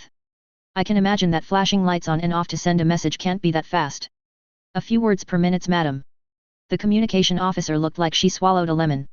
Sorry, but it is the best we can do until we can find another method to counter this jamming. The Admiral just gave a stone-faced nod, though internally, she felt like just smashing her command console. Not that it'll really help with anything, Rai thought sourly, but at least it would make her feel better. She took a deep breath before issuing her orders. Then order the fleet to form a wall, referencing from the Changzhou. Each vessel is to take up position 300 meters to the top, bottom, left or right of the nearest friendly ship and stay on the move. All ships are to engage targets of opportunity at own discretion. Heavy weapons are restricted to a 60-degree area of responsibility in front of the ship. Got it, Admiral. Admiral, Captain Sakai hesitated, are you sure? In such a format? Yes, Sakai Rai interrupted. I know this goes against everything in the Academy, but... Captain. The CAG is reporting that he and Lieutenant KOH are ready for multiple incoming contacts on TI. A sensor rating yelled out. 155 kilometers and closing. Comms. Signal fleet weapon free, then signal the 2/3 reverse impulse once the fleet is in formation. Admiral Rai ordered. Captain Sakai, disregard everything else. Get those birds in the air. Now, Admiral Rai thought, clenching her fist, to buy time. 00. Jeremy rolled his mobile armor to the left, barely avoiding a trail of tracer fire lancing up from behind. Grimacing from the G-forces, he gives his engines another push, this time literally outrunning the 500mm recoilless rifle round that another Gin tried to end him with. Oh, he was never going to complain about the Mobius engines again. With the safety interlocks disabled, the Mobius was capable of 20 gs of straight-line acceleration, far more than enough to leave even a full burning Gin in the literal dust, as he and some unlucky sword-obsessed enemy pilot found out. He wasn't sure who was more surprised at that, him or the Gin, though he has to thank his lucky stars that he had remained conscious at all, much less retained enough presence of mind to steer back to the fleet. At least he thinks it is his fleet anyway. The thermal imagers and electro-optical sensors on his Mobius weren't the best even under ideal conditions. Normally he'd ask his squad for a sensor fusion, but they are all DEA. Best not to dwell on that now, he thought, gritting his teeth harder. Though he promises himself that ZAFT will pay for Brian, Stephanie, and all the others. Now, only to survive the rest of this battle so that he can see his girl again. 00. Timid Earth Alliance Strike Forces losses are at 47% and rising. Estimated ZAFT Strike Forces losses are holding steady 23.4%. Thank you, Eva. Any word from InOps about whatever ZAFT is using for gemming? Negative, Battle Commander. No information beyond the preliminary analysis exist. Priority alert, main elements of the Earth Alliance and ZAFT fleets are starting their engagement. On screen. Von Zolanberg ordered, nodding as his tactical display zoomed into a section of the battlefield. It looks like the Earthers had formed their ships into a wall formation, judging from the slightly wonky array of white icons on the display. Well, it looks like someone was on their feet over there, the acting battle commander mused, feeling his respect for the Alliance sailors up another notch. By placing his fleet in a simple wall, the Earth Alliance commander has ensured that his ships will be able to support each other and utilize their heavy weapons without risk of friendly fire. A feat easier said than done, given that they appeared to be using signal lamps of all things for communication. Of course, that formation has its weaknesses, which the colonial commanders seem to be exploiting, both by sending his fighters in an attempt to flank the formation and by gathering his smaller but more coordinated force into an arrowhead in an attempt to gain local firepower superiority and punch a hole through the Earthers' formation. Not that the Earthers are going to make it easy for him, judging by the sheer volume of ballistics, missiles, and directed energy fire crisscrossing the space between the two. Incoming transmission from GDSS Harrow. Connect. Von Zolanberg nodded. Captain, the Earth Alliance fleet this side of the colonies just lit off all their active sensors. The young-looking man of Japanese descent on the other said calmly. Though knowing the captain of the stealth cruiser as well as he did, von Zolandberg knew that his fellow captain was still green. A fact that was true for the majority of the GDI Space Force. Permission to abort the mission. What's your status? Von Zolandberg asked. We are currently hiding in one of the colony's solar arrays while the Alliance fleet is doing point intercepts on UXO heading towards the colony clusters. Captain Higura answered. We've remained undetected thus far, but given the number of sensors going off and the debris from the weapon hits, there is a pretty high chance that someone will pick us up. Alright, gather as much information as possible but bug out when you feel too threatened. And how badly were the civvies hit? The Alliance fleet is actually doing a pretty good job stopping UXOs. The colonies have taken some hits but remain structurally stable as far as our scans can tell. Higura smiled grimly. But apparently no one told them to retract their mirrors or solar arrays. Damn. Von Zolandberg winced. Noted, I'll do what I can on my side. Stay frosty, Sato. Uzume out. Affirmative. Harrow out. Damned. Von Zolandberg swore, glaring impotently at his tactical display. As long as neither side attacked him first, his rules of engagements meant that he was basically an observer even if the colonies and those innocent civilians got caught up in the battle unless someone was proven to be deliberately targeting said civilians. New communications protocol _ZAFTENC01 uploaded from InOps Division. Captain, urgent new memo from InOps Division, ZAFT communication algorithm decrypted. Full audio visual. Flagship link. Finally. Von Zolandberg hissed. One of the first things they'd discovered was that ZAFT is using rapidly repeated radio messages to communicate. The battle commander had to admit it was a rather simple concept. By sending out thousands of repetitions of the same message, it didn't matter if all the messages were corrupted. As long as they were corrupted randomly, as is the case here, a simple checksum key algorithm could be used to reconstruct the message. A rather simple and elegant method to defeat the jamming compared to the dangerous high-powered, some would say weapon-grade, Masers and Exazers GDI uses or the improvised Morse code signal lamps the Earth forces are using. And now, it looks like the task groups in Ops Spooks and specialized EVAs had finally gotten the keys to the network, so to speak. Scanning target communication net. Polling specific network node. Building network distribution model. ZAFT flagship identified with 97.98% certainty. The AI added, helpfully highlighting one of the ZAFT icons on the display. Of course, it is in the fleet trying to hide behind us, the battle commander frowned. Open a line. He barked. Working, initialization handshake codex, confirmed. Connection successful on channel 17. Is this? Clear the channel, this line is Ressa green and white clad, junior officer, on the other side of the connection yap only to fall silent with a nervous swallow as von Zolandberg turned the full force of his glare on her. My name is Battle Commander William von Zolandberg of the Global Defense Initiative Navy. The battle commander stated quietly, menace dripping from in his words. You will connect me to your admiral and I hope that you will not waste any more of our time. Aye. The ZAFT, officer, stuttered for a moment, mouth opening and closing incoherently until an amused voice off-screen interrupted her. Hey, working comms, I see GDI is really a cut about those naturals. At ease Gene, I'll take this. A foppish-looking blue-haired man clad in a black and white uniform laughed as he took the call. Greeting Admiral. No, battle commander isn't it, my name is Admiral Mu Wui, commander of this ZAFT fleet. I would be assuming this isn't a social call and your purpose isn't just to scare poor Lieutenant Lane half to death. Admiral Wui, I must formally request that you cease your action against Earth Alliance forces. Stray weapon fire from this battle is hitting innocent civilian settlements and from a humanitarian standpoint, I would rather not condone that, not for a skirmish as pointless as this anyway. A look of pure hate flashed through the ZAFT Admiral's eyes before being covered by a false smile. Commander, I am not aware that the neutral GDI is taking sides. Admiral, von Zolandberg grated out. I couldn't care less if you and the Earth Alliance fleets want to pound each other into plasma or whatever shit that you do. But I would rather not see innocent civilians, whether yours, theirs or mine get dragged into this battle needlessly.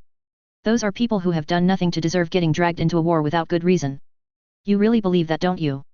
The ZAFT Admiral looked at him wondrously for a moment before breaking into heartfelt, if bitter laughter. A noble sentiment, Commander, if only those animals threw the same. The time for that disappeared the moment they used a nuclear weapon against my pilots, and certainly not after they killed those civilians you were talking about on the streets of their home with their thrice damn blue Cosmos proxies. Look, Admiral, von Zolandberg said while internally, he was cursing fate. Of course fate or God or Buddha or that motherfucker, Kane had to toss them into a situation like this. Seriously, GDI had just barely managed to begin mending the wounds and the blood grudges forged by Tiberium and the Tiberium Wars between mutants, yellow zoners, and blue zoners, and here they were, flung into a universe with more unreasoning hatred and grudges. Wonderful. My apologies, Commander, I lost control of myself for a moment. Mu Wui took a deep calming breath. In any case, I swear on my word that those under your command will not be harmed as long as you remain on your current course. However, any interference will be treated as hostile action. Listen, von Zolandberg started as the screen switched to static. Bloody bastard cut the line, didn't he? Affirmative, Battle Commander. Should I attempt to reconnect? Forget it, Eva, get me Fleetco. Priority alert. The AI interrupted multiple strike unit attempting to penetrate the 100 km perimeter. Force composition, 3 Earth Alliance Mobius, 9 ZAFT Jins.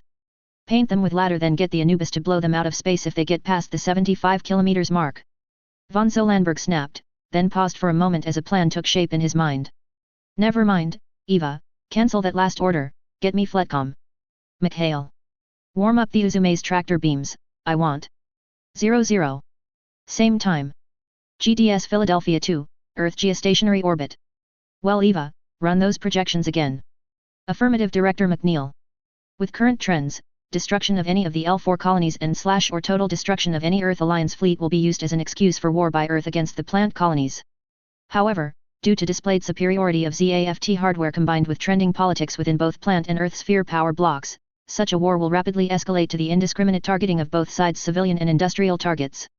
War games using publicly available information as well as fleet position data obtained from the Deep Space Net indicates with 79.34% probability that the Earth Alliance intends a first strike with nuclear weapons to eliminate the agricultural colonies and force the plants to surrender or face starvation, while ZAFT plans for orbital bombardment and occupation of Earth mass driver infrastructure to economically starve the Earth Alliance into submission.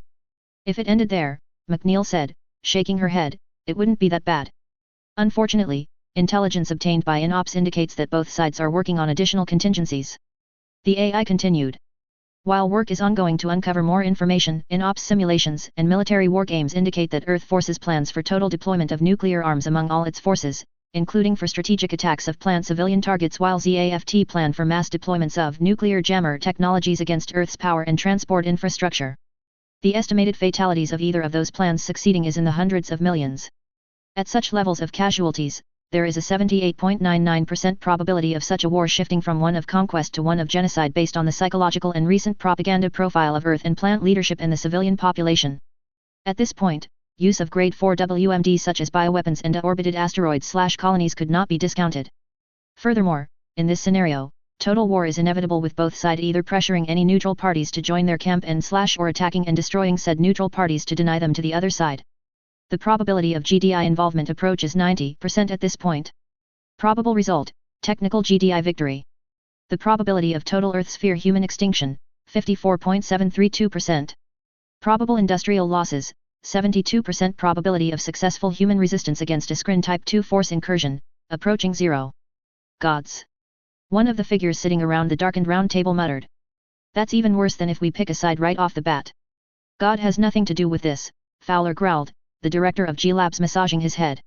Eva, how weighted is this prediction?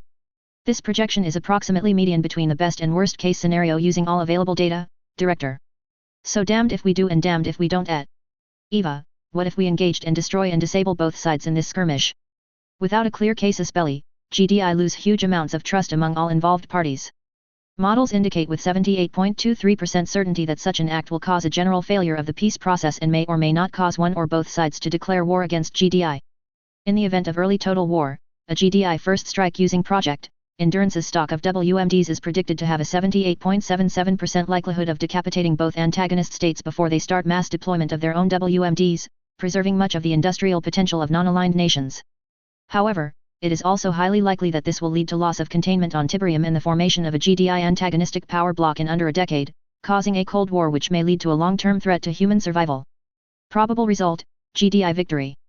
The probability of total Earth sphere human extinction, 14.732%.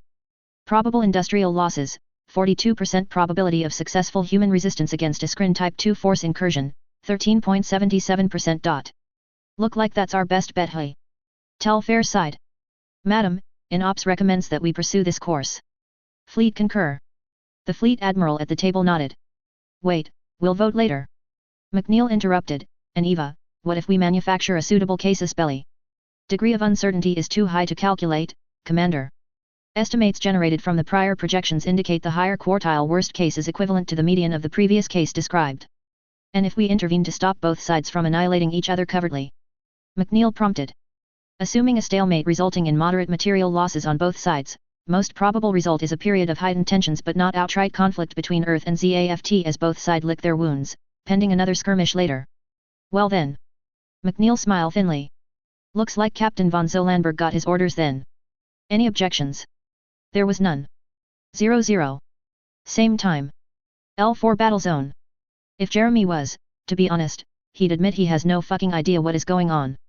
One moment he was panicking, trying his damnedest to change course when it became obvious that the fleet he was heading towards was not the 7th like he had originally thought but the GDI Bloody Squadron. The next moment, he had somehow lost control of his Mobius and was accelerating towards the GDI no-fly zone fast enough that he was beginning to grey out. Correction, he still had control over his thrusters judging from the ineffective jets his reaction control thrusters were giving off so. A high-pitched pulsating whine sounded out as threat warning receivers lit up like a Christmas tree, informing him that the GDI ships had apparently painted him with everything from UV LiDAR to IR spotlights. Oh. Jeremy gulped. Shit. His train of thought was abruptly derailed and replaced with pants-shitting terror as GDI opened up on him. Walls of tracer fire, seemingly thick enough to walk on, leaped up from the flanks of GDI warships, blindingly bright beams of crackling energy crisscrossed the space around him. Hell, he could even see the speed-blurred streaks of heavy railgun rounds flashing past his cockpit, seemingly close enough to touch. And the worst thing is, with the mysterious force still forcing him towards the GDI fleet, he couldn't even attempt to evade. Muttering a defeated curse, Jeremy shut his eyes and waited for the end. And waited. And waited. Any time now. After what seemed like hours, Jeremy cracked open an eye apprehensively before blinking in surprise. He wasn't dead. Somehow, as miraculous as it seemed, he'd managed to slip through the storm of weapon fire intact and was now flying out the other side of the GDI formation, tracers and beams nipping at his heels. He is still alive. His elation gave way to horror once he glanced at his instruments. Somehow or another he'd managed to exceed the Mobius never exceed speed, something which should have been impossible but it happened anyway. Even if he burned all his remaining reserve fuel now, he couldn't slow down, not enough to matter anyway. Then he noticed his new courses taking him towards another group of contacts, a small group of ZAFT ships. To be more precise, he is going to collide with the ZAFT ship smack in the center of the 6-ship formation in less than a minute given their closing velocity, a fact that ZAFT is only realizing now given their desperate maneuvers and the belated burst of bullets from their CIWS. So that's how it was. Jeremy realized with a dull finality. His survival against their defense grid wasn't a miracle. GDI had planned it. And since he wasn't going home anyway. Sorry Maru, he shakily flipped on the arming switch for his 2 yet unused heavy anti-ship missiles. This is for all of my buddies you coordinator fuckers. 00. ZAFT flagship severely damaged. Jamming field strength dropped by 50%.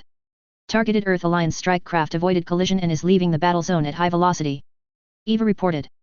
All other encroaching strike crafts destroyed. Von Zolandberg whistled, damn, that's one good pilot. Is there any Earth Alliance assets in position to recover the Mobius Eva? Negative, Battle Commander. At current velocity, the subject is expected to fall into heliocentric orbit.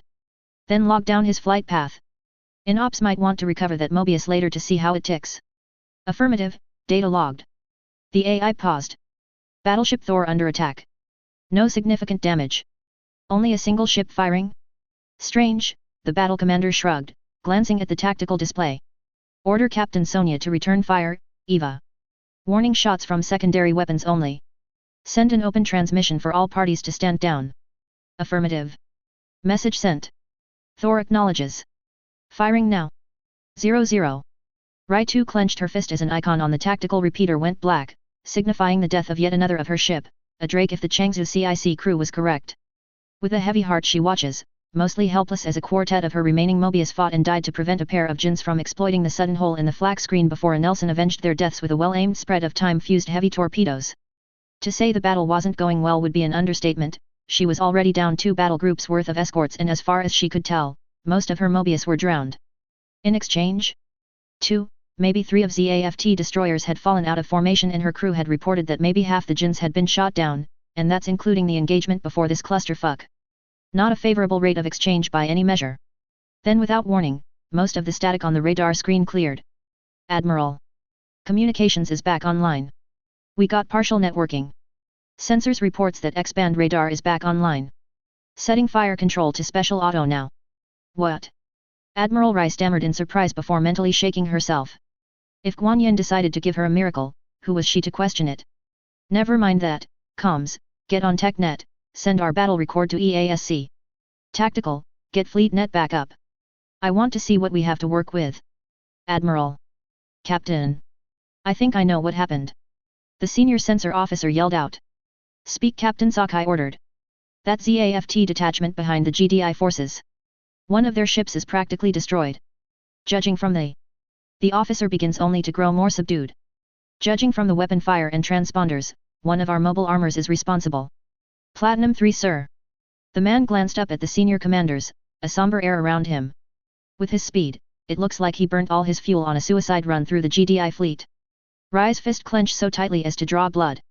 As a former mobile armor pilot herself, she knew what the sensor tech means. With the speed a Mobius on a one-way trip is capable of achieving, the pilot had basically consigned him or herself to a lonely, drawn-out death, either by hypothermia or asphyxiation as power and oxygen run out.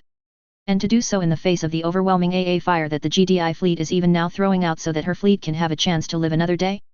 That man is a true samurai, Sakai growled beside her, joining the admiral in her unbidden salute with most of the bridge crew following suit. Then we best not let his sacrifice be in vain. Rai snapped, breaking the moment as the fleet datanet came back online. Pull the carriers back and merge battle group 3 and 4. Have them regroup with. Madam. We got an open transmission from the GDI squadron. They are demanding that all combatants to stand down immediately. Stray weapon fire from the battle is hitting them in the colonies behind us and 00. Incoming weapon fire from secondary ZAFT formation. Multiple ZAFT strike craft launch.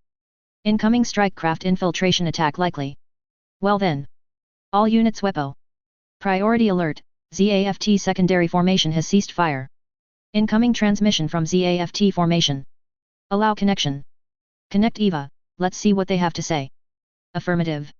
Once again, von Zolandberg for himself facing the ZAFT admiral, only this time the other man was in a spacesuit and was clearly on another ship. Battle Commander. I must ask your forces to cease your unprovoked attack and interference. Excuse me, unprovoked. The GDI battle commander was unamused. The weapon fire from your forces says otherwise. One of my captains mistook the Earth Alliance kamikaze for one of your missiles. Rest assured that he will be punished. However, any further action on your part will be seen as a hostile act. ZAFT out.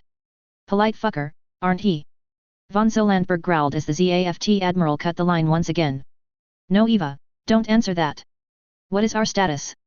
GDSS Uzume and GDSS Andraste report Alpha strike preparations ready, the rest of the battle group reports no damage and full combat readiness, Battle Commander. And there are no signs of the battle slowing down. Affirmative, Battle Commander. The Earth Alliance forces have regained limited radio communications and are regrouping while performing a fighting retreat towards the friendly Earth Alliance fleet at the L4 colonies while ZAFT forces are in pursuit. Von Zolandberg shook his head. Very well, order Captain Mikhail and Captain Nunez to initiate the fire plan. And destroy the secondary ZAFT formation once they shoot at us again. Affirmative, Commander. 00. Admiral Rai hunched over the plotting table, giving the image as it displayed a death glare as her fleet finally responded to her orders. With radio communication back up, her fleet was finally back under her command and fighting back as a fleet instead of a rabble of uncoordinated ships. With a lag time and a degree of coordination was unacceptable under normal circumstances, but it is still better than nothing. Admiral. The GDI carriers are launching their mobile armors. At last count, we are reading at least 700 and increasing individual 50-ton range thermal signatures. She tilts her head, not taking her eyes off the tactical plot. Where are they heading? She asked, presenting a calm facade while sweating internally. She had known that GDI's capital ships are big, but 700 mobile armors were just slight under twice the entire mobile armor inventory of her entire fleet. We can't tell yet, the sensor tech gulped. They are taking up holding formation around their carrier, hold 1, they are burning now. Current course projection is putting them right in between us and the coordinators, madam. Time to target. Captain Sakai asked. Unknown captain. The sensor officer muttered a soft incredulous curse. Their acceleration profile is insane, they are already at 20 gs and it's still rising. The best estimate that I can give you is sometimes less than 6 minutes. Order all our remaining mobile armors back behind our flak screen. Rai barked, all escorts are to assume AAW posture around our remaining carriers best as they can. Allow the fleet to slow slightly but don't break formation and continue our course towards the third. Yes, madam. Admiral, ZAFTians are pulling out and regrouping all along the line of contact. It looks like they are going to try and intercept the GDI Moss. ZAFT ship is continuing their assault. Let them. Rai answered. Order the fleet to keep formation and keep pulling back, it might be a feint by ZAFT. Yes, ma'am. Rai shook her head, wishing the GDI pilots good luck against those coordinator bastards. Unfortunately, she has her own battle to fight, she thought with a frustrated grunt, turning her concentration back to the tactical plot, trying to find any weakness in the ZAFT formation her fleet could exploit. Then the tactical plot went dark. Again. 00. The Type 11A, N, missile was slightly more than halfway towards its intended target when the sweet, faint whisper of ladder against its skin woke its Central Control Unit, CCU, from the slumber of low-powered cruise mode. Referencing the signature of the pulsing beam of coherent light against its newly updated database, a process which took 0.18 millisecond, the CCU found a match in the fire control system of a Zodiac Alliance for Freedom Treaty Zero Gravity Maneuver Fighter 1017, codenamed GIN. Information found the CCU referenced that data against its programmed rules of engagement before bringing up the relevant known performance data of the GIN, a task which took another 0.027 millisecond.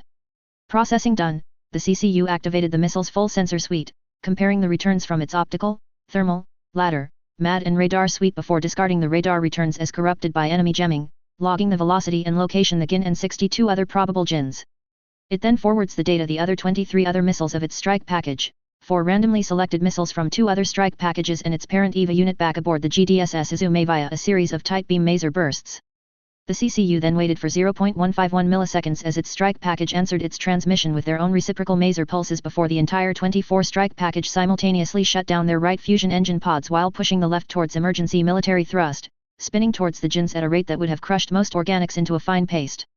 Bringing both engine pods to maximum thrust, the missile activated its jammers and decoys, vaguely aware that 12 other missiles in the strike package had shut down their sensors and activated their stealth package and is reliant of the targeting information it and the 11 other missiles are providing. 3 distinctive thermal flares towards the upper left quadrant of the Type 11A, N, S sensors alerted the CCU to incoming autocannon fire to which it spent 0.21 milliseconds analyzing the trajectory of the incoming rounds and hostile GINs. Satisfied, the missile performed a 0.75 second burn, turning 0.17 degrees to port and launching 4 AIM-372 sub-missiles at probable points along the hostile GIN's trajectory while powering up its dorsal-mounted laser. As predicted, its maneuver evaded 98.3% of the incoming fire, with a single 76mm round cratering on the armor plating 4.76 meters down the missile's leftward flank for no loss in battle effectiveness. 1.72 seconds later, the AIM-372s found their mark and detonated. While the wildly evading GIN managed to avoid most of the damage, its maneuver brought its exposed sides in view of the Type 11A, N, S laser to which the CCU reacted by cycling said laser cannon twice, sending 2 12 megajoule laser pulse into the torso area of the GIN, disabling it. Another 2.70 second main engine burn, during which it took 2 additional 76mm hits, this time disabling a submissile launcher, brought the missile into its assigned area after which its CCU waited for 0.271 millisecond for confirmation that the rest of the strike package is in optimal detonation position before flipping a switch. Deep within the missile's armored shell, powerful electromagnetic fields sprang into life, compressing a carbon and lithium-doped milk crate-sized sphere of metallic deuterium and hydrogen into a bead the size of a pinhead while simultaneously, particle projectors flood the reaction chamber with tau and muon particles. A newborn nova roared its existence to the universe. And the 59 remaining GINs simply ceased to exist as they found themselves occupying the same region of space as 24-25 megaton fireballs. 00. Sensors are fried. Get the backups online. We are reading actual thermal damage all across the upper hull. What the hell are those things using? Silence. Captain Sakai roared, tiring quickly of the chaos and panic that his CIC was descending into for the second time in the day.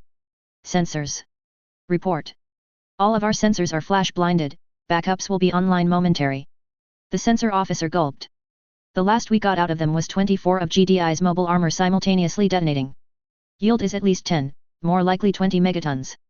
God in his heaven. Someone swore quietly, a sentiment that Rai could get behind. So much for GDI not using nukes. She deadpants, just how many missiles are we talking about? Last count before the sensors went down was something in the area of 810 missiles heading towards us and ZAFT. Captain Sakai growled grimly, with "We aren't going to stop them all" left unsaid but heard by everyone. All hands, stand by for case Hiroshima. Sensors are back online, sirs. Wait a second, radar is back online. Another sensor tech yelled. Oh she vampires. Multiple vampires on an intercept course with the fleet. At least 460 contacts less than 2 minutes out. Well, at least those coordinator bastards are going down with us. Captain Sakai grinned humorlessly, waving at the representation of the debris field that was all that remains of the ZAFT task force that was hiding behind the GDI squadron, as well as the massive swarm of missile icons heading towards the main ZAFT fleet. You think they'll help reserve a place in hell for us? Your failure at an attempt at humor is noted, Captain. Admiral Rai notes primly, holding her head high as the first GDI missile disappeared off the plot as it entered the fleet's engagement range. With full comms restored, she could actually see her fleet firing everything from heavy torpedoes and beams to CIWS at the GDI missiles, but even then, she could tell that they aren't going to be able to kill all the GDI missiles fast enough, even with full networking directing and optimizing her fleet's firepower. Especially with the missiles throwing up their own jamming and evading and even shooting down her counter-missiles like they were goddamned manned mobile armor on crack. Nuclear detonations. 25 megaton blast 35 kilometers ahead. Long-range sensors are blinded again. Set CIWS to local control. Sakai orders with the calmness of a man who could see his imminent death. Brace for impact. So, this is it, hey. Admiral Rai simply stood and clasped her hands behind her back. She'd sometimes thought that she'd someday die in the defense of her country, but she'd never thought that it will be this soon. Time to die with dignity. Clunk. Clunk, clunk, clunk. Multiple impacts registered. Damkin reports, superficial damage. The operations officer looked up, puzzlement clear even through his spacesuit's helmet. What? Sensors are coming back online, Captain, Admiral. The sensor officer had taken off his helmet to wipe the sweat pouring off his brow, a clear violation of regulations, but Rai was willing to let it go just this once. We are reading large amount of chaff, flares, decoys and jammer pods? Wait for a second, are the GDI missiles dummy missiles? Any contamination? No, strangely enough. GDI's nukes were extremely clean. We are reading normal background levels of radiation right now. Incoming transmission from the GDI fleet. It is a loop, what should I do? Put it on screen, Rai ordered distractedly, trying to come to terms that yes, she is still alive. Yes, madam. The communication officer replied, snapping Rai's attention away from her introspective soul-searching.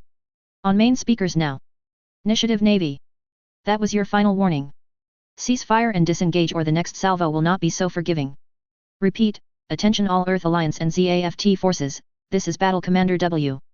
Admiral. Sensors are picking more launches from the GDI carriers ER missile battleships, whatever they are. They are still in holding formation, but we're picking up at least 400 and increasing contacts. Wait, the main body ZAFT fleet is retreating. Well, since they so nicely taken the initiative, we'll do the same. Rai smiled mirthlessly. Comms, signal the GDI fleet and tell them we are retreating. And thank them for their assistance in protecting the colonies.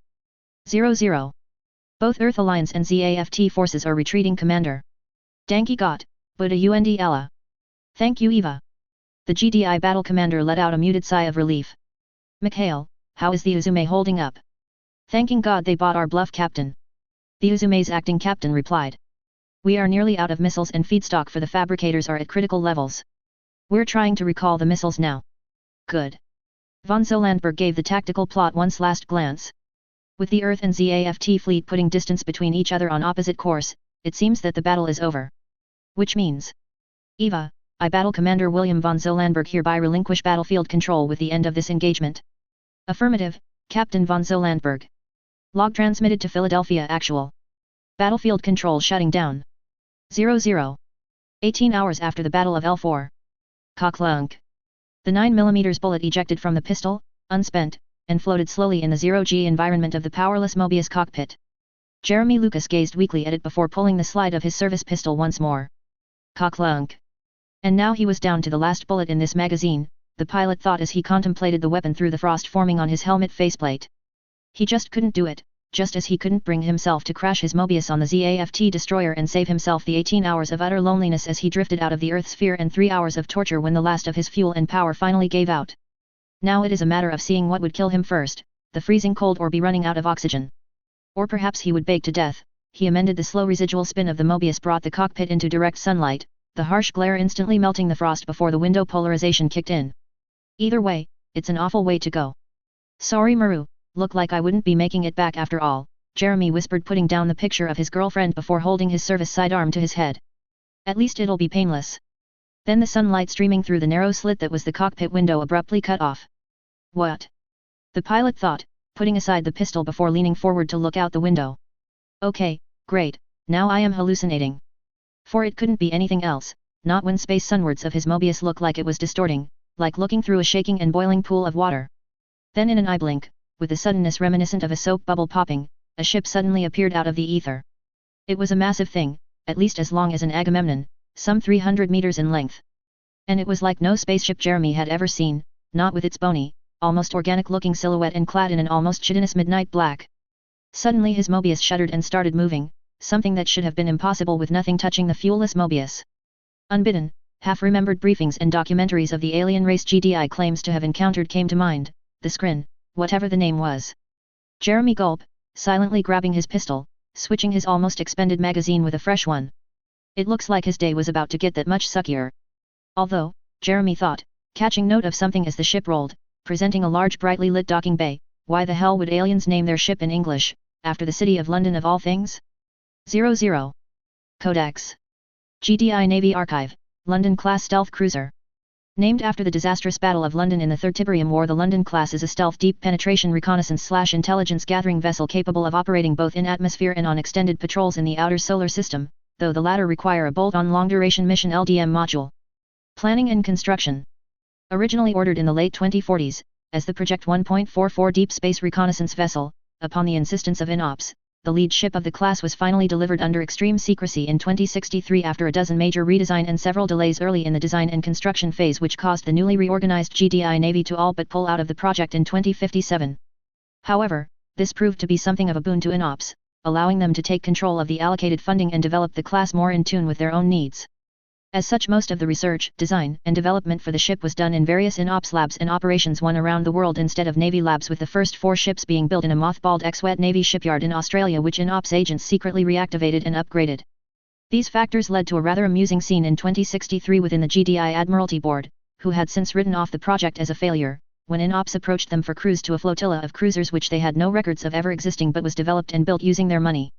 However, with the subsequent demonstration of the cruiser's tactical and combat potential and not having sufficient funds to pursue another design to fill the same tactical niche, the Admiralty Board decided not to pursue action against INOPS in exchange for licensed production of the stealth vessel. 2. Design.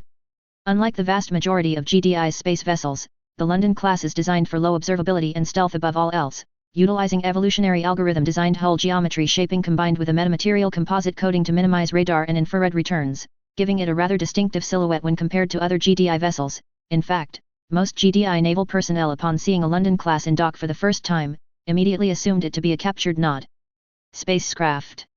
Additionally, the standard Flight 2 Londons are equipped with several measures to increase stealth capabilities, including a version of the optical cloak generators used to keep the ion cannons hidden, various heat sinks and directed radiators, rendering the ship passively invisible to most long-ranged sensors. At shorter range, the London Sabre 2E war package, decoy launchers, and powerful transmitters/jammers can dazzle and blind all but the most hardened of sensors, allowing the London to escape detection and/or allowing the rest of GDI's forces to land home an uncontested strike. Rounding out its reconnaissance capabilities, the vessel is also equipped with a sophisticated sensor system based off the Sky Sentry network, incorporating several sensors and anti-stealth technologies including traditional M-spectrum sensors, gravitational and magnetic anomaly detector amongst others. Further enhancing its detection capabilities, the LDM module the London's utilized in the outer solar system is also equipped with 2 1.75 km long towed antenna array and several sensor buoy launchers, allowing it to effectively picket vast stretches of space. As a stealth reconnaissance vessel, the Flight 2 Londons are only lightly armed, relying more on its speed, sensors, and stealth to avoid and evade hostilities. However, the buoy launchers on the LDM module was designed to be able to deploy Mk77 directed fusion bombs as mines, allowing the Flight IIS to act as stealthy mine layers when required. In addition to the above, Flight I Londons are also equipped with Skrin-derived gravity stabilizer, ion flux generator and stasis projector, as well as next-generation prototypes of the optical cloak generators, granting it invisibility at all but the closest distance, 5 to 10 kilometers, to nearly all known sensor systems, while a hull-mounted holographic projector and planar cold plasma projector allow it to mimic other spaceships. Additionally, the Flight IS feature a more capable Guardian E war package and improved decoy launchers, allowing it to not only jam enemy sensors like the Sabre 2 on the Flight IIS but also to create ghost fleets, feed false data, perform radar return cancellation, break into enemy communication network and issue false orders and others, generally wreaking havoc upon the enemy's battlefield information management. Similarly, the London Flight I sensor system is greatly enhanced compared to the Flight 2's, utilizing new prototype sensors that G-Lab developed in preparation for upgrading the Sky Sentry constellation. In exchange, the Flight I Londons are almost totally defenseless, with their only armaments being a dozen interceptor railgun and laser mount, as well as being almost an order of magnitude more expensive than a flight to London. One including several dozen cases of fraud, 1,307 instances of intellectual property violation and industrial espionage, and 71 cases of outright abduction in acquiring the expertise needed. 2. It came to light in 2069 that the schematics in ops provided to the Navy were significantly downgraded, though correspondingly cheaper, compared to the ones they constructed themselves. The two versions came to be known as London Flight I, in ops operated, and London Flight II, Navy operated. Not Archives, General Arash Diary, date, March 30, 2065. Goddamn, had another nightmare. Ground Zero. It's always about Ground Zero. I can still hear the panicked reports and screams on the command consoles that day. By the Messiah, just how many of our brothers and sisters gave their lives that day just to claim this gateway? And to think that there was no way we could have won if GDI and the visitors haven't been distracted, going at it like some battle between the titans and the gods in mythology, allowing us to sneak around in the shadows and build up, though the cost. An entire army was wiped out that day, buying time for the visitor to complete the gateway. It would have been worse if GDI used their full capabilities. I suppose thanks is in order that neither side focused on us, and an ion storm prevented GDI from getting a clear lock from orbit and just wiping the battlefield clean with their damnable necklace of death. Though, I wonder if the visitor knew of our purpose. After all, their attack concentrated wholly on GDI after a bug mastermind jumped into my command center. It jumped out before my bodyguards could kill it, of course, but after that, all screen attack on us just stopped. By all accounts, the mission was a success. The GDI dogs were routed, the visitors repulsed from Earth, and the tower claimed for the glory of the Brotherhood and the Messiah. Tiberium, The Fires of Terra Chapter 15. March 23, 1400 hours UST, 2070/CE70. Channel 72, FFTV 24 Hours News Channel. Welcome back to the continuing live coverage of the L4 crisis here on FFTV. We have in the studio this hour, our military consultant, Professor Matthew Watts from the Imperial War College. Professor, it had been 4 hours since the so-called Battle of L4, what more do we know? Officially, not much more than the initial statements issued by the various governments, Carol. The professor replied genteelly. Unofficially, however, according to several senior military personnel who wish to remain unnamed, the fleet was caught totally unaware by both the initial ZAFT surprise nuclear strike and by their new superweapon. Now, normally this would be a dangerous sign of failure by the leaders and intelligence apparatus of the Earth Alliance, but in this case, it is perfectly understandable. After all, who would bring nuclear missiles and new top-secret weapons to a mission of goodwill? ZAFT and GDI apparently, the hostess quipped.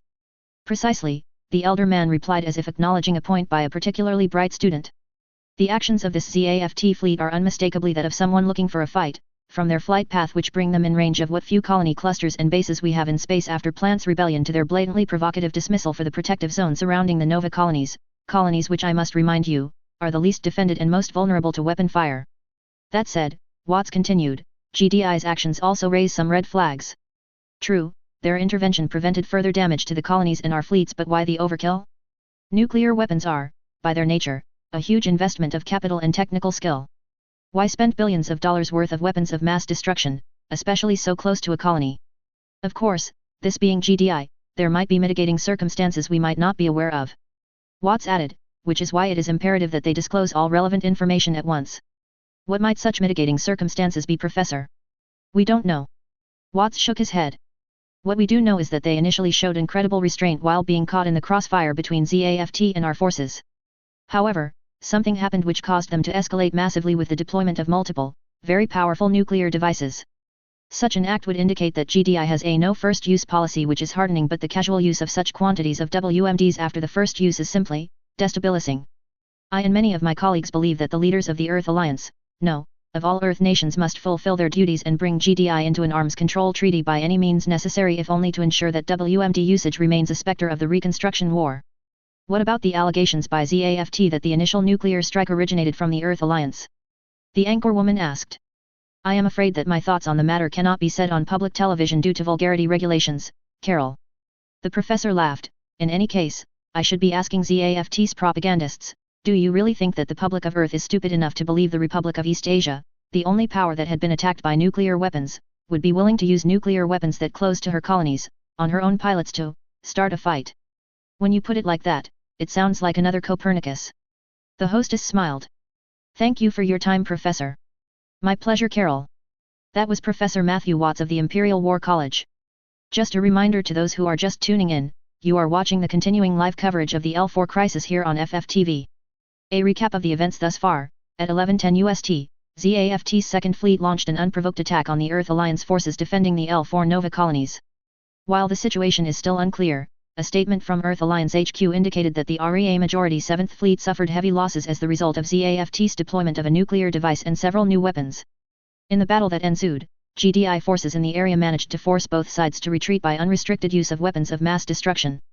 In related news, the Earth Alliance Council has called for an emergency meeting and issued a statement strongly condemning ZAFT's aggression and GDI's usage of WMDs, and the Eurasian Federation has summoned the GDI ambassador. Several non-aligned nations have also issued statements condemning the battle and WMD usage, including Representative Arthura of Orb, who posted on social media. A sad day for humanity when WMDs are used, even if it was wielded to bring peace. While GDI issued a statement, quote, strongly regretting the situation that compelled our military to resort to force to ensure the safety of themselves and nearby civilians. The anchorwoman paused.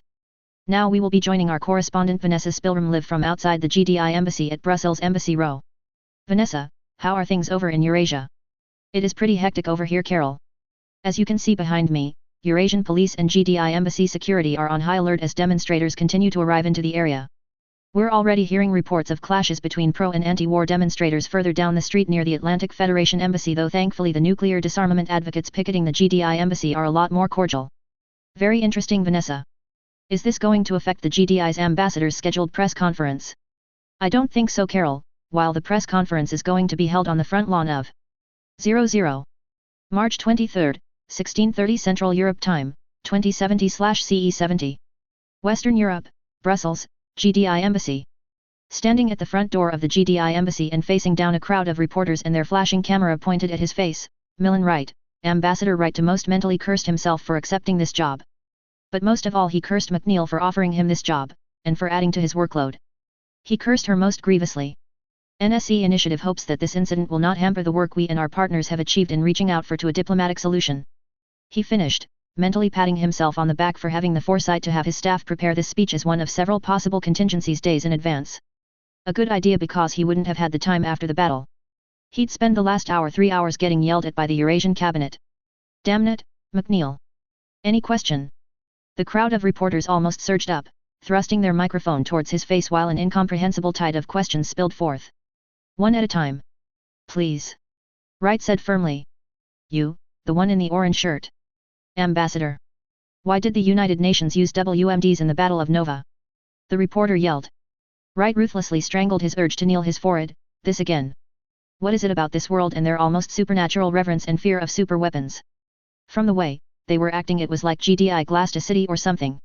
He sighed mentally. Luckily INOPS had warned him of the local strange particularities, so he did have a prepared response for that. There are several reasons for that, I am afraid.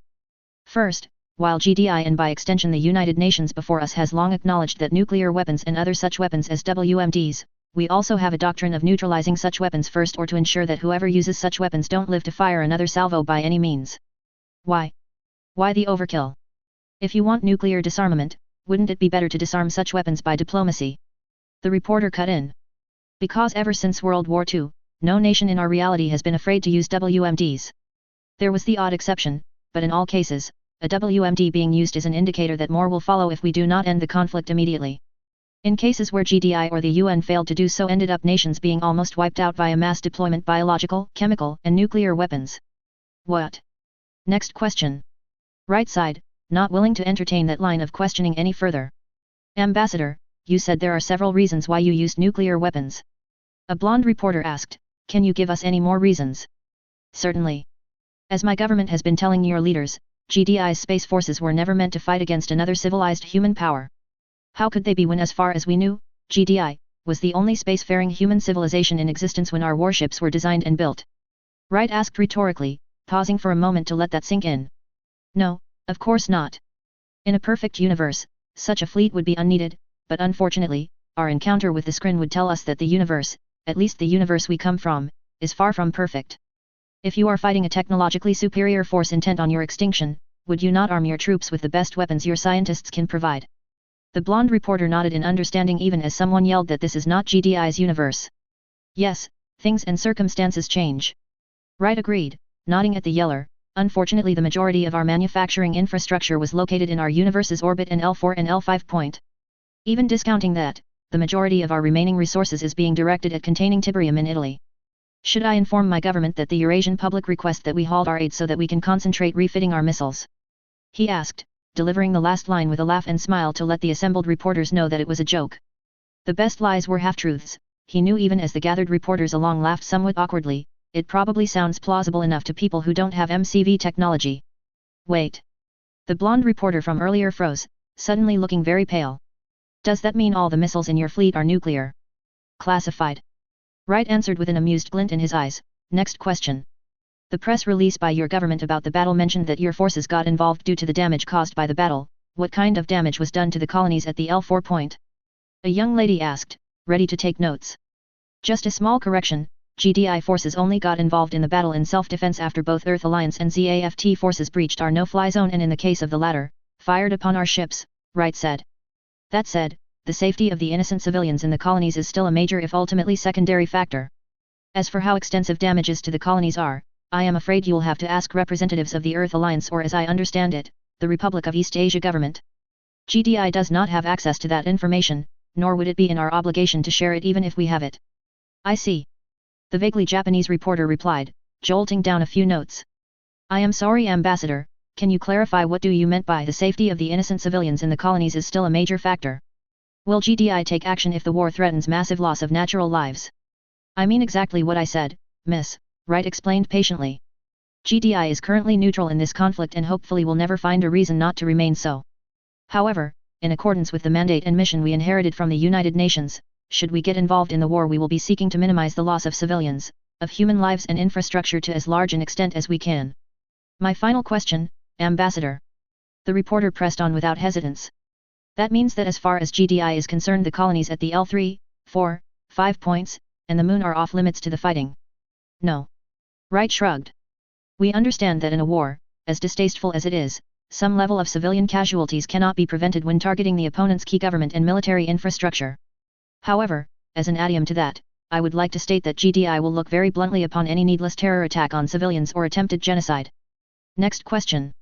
Ambassador, the plant's ambassador had recently made a statement condemning the battle.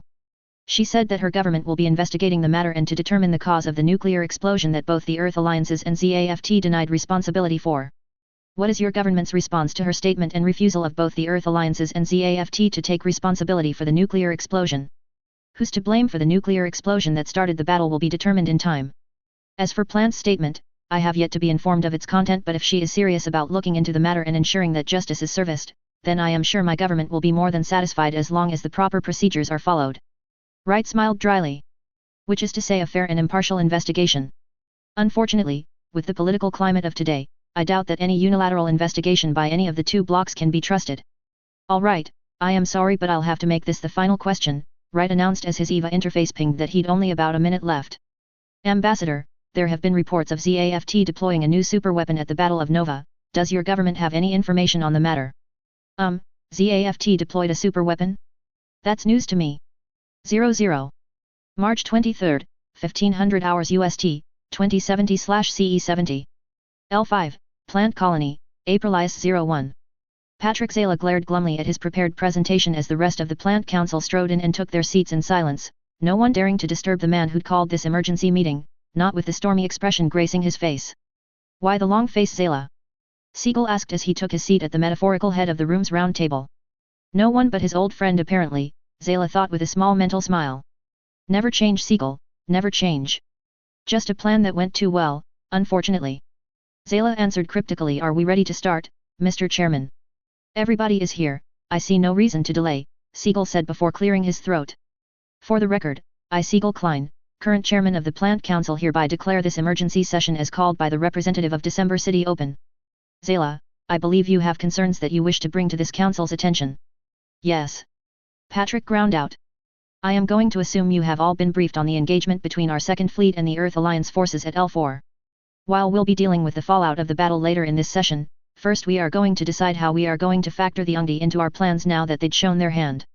Something that should have been done the last session, he added under his breath. What adjustments? Herman Gould asked. All GDI proved in that battle is that brute force and firepower can compensate for lack of technological might. Nothing less. Nothing more. He snorted as Zayla sent him an incredulous look. What? Don't give me that look, Zayla. As far as I see it, we still hold the technological edge. Don't tell me you believe that so-called information we got from the conference. In case you haven't noticed, the goddamn UN just outright ignored the bloody enjammers. Orson White replied icily. I have no idea how and the boys back on Sextilis are driving themselves up the wall over it, but those naturals just rendered over 3 years of my work useless. The enjammer's chief project manager took a deep calming breath. Not useless.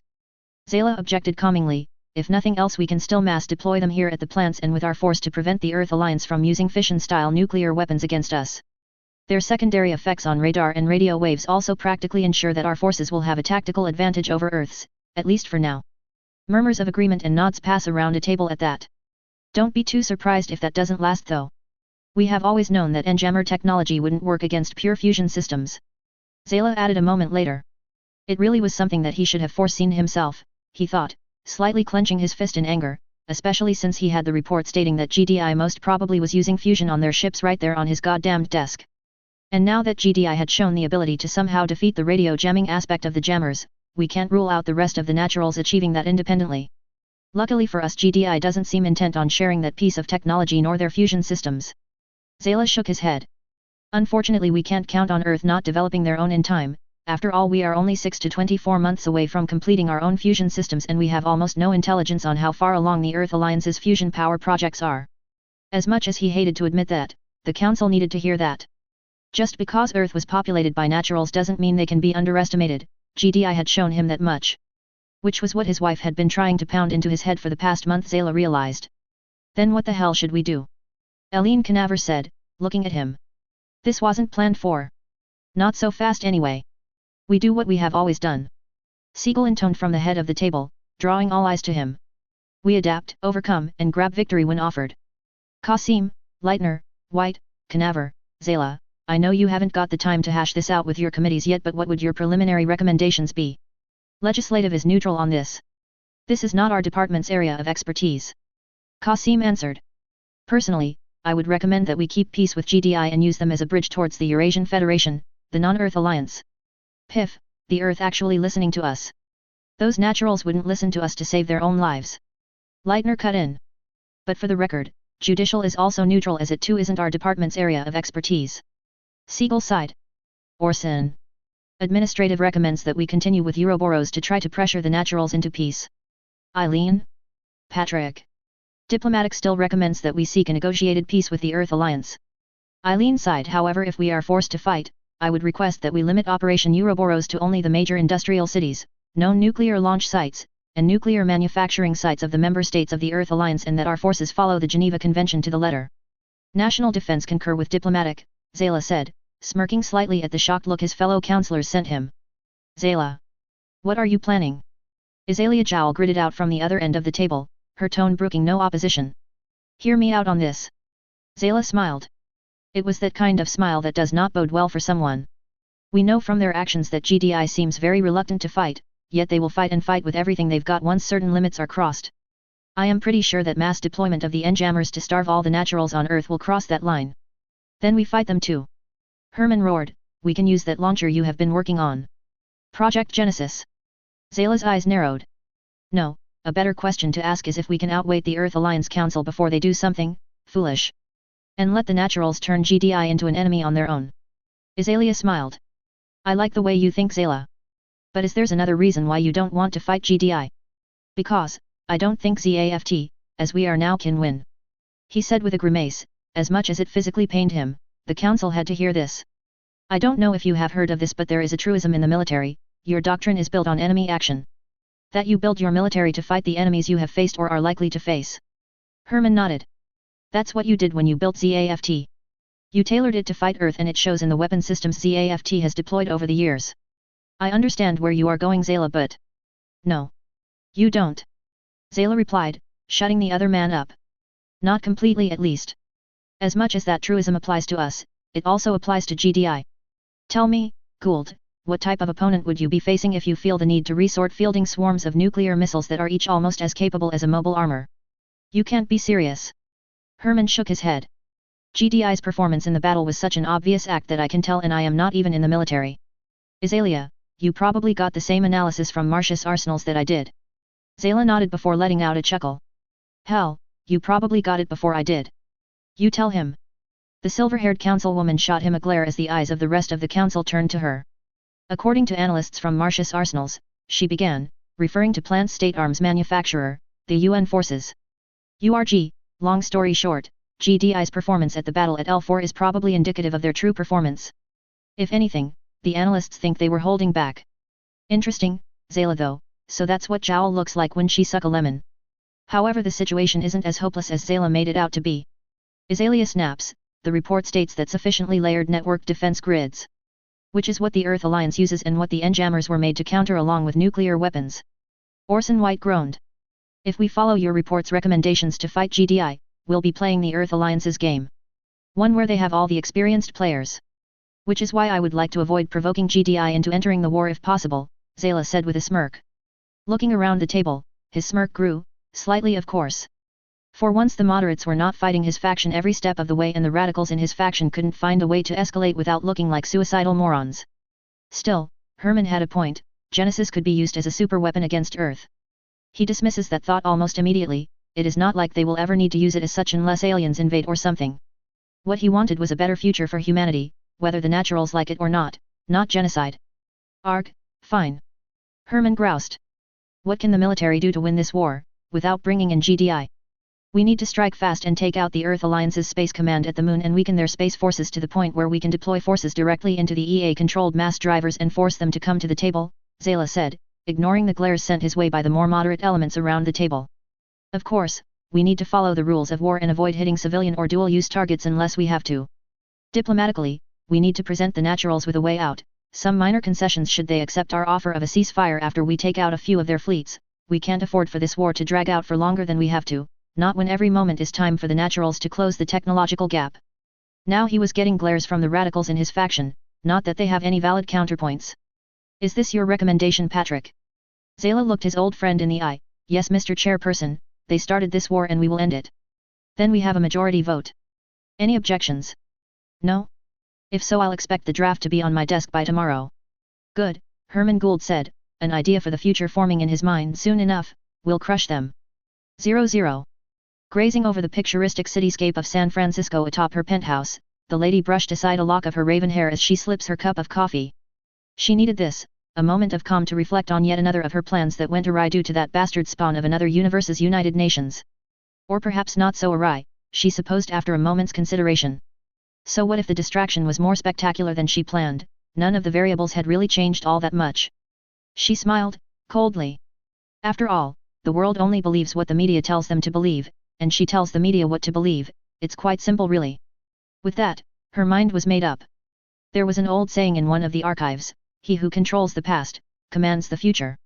He who commands the future conquers the past. Well, she, her mother and her mother before her controls the past, and she intend to follow in their footsteps to command the future, unlike her weakling of a brother. Let those fools play their fruitless games, she thought as she pulled out her phone. After all, neither fate nor destiny can be denied. Marion, tell our associates that we have a dispatch down. 00. March 25, 2200 UST, 2070/CE70. Earth Alliance Combined Task Force Burning Spear. Approaching ZAFT's Second Fleet.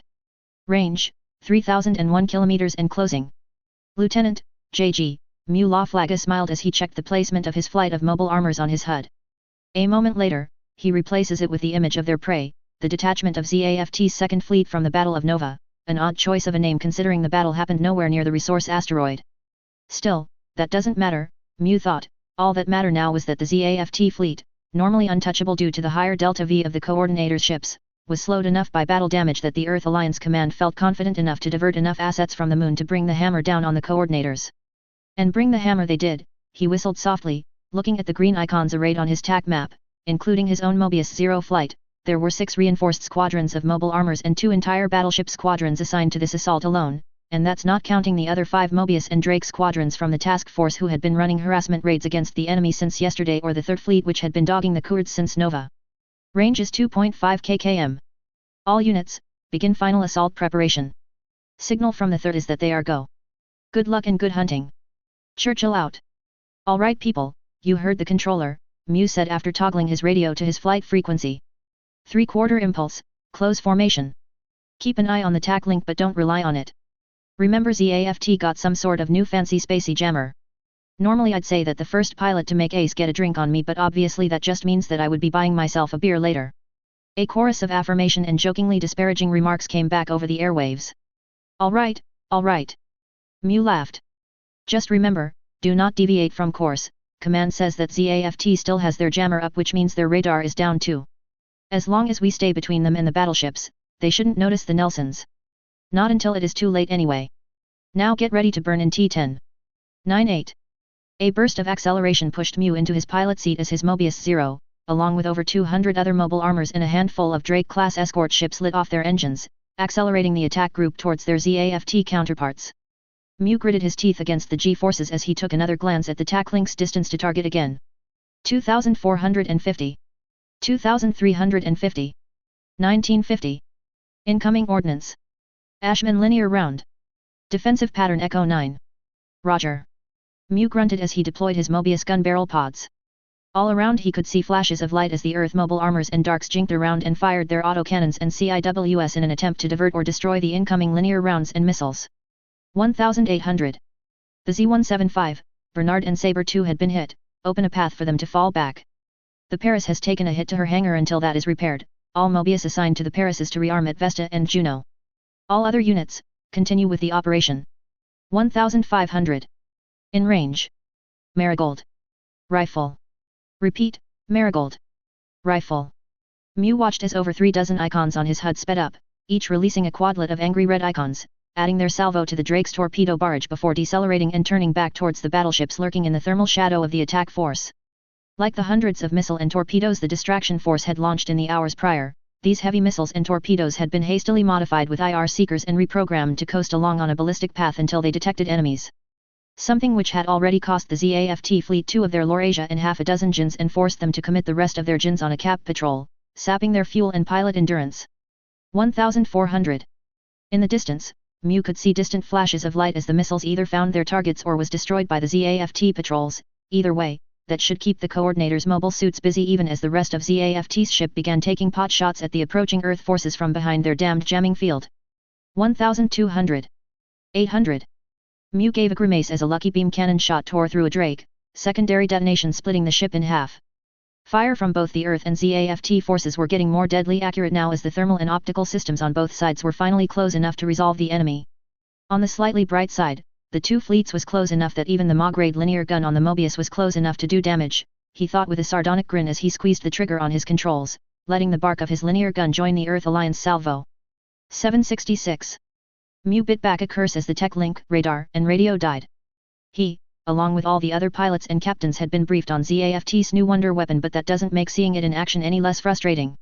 Even more so when he spotted the GINs and advance guard of the ZAFT fleet burning in, autocannons and CIWS already blazing away. Gritting his teeth, he recalled his gun barrels, using the shift in the center of gravity and extra thrusters to jink sidewards, barely avoiding the autocannon rounds. He retaliated, first with his 40 MMS and dorsal gun barrels, to which the GIN responded by merely raising its shield and letting the relatively low-powered round ricochet off. Bad mistake. Better luck next time, kid, he muttered as he launched his remaining gun barrel pods off to the side, bypassing the GIN's shield and crippling the mobile suit's engine before blasting it apart with a linear cannon shot. Letting out a breath, his eyes widened as he saw a few of the surviving Drake and Mobius launch out a spread of green flares before promptly punching out his own flares and pushing his own engines to the limit to clear the path. Surprise mofos! He barked as he saw the rest of his brightly painted flight and what few intact standard Mobius and Drakes he could see do the same, leaving a few GINs, those who were not chasing the other mobile armors and Drakes anyway, and a pair of Laurasias milling about in confusion.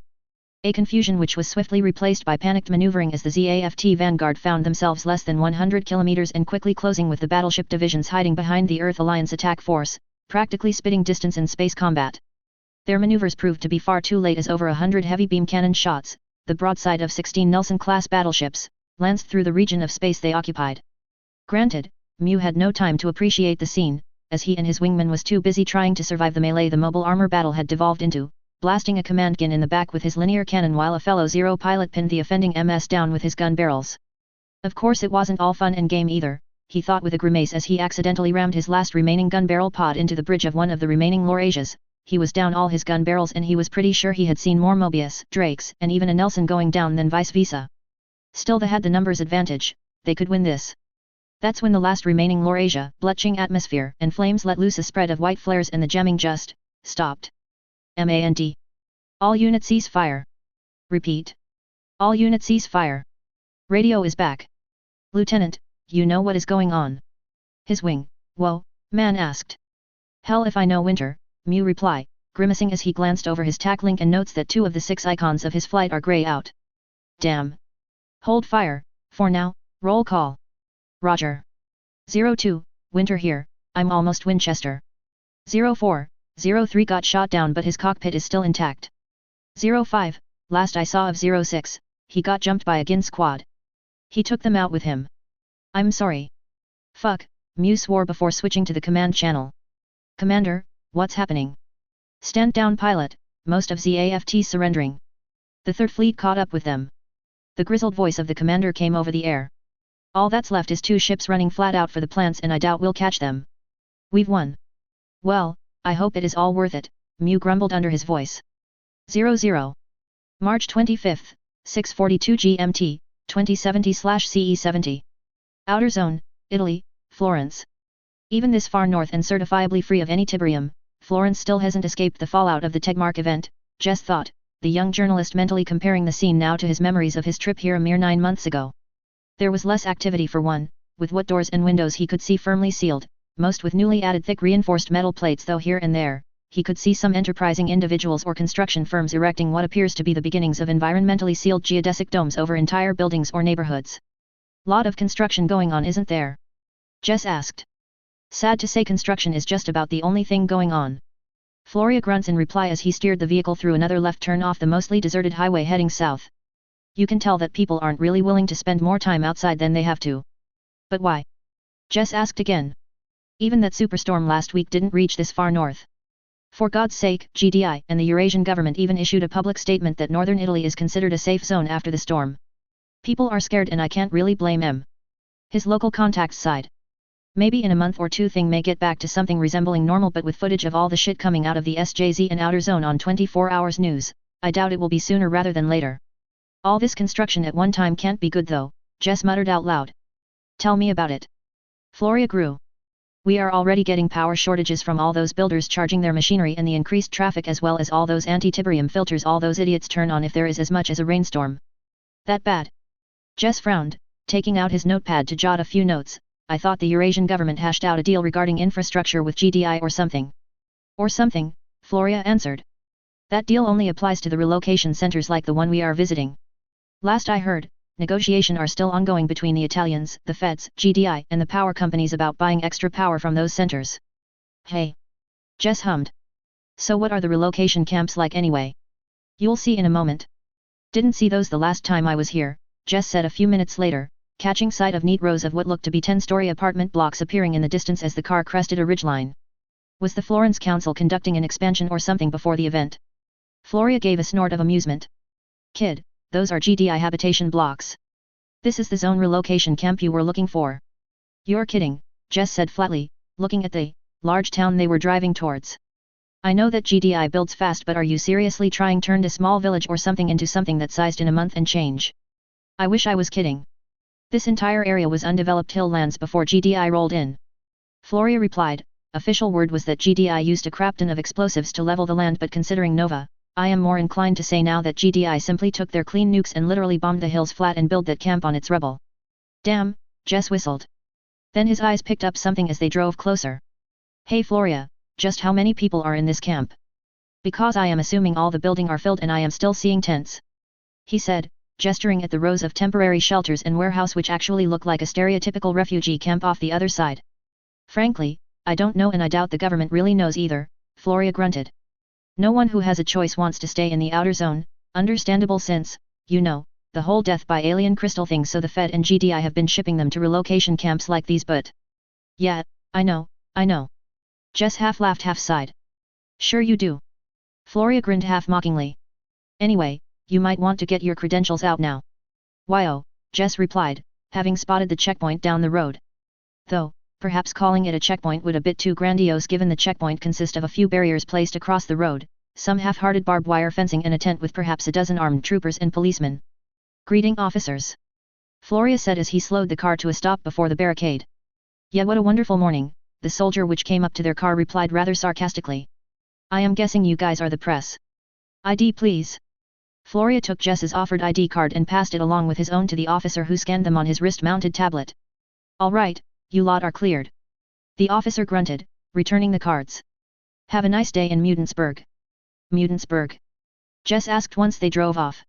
Due to the riots in and outside the SJZ, the Federation government has seen fit to house civilians, affected by Tiberium from the SJZ and their families, those who want to resettle here rather than somewhere else in the Federation where they may run into problems, Floria explained. But I thought GDI is not allowing Tiberium out of the zone. Jess slightly confused, as if his mind was saying that the words coming out of his mouth was wrong. GDI has been saying since day one that phrase 1 mutants aren't carriers of Tiberium. And yet we still. Floria grumbled. Yet. I heard about those attempted mob lynchings. Jess winched. It's not that bad, Floria defended, shaking his head, remembering the night before in the bar he went to. It was a quiet night, he remembered, and one that was fine for him because after a long day with Jess out showing him around to the places that the freelance reporter needed to go. He was tried and ready to chill at a bar before going to sleep, something that would have been fine if they hadn't wandered in. The first group was a bunch of out-of-town drivers, driving supplies from Italy to various destinations in mainland Europe and back again. What the hell do you boys want for drinks? One of them had called out, approaching the bar for a drink. It was clear even to him, that they had some drinks in them already and wasn't in the best state of mind. Fucking get me a beer. Another called from the back, others in the group followed suit. The group of drivers proceeded to chat and drink the night away until 2 hours later when someone else entered the bar. That, someone, was a mutant, or more correctly barely one. The only sign that she was a mutant was some discoloration of her skin and eyes. It was an unfortunate development, to say the least, when one of the drivers had the bright idea of approaching the young lady and trying to ask her out for a drink. He remembered said driver, being annoyed at being blown off by her, trying to force himself on her. Floria smiled thinking about it, because the first clue that they shouldn't be messing with her at all was the one that his co-workers hadn't missed. When she first entered and ordered a drink, she accidentally broke the glass by gripping it too hard, prompting the bartender to shake his head and reassure her not to worry about it. The drunk driver was knocked on his ass and got a couple of his fingers dislocated for his trouble, made worse by the lady trying to help, or as the old internet meme would say, help him. He had to admit that it was pretty funny in a morbid sort of way. The rest of the bar certainly thought so, judging from the laughter. In the end, he approached and helped the drunk fool up since his co-workers were too busy throwing one joke after another. Turns out the lady had just gotten out of one of GDI's hospital and was still working out how to deal with her increased strength. The best highlight of the night was the fact that drunk actually got her number and managed to set up a date with her. Not the way that he expected the night to end, but it was a good ending when all is said and done. So where do you want to go first? He asked Jess, slowing the car as they entered the camp proper.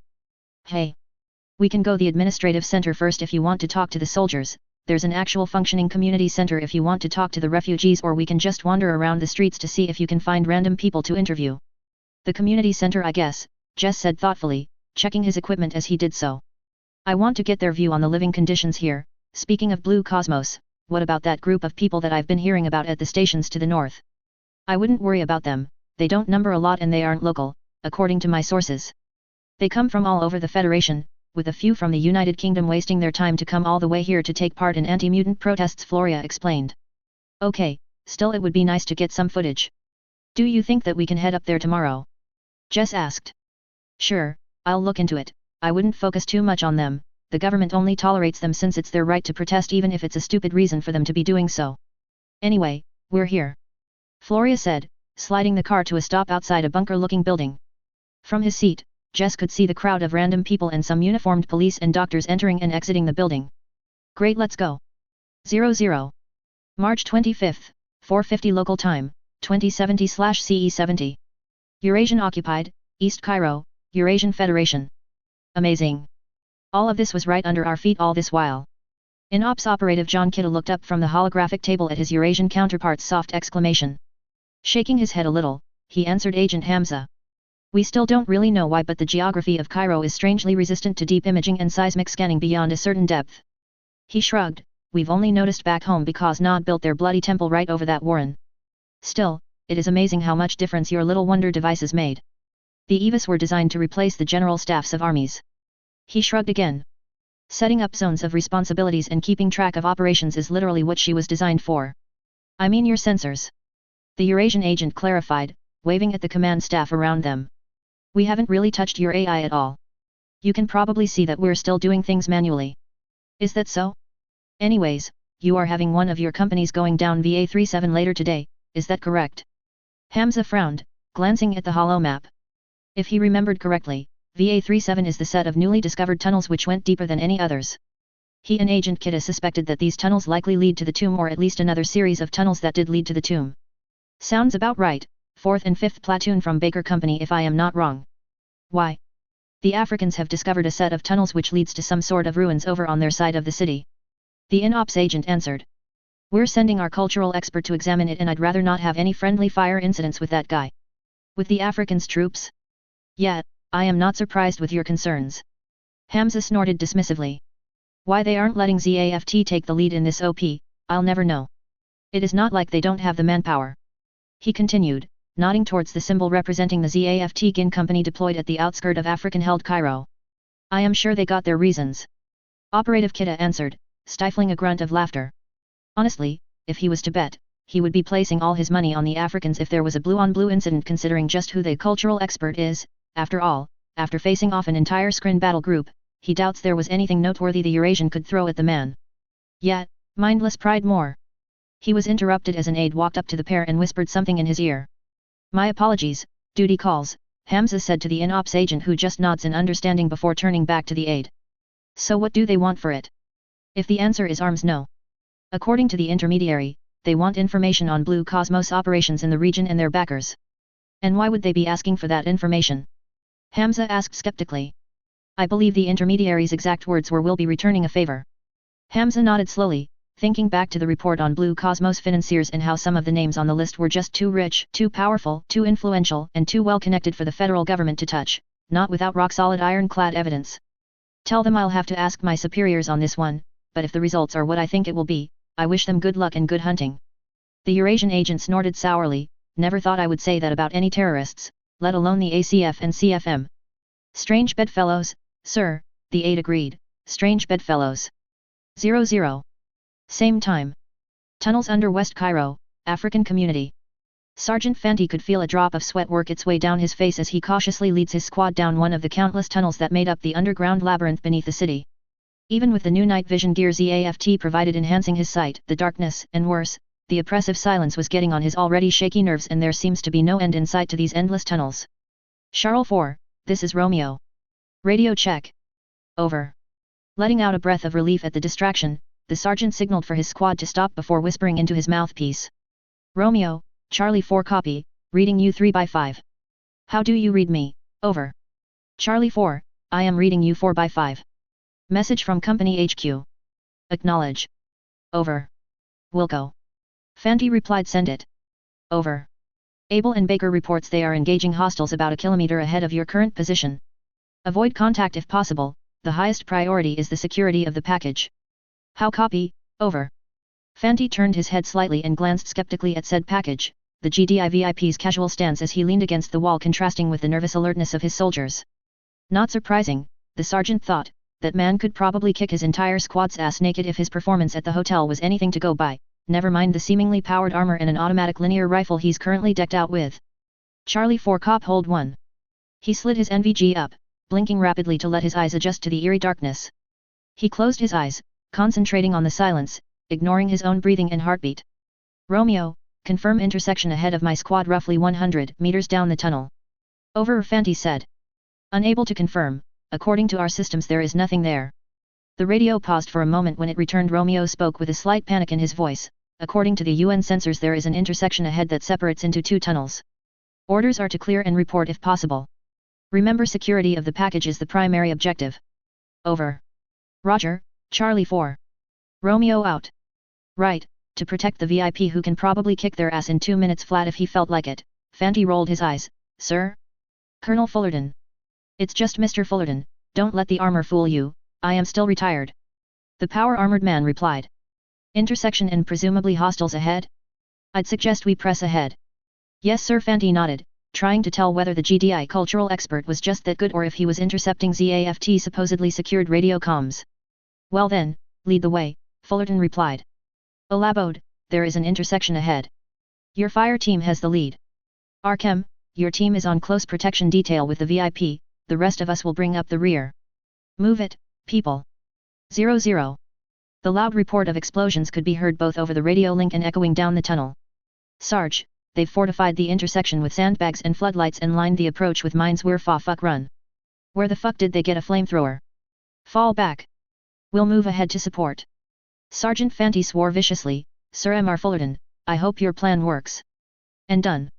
The ex-commando announced, inching towards the turn in the tunnel. Put on your ear protectors, this might be a bit loud.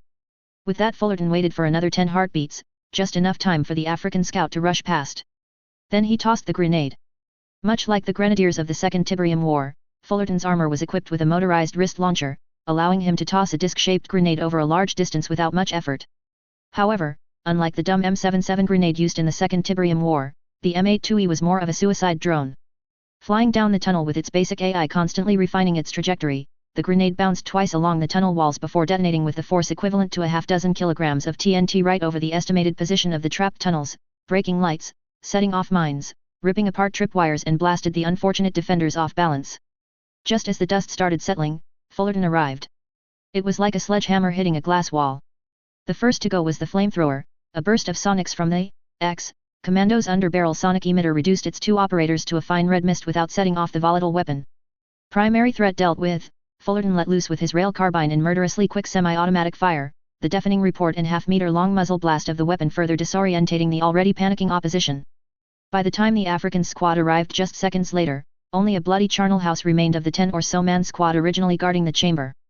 Clear, Fullerton announced rather unnecessary. Stay alert though, I think a few got away. Where's our medic? We gotta live one here. Diaz Volt. Fanti muttered incredulously, looking around at the carnage. Just what kind of monster were they working with? Arkem, patch the guy up. Rest of you spread out and secure the area. I'll update HQ. Well, hello there. Mr. Fanti, you may want to have a look at this. You found something col Mr. Fullerton. Fanti gulped, turning back to see the GDI colonel poking at a featureless black box. He sighed, pushing up his NVGs before turning on his torchlight. It's a field telephone. One which is hooked up to a low-powered local network. Correct. Fullerton nodded, that's probably the reason why your people couldn't pick up any radio chatter from your terrorists. And Eva is telling me that unlike Nod's network, this one is basically unguarded. Grace and Kidda are going to have a field day with this. You. Fanti faltered, seeing the smirk forming on the retired GDI commando's face. You got more of your toys which can help us out. You could say that. 00. Raynor. Raynor. Come in. Do you copy? Raynor here. Who is this? Raynor barked as he picked up the handset. Abdul at intersection 3, thank God. The voice on the other end of the line panted. Now that he'd paying attention, Raynor noticed an odd liquid gurgling to the voice, almost like the man was drowning. I don't have much time. Listen, you have to get out of there now. They're all dead, the Africans hit us, hit the intersection with, oh God, they are all dead. The voice paused for a moment, coughing wetly. They've got a demon with them, it shrugged off everything, killed everyone.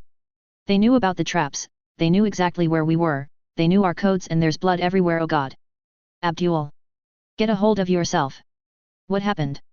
Raynor snapped. Everyone is dead, Siriafia, Imaden, everyone. Cough, they knew our codes, our passwords.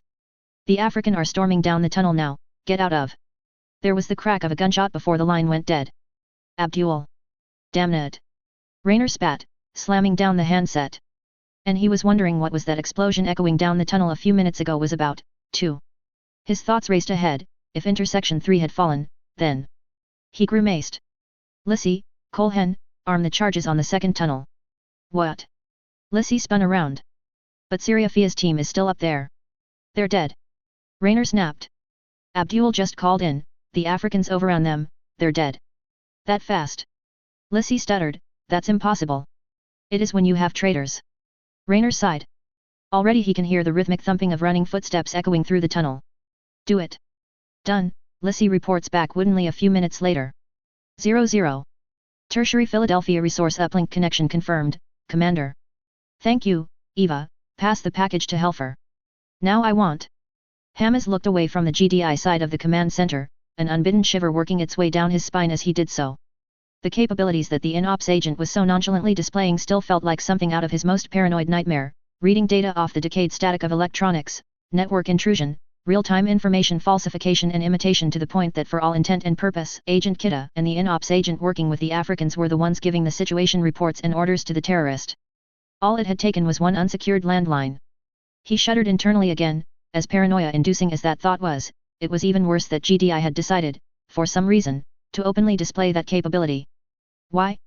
As far as he can tell, Kita, and the rest of GDI and ops for that matter, weren't amateurs. Displaying such capabilities here would simply result in the Eurasian Federal Army implementing much harsher information control and security protocols. He blinked as enlightenment struck him. Which would severely hamper their combat effectiveness. Either that or GDI is just confident enough that their ace could get through whatever electronic defenses the Federation can master. Hamas mentally shuddered for the third time in as many minutes. He was not sure which option was worse. 00. Explosion sucks when underground, Raynor decided. The deep thud of fragmentation mines sounded. Giving Lissy a nod, the two waited for a heartbeat before peering over the barricade, SMGs ready to deal with any survivors. Syria Fia. Raynor's eyes widened as he saw just who the bleeding figures lit up in the tunnels was. God damn it, cease fire! Cease fire! Holding in the urge to retch, he vaulted over the barricade, Lissy hot on his heels. A futile gesture, he knew. One look is all he needs to know that two in the tunnel was beyond help, but he'll be damned if he didn't try his best. Suddenly the field telephone activated. Having friendly fire problems, Abdul's voice taunted mockingly. You traitor, Lissy growled. When I find you. Traitor, who me? The voice on the radio replied conversationally, tone and pitch shifting higher and becoming more melodious before settling on a woman's voice. A voice which Raynor would have to admit was beautiful, if there wasn't something unsettlingly wrong about it. It laughed. Which is not at all. I supposed you can call me April. I did not ask for your name, abomination, Raynor sneered. Here to lord over your African slaves, you ZAFT scum. Rude, words are bad for your health, the voice titters. I am afraid you've got it all wrong. For one, I usually wouldn't be doing this, but you lot have caused my director quite the headache. Raynor suddenly felt a cold lump form as he arrived at what was being hinted. Judging from the faces around him, he would guess the rest of his people did too. GDI. He ground out. If you have any sense, you'd join us in purging this world of those gene-engineered scum. All we want is to keep this world blue and pure for the next generation of humans. With your help, we can do this without bloodshed, unlike what the radicals want. I think I really do need to reassess your intelligence. Even for an organic meatbag, you are remarkably slow on the uptake. AI, he hissed, turning to loose a burst of SMG fire into the telephone node. Burn in hell, you toaster bitch. Thank you for your cooperation. The AI laughed, its voice now coming, tinny and static-laden, through the short-range radio he's carrying. I suppose you wouldn't be able to countermand your next order. Raynor could only glare in rage as his own voice wafted through the airwaves, ordering his men to fall back and consolidate at intersection 3. With GDI already there and the Africans behind them, it would be a slaughter. You. Again, thank you for your assistance, the AI replied merrily. Your surrender, while not needed, would be much appreciated. Surrender now and you will be treated fairly. Raynor grabbed his radio and smashed it against the floor. Oh, by the way, to show my application, I'll help you this once. The AI taunted through another radio set. Hostile units detected. 00. Okay, stop. 15 minutes rest break. Raynor panted, ignoring the dull ache where the African bullet clipped his arm 6 hours ago. Turns out the AI had not been lying about those hostile units that time. Luckily for them, it was just an African unit whom they had shaken off by escaping deeper into the catacombs, though not without injuries. I'm sorry, Colhen, but I'll need you to take another and scout ahead. Seeing the other man's resolute nod, he shook his head, trying to shake away the weariness that has sunk in despite the blood-boiling rush of combat. No surprise, since he personally had been up for close to 60 hours now, and he knows the rest of his group weren't getting any more rest than he is. Not for the first time, he wondered if there really was a tomb in these accursed tunnels, or if the whole thing is some excuse by the African and Eurasians and the goddamned UN to send their hunter-killer teams in. Not that it matters much, he thought as his arm ached in protest again. What matters is that the Eurasians are here with the goddamned Ungdi, along with those bloody Kurds and their pet Africans, all apparently working together at that.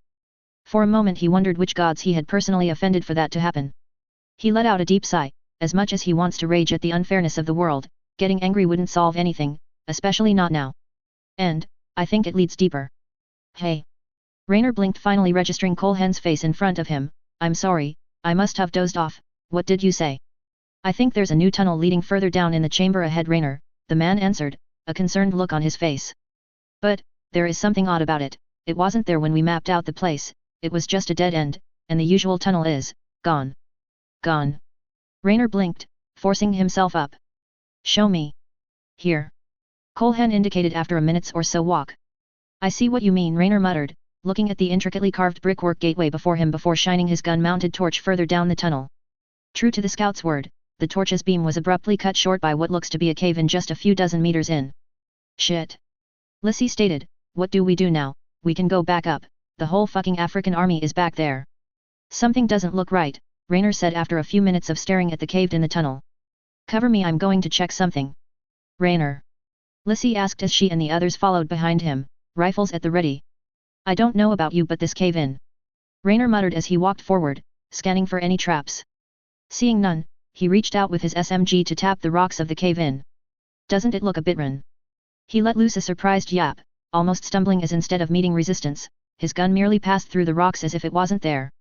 With that, the image of the rocks started to fade like an old TV set losing connection, revealing an empty tunnel. The fuck? Raynor muttered dumbly, shining torch down the newly revealed tunnel. Alright, don't panic, but stay alert, someone must be nearby projecting the hologram so.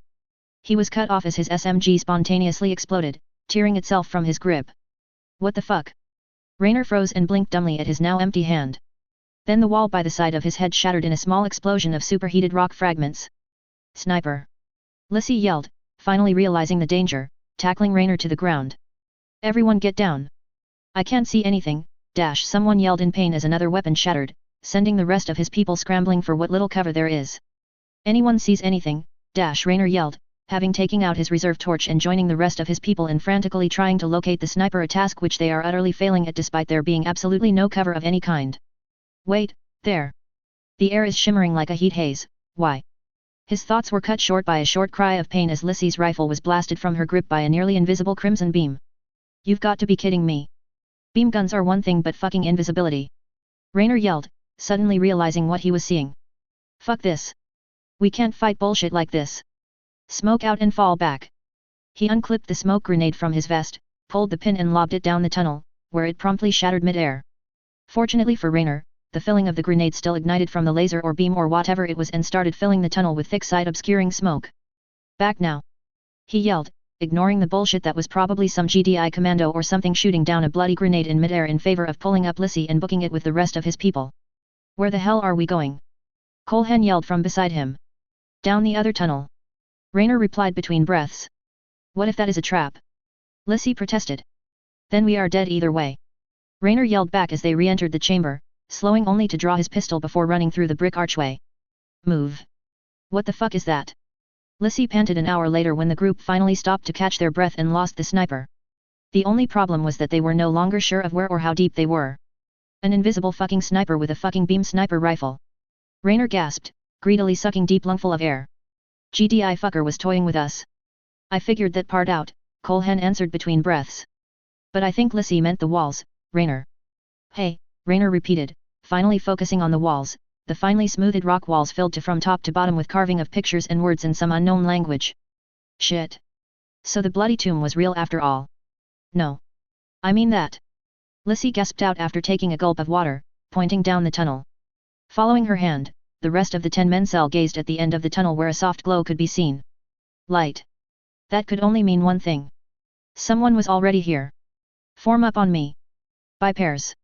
Raynor groaned as he levered himself up, reaching over to help Lissy up before readying his pistol. Let's go. Cautiously, the cell made its way towards the corridor, taking note of the lit LED strips illuminating the intersection. With a silent nod, the cell followed the path of light through the maze-like complex until they arrived at the entrance to a massive chamber. Stack up and get ready to breach, Lissy signaled silently, slowly creeping into position by the entryway, the rest the cell following behind. Taking a deep breath to calm herself, she dashed through the archway, the cell fanned out to either side of her, ready for any sign of trouble. Whatever they were expecting, it wasn't an empty chamber, though empty might not have been the best word to describe it. Laid out with all the care of a museum exhibit were artifacts and pieces of art, ranging from ancient-looking gold figurines to what looked like Renaissance-era plate armor and paintings to futuristic-looking rifles, all laid out as though on display. The other end of the room was dominated by a lightly damaged sarcophagus cordoned off from the rest of the room by a rope barrier. What the hell? I would suggest putting down your weapons, a new female voice stated softly. It is quite disrespectful of the dead to bear arms in a holy place like this after all. Heart racing, Lissy and the others spun towards the source of the voice, weapons raised and ready. What they found was a petite young lady, clad in a white and red cloak sitting calmly atop the sarcophagus at the head of the room. How the bloody hell had they missed that? Yet, how about no? Lissy retorted, now who the hell are you and why on earth shouldn't we be blowing you to hell? Why indeed? The figure replied with a hint of laughter, nodding at something behind them. Trusting Raynor to keep an eye on the unknown, Lissy spun around, just in time to catch the heatwave-like distortions in the air fading away. Shit! Raynor! We are surrounded! She whispered. The invisible sniper guy is behind us. I count at least 2 more up front, plus the woman. Raynor gulped, slowly putting his weapon on the ground. Alright, you've made your point, everyone, stand down. Smart choice, the unknown woman smiled under her hood. As for your other question, you may call me Commander White, or perhaps Lady White. I am the leader of the Brotherhood of Nod. They. Brotherhood of Nod. Raynor repeated slowly. As in the nearly fought the bloody GDI to a standstill Brotherhood of Nod? What is this, some kind of joke? Where is Kane? I assure you that this is no joke. White answered demurely. You are correct on one thing though, the Prophet Kane, may peace be upon his name, is the leader of the Brotherhood. Yet unlike the alleged history of the world GDI hails from, the Prophet has not yet graced this unworthy world with his second coming. Until such time, we, the brothers and sisters of Nod, will hold his faith in our hearts. She smiled coldly. My turn. Why is it that a direct action group of Blue Cosmos, led by the infamous Karl Raynor himself, is scurrying like cornered rats on this most holy of ground? Having a bit of trouble avoiding the law. Raynor just glared silently at Nod's self-proclaimed leader. Or perhaps it is because of the alleged coup d'état among the Blue Cosmos leadership that my brothers and sisters have been hearing so much about. She continued, still smiling her sickeningly sweet smile, Mayhaps, your little blotch-up of an attack on the conference could be blamed on that, couldn't it? Are you mocking us? Lissy said through gritted teeth. Yes, White shrugged. I just find it deeply ironic that a group dedicated to fighting against the unnatural human form would start with its own members, as opposed to worshipping the xenocancer that is Tiberium. Raynor retorted dryly. As written by the Prophet, the coming of the Holy Crystal is both a gift and a curse. White intoned solemnly. The greedy and feeble-minded shall be taken in by a lure of that crystal and be consumed with madness and misery. GDI by virtue of bloodshed and survival has earned their right as worthy custodian of the crystal until the Prophet's return. The same cannot be said of the leaders of our illustrious nations. Hey! Raynor grunted. Alright, cut the crap, you had your man heard us here. What do you want? Well, we were simply interested in the ones who managed to unite the Africans and the Eurasian in a common purpose while minding our own business down here. But now that you are here, let me guess. Raynor interrupted dryly. You are going to offer us an offer we can't refuse. How original. Oh, nothing that dramatic, I assure you. White replied airily, you lot looks to be in need and the Brotherhood is always looking to gather lost sheeps into the fold. You can just reject our offer and walk out the door, that I assure you. Bullshit. Lissy spat. As an organization as old as you claim to don't remain a secret by letting people just walk away. You are free to believe what you want to believe. Fine, Raynor growled. We'll work with you, for now. Excellent. White smiled, hopping gracefully to her feet. In a motion almost too fast to catch, she drew a sword from beneath her cloak and literally carved apart one of the stone tablet facing the sarcophagus. Now, we must depart. We've already wasted enough time as it is. 00. March 24th, 1700 hours local time, 2070/CE70. Orb Destroyer Hiwa, off GDI territorial waters. Kagalai Ulaatha gave a blissful sigh as she stretched her back, finding contentment in the simple act of basking in the South Pacific sun. From her perch on the mast of the Kura-Amikami-class destroyer, all she could see is the calm seas, the white fluffy clouds in the sky and the azure waves lapping at a pristine beach in the distance, a rather startling contrast to the massive twin cannon turret and VLS cells which claimed pride of place upon the Hiwa's bow. Lady Kagalai, Captain Koik is reporting that the ship is preparing to transit the straits. He is requesting that you return to your quarters immediately. She gave a quiet sigh, turning to face Hiwa's rather young-looking XO who is addressing her from the hatchway leading into the ship. Commander Golland, she gave him a slight nod in acknowledgement. And my answer is still the same. I refuse. Lady Kagalai XO Golland begins with a long-suffering sigh. Am I in the way of any of the crew? Or any of the ship's operations? She asked pointedly. No, my lady, but our orders from your father is to ensure your safety. Am I any less safe out here than in my cabin? Kagalai asks dryly.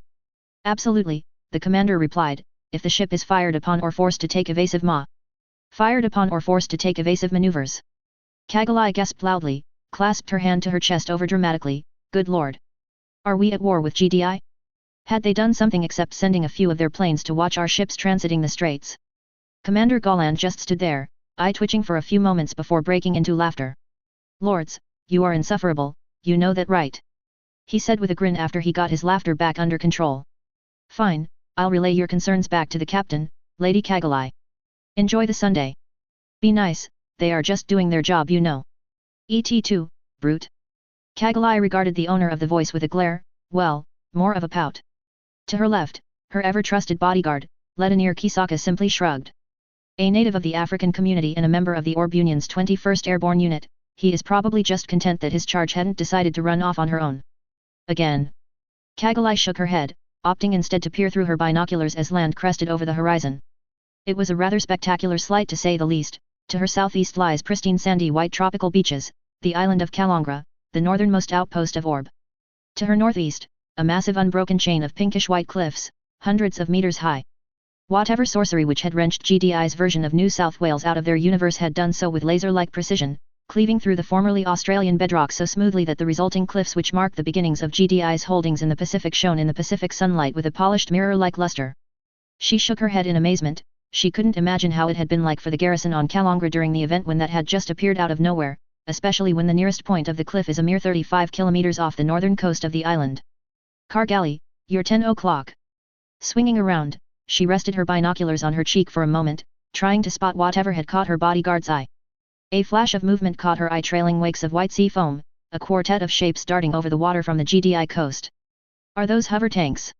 She muttered as she focused on the shapes through the lens of her binos. Large flat-skirtless armored-looking hovercrafts with two rather impressive-looking box launchers strapped to the top.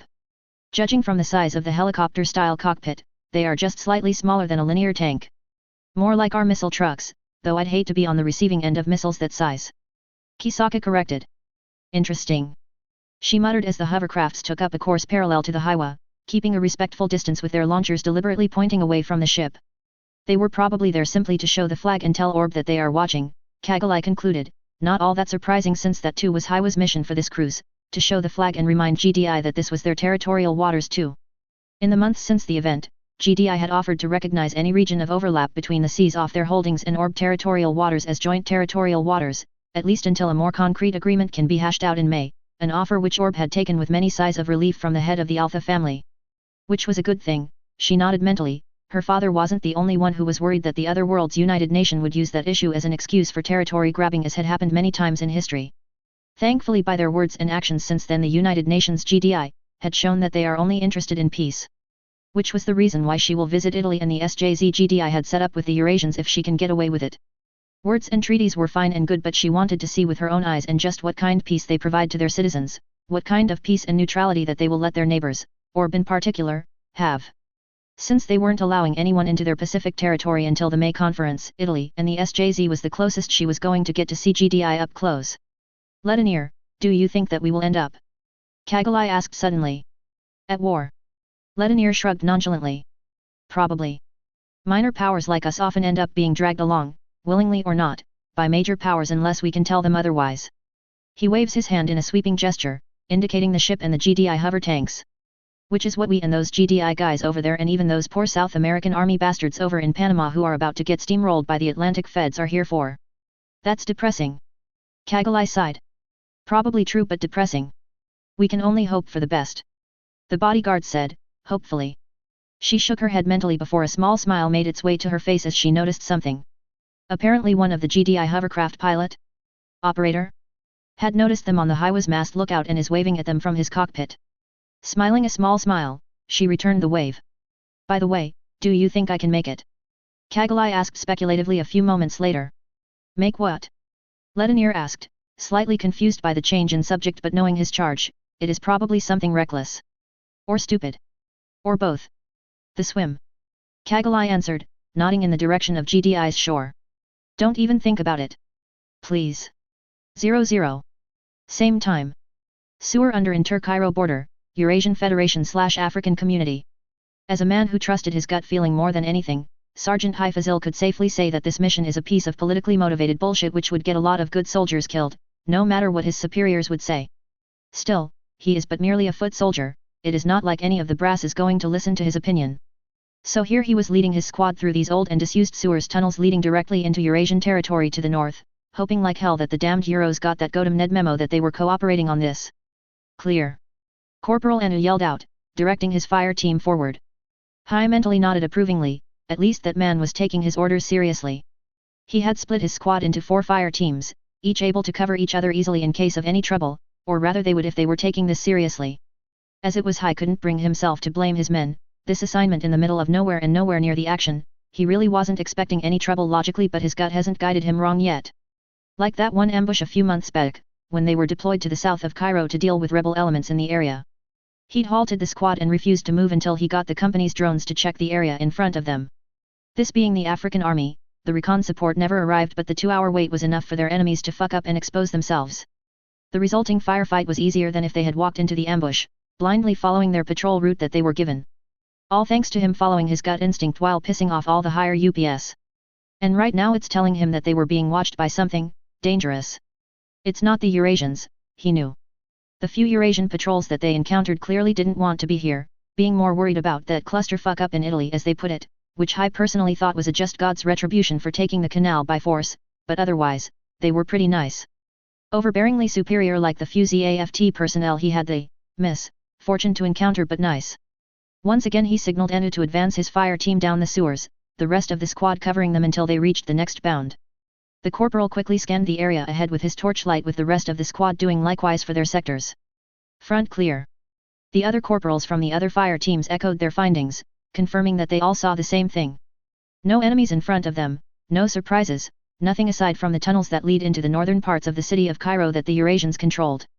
The second fire team was about to advance when Anu suddenly doused his torch and signaled for the rest of the squad to take cover and do the same.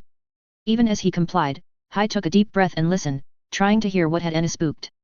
It wasn't much at first, but it slowly increased until they could tell it was the sound of footsteps. And its volume was increasing slowly too as the minutes passed by. Is it a Eurasian patrol? Anu whispered into the squad radio. Ask, use the frequency we got from them. Sergeant Hai ordered, pulling down his night vision goggles. Eurasian patrol, this is a Jade patrol Bave. Delta 779er. Authenticate please. Anu said, slipping on his own night vision goggles. Unlike the devices ZAFT provided those who are going down to the tomb, these older models don't really work that well in the pitch blackness of the sewers. But at least it was better than getting totally blinded by a flashbang if things go south. Patrol Brave Anu heard over his radio, this is Eurasian Patrol Golf 4, Echo 900. We have you in view. The code's right, wait what? Anu thought, frantically looking to his left and right but still not seeing anything. What the hell? Damn it, Anu swore mentally, looking up, and he saw it.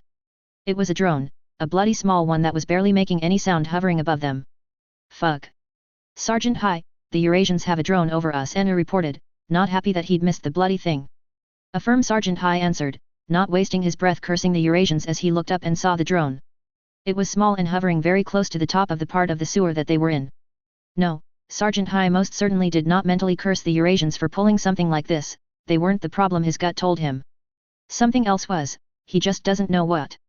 Good for them, move out. Sergeant Hai barked, and just like that the African community squad moved onwards with their patrol route as if nothing had happened. As for the Eurasian squad, they stood around and watched the African community soldiers move off into the distance with barely hidden grins, watching them move from cover to cover as if this was a drill. That was the last thought the squad leader of Golf 4 had before his head was removed by a supernaturally sharp blade, the rest of his squad joining him in the seconds afterward. None of them even had the chance to scream or draw the attention of anyone, not even the African community squad they had just made fools of. Nor would anyone else discover their fates as their bodies and gear was reduced to ashes and scorch marks a few seconds later. And watching with the rest of herself from the sidelines, Lissy was suddenly very happy that they had taken Commander White's offer. 00. Just what am I going to do? Not for the first, that thought flitters through Eusebio's mind. He dealt with it the same way he'd done in the past hour, by punching the punching bag so hard that the reinforced bag slammed into the ceiling before cables pulled taut, preventing any chance of injury from the backswing. With another bag slamming punch, he stepped back, panting slightly. As he sees it, he and his sister got 3 options. First, they can apply to be resettled somewhere in the Eurasian Federation. Actually no, fuck that, that is only an option of last resort, not with those blue cosmos wannabe coming out of the woodworks from God knows where, especially when those fuckers are acting like they are just one step away from starting a witch hunt. Hell, there was that incident last week in Paris where some fuckers provoked one of the newly relocated mutants into punching them across the room after 7 solid minutes of snide comments and insults directed at the woman and her family. Worse, the bloody media seemed to be lapping it all up. He would rather his sister not face any of that. Sure, Cecilia should be alright with her relatively inconspicuous changes, but he'd be damned if he wasn't there to defend her if some idiot act up. Besides, given how she'd turned into a vicious hellcat the last time he had brought this topic up, there was no way short of a crowbar he'd be able to get her to leave him here and resettle in a safer area. He chuckled lightly. Then there were the rumors on the web that some sick fucks are putting out hits on any mutants in the Federation, trying to get their hands on the Tiberium in their blood. Or for experiments. Or both. He shuddered. He'd rather not risk Cecilia or himself finding out firsthand if the rumors were true, even if, like all the mutants that GDI had allowed to leave the zone, the Tiberium in their bodies were inert and diluted enough as to be safe and unviable, whatever the GDI doctor had meant by that. So that left staying here at the wall, as this GDI-built city here at the border of the zone had come to be known. Either that or... He breathed in deeply, and applying the lessons that they had been receiving from that GDI MP Sergeant, Ian, pivoted on his foreleg and delivered another punch, this time backed by most of his body weight, into the punching bag. Again the reinforced sack flew backward, swinging on its cable until it slammed into the ceiling again with a loud thud. Honestly speaking, he'd be perfectly okay with staying here in the zone, and he knows that Cecilia would say the same as long as it meant staying with him. But again, there is no way in hell that he'd let the last remaining member of his family stay in this dangerous hell on Earth, pardon the pun, even with GDI and the federal government protecting them. That last ion storm had been an eye-opener, and he knew, without a doubt, they would have all been dead if it wasn't for GDI technology. Besides, at the rate that things are going, it is only a matter of time before some crazies try bombings and shootings like what they did to the coordinators up in the plants in the 60s, even with the army and GDI watching, and they only had to get lucky once. So. That left moving to GDI territory in the Pacific and becoming GDI citizens, something that was on hold for now due to the sheer number of people applying. He remembered talking with Sergeant Nguyen about it recently, and apparently there was already a backlog somewhere in the region of 500,000? Something like that. He wasn't sure of the exact number, but Ian had told him not to worry too much about it. Since they are still minors, the GDI MP could just adopt them, then apply for GDI citizenship that way, and his wife back in the Pacific is already gushing about how cute and adorable the pair was. Not to mention the older man's daughter is pretty cute, not that he'd admit the last to anyone, much less to the girl's father. He chuckled again, silently thanking God for that small mercy he'd shown. Still, there was time to consider their choices, he thought, wiping the sweat off his face. And more importantly, it was that they even have a choice of a future where they could both live the way they are now. 00. Same time. Washington, D.C. Skyla loves her mother, she really does. It is just that she can be so incredibly annoying sometimes. And I don't see why we aren't attacking them coordinators and taking the L5 point right now. They've started the fight and we should take this opportunity to remind they. Like now, Skyla thought, resisting the urge to slam her head onto the steering wheel. Desperately she glances ahead, hoping against all hope that the traffic jam ahead has cleared and she'd be spared from this suffering. Nope. No such luck. They should just nuke the colonies and be done with it. Skyla, are you listening? Yes, mother. She said with a brittle smile. Like I was saying to Jim, I don't see why the Earth Alliance Council is taking so long to decide if they want to go to war or not. They should be going to war. Those damn abhumans started the fight. Maybe, mother, she said, staying calm, I don't see why the Earth Alliance Council should decide for war right now though, waiting. They are already at war. Her mother screeched, and don't forget about these useless blue hats from whatever reality they hail from. The Earth Alliance should be declaring war on them too for interfering and firing on our boys. They have no right. Yes, mother, Skyla replied, rolling her eyes. The traffic ahead was finally showing signs of clearing, she notes with an internal sigh of relief, so it'll be just another 10 kilometers drive before she can drop off her mother at her home. We should have broken out our nukes, those bloody coordinators don't care about the Antarctic Treaty when they set off their nuke. Hell, those blue helmets don't care about the Antarctic Treaty, so why on earth should we care about some treaty signed at the end of the Reconstruction War? Because we are better than them, mother, Skyla sighs as the car made a turn into the off-ramp. You know, representative of the free and civilized world and all. Besides, the UNGD ambassador has already explained why they used nukes. I know it sounds like a load of poppycock, but Martin says that he's actually inclined to believe them, as do I. I mean, they literally let themselves get shot at trying to get ZAFT to stop risking the L4 colonies before they returned fire. Really now? The older woman said skeptically, I still think the whole only meant to be used on alien thing is bullshit, but if my son-in-law says otherwise, I guess I'll trust him on this. Still doesn't excuse ZAFT though. No, it doesn't. Skyla shook her head, guiding the car into the driveway. Ah well, thanks for the wonderful day, Honorable. The older woman leaned to give the younger a peck on the cheek. Muhum. Skyla whined in mock protest. You'll call tomorrow right, honey? Yeah, by the way Elisa's birthday is coming up next week. Don't worry, I remember. The older woman smiled, stepping out of the car. I'll be there, promise. Okay, talk to you tomorrow. Bye hon. Well, that went well, Skyla shook her head as she pulled out of the driveway, her mind still on the topic her mother kept harping about, who in space had access to nuclear weapons. It was the million-dollar question that no one has the answer to. Was it ZAFT? Was it some sort of convoluted means of provoking a war by GDI? Was it some false flag attack out of a bad techno-thriller by the Earth Alliance? The web was flooded with speculation and rumors and her friends weren't much better.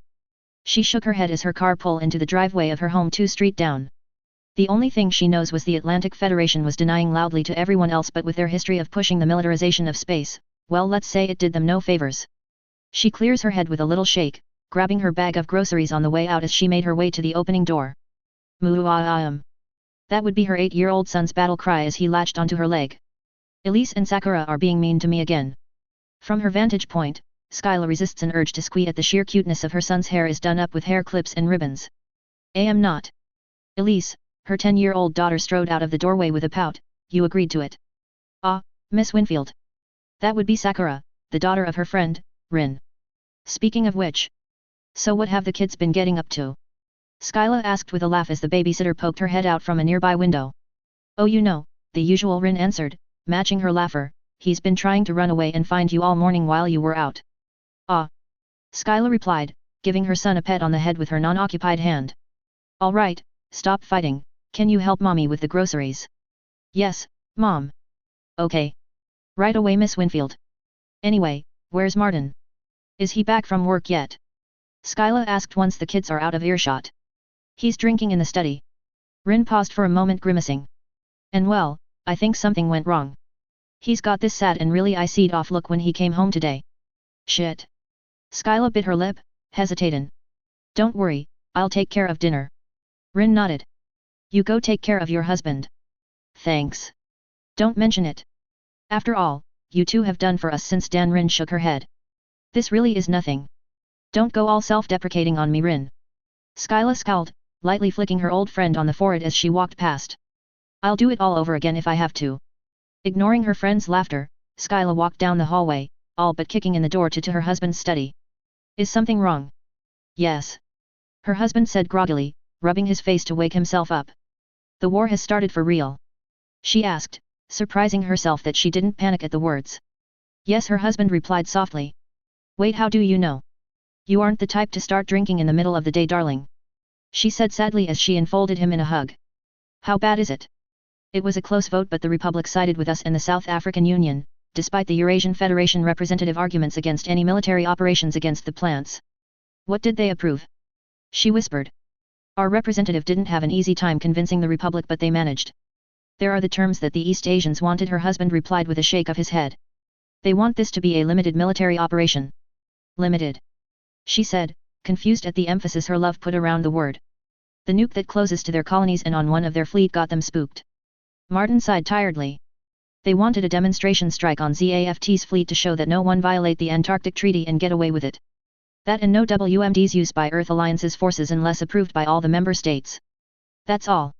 Skyla chuckled, playfully headbutting her husband. From the way you said it, I thought it's going to rain nukes or something. Still, a lot of young men and women are going to die for our mistakes. Martin sighed, a somber look replacing his momentary grin. What about GDI then? And their use of WMDs on the battlefield? Her husband asked. That's one of the reasons why the South African Union supported the Atlantic Federation vote. They are concerned that if GDI enters the war they will be throwing WMDs everywhere. Skyla paused and pulled back. All of that doesn't sound so bad, she asked, noticing how her husband was not meeting her eyes. So why are drinking? The term that we set. Martin almost spat in disgust. We are the Atlantic Federation, land of the free and the home of the brave and all that, and you know what is the terms we set. He looked at the medals hanging on the wall as though he wanted to throw them out the window. Instead, he just slumps down on his chair tiredly. We're going through with the invasion and annexation of the USSA. For security of the Panama mass driver, of course. He sighed, covering his face. But first we'll be commencing operations against the African community, the Oceania Union, and ZAFT forces stationed with. He stopped and rubbed his forehead some more. URG, who do they think they are fooling? He asked tiredly as Skyla stepped in and hugged him again from behind, resting his head appreciatively against his wife's shoulders. He shook his head, opting instead to reach around and plunk Skyla onto his lap. Hey Dar, Martin said, rubbing his face into Skyla's hair. Now I know how your grandpa felt when the United States entered the Reconstruction War. Yeah, Skyla gave a weak smile, burrowing deeper into the cuddle. But our families survived that one and we will too.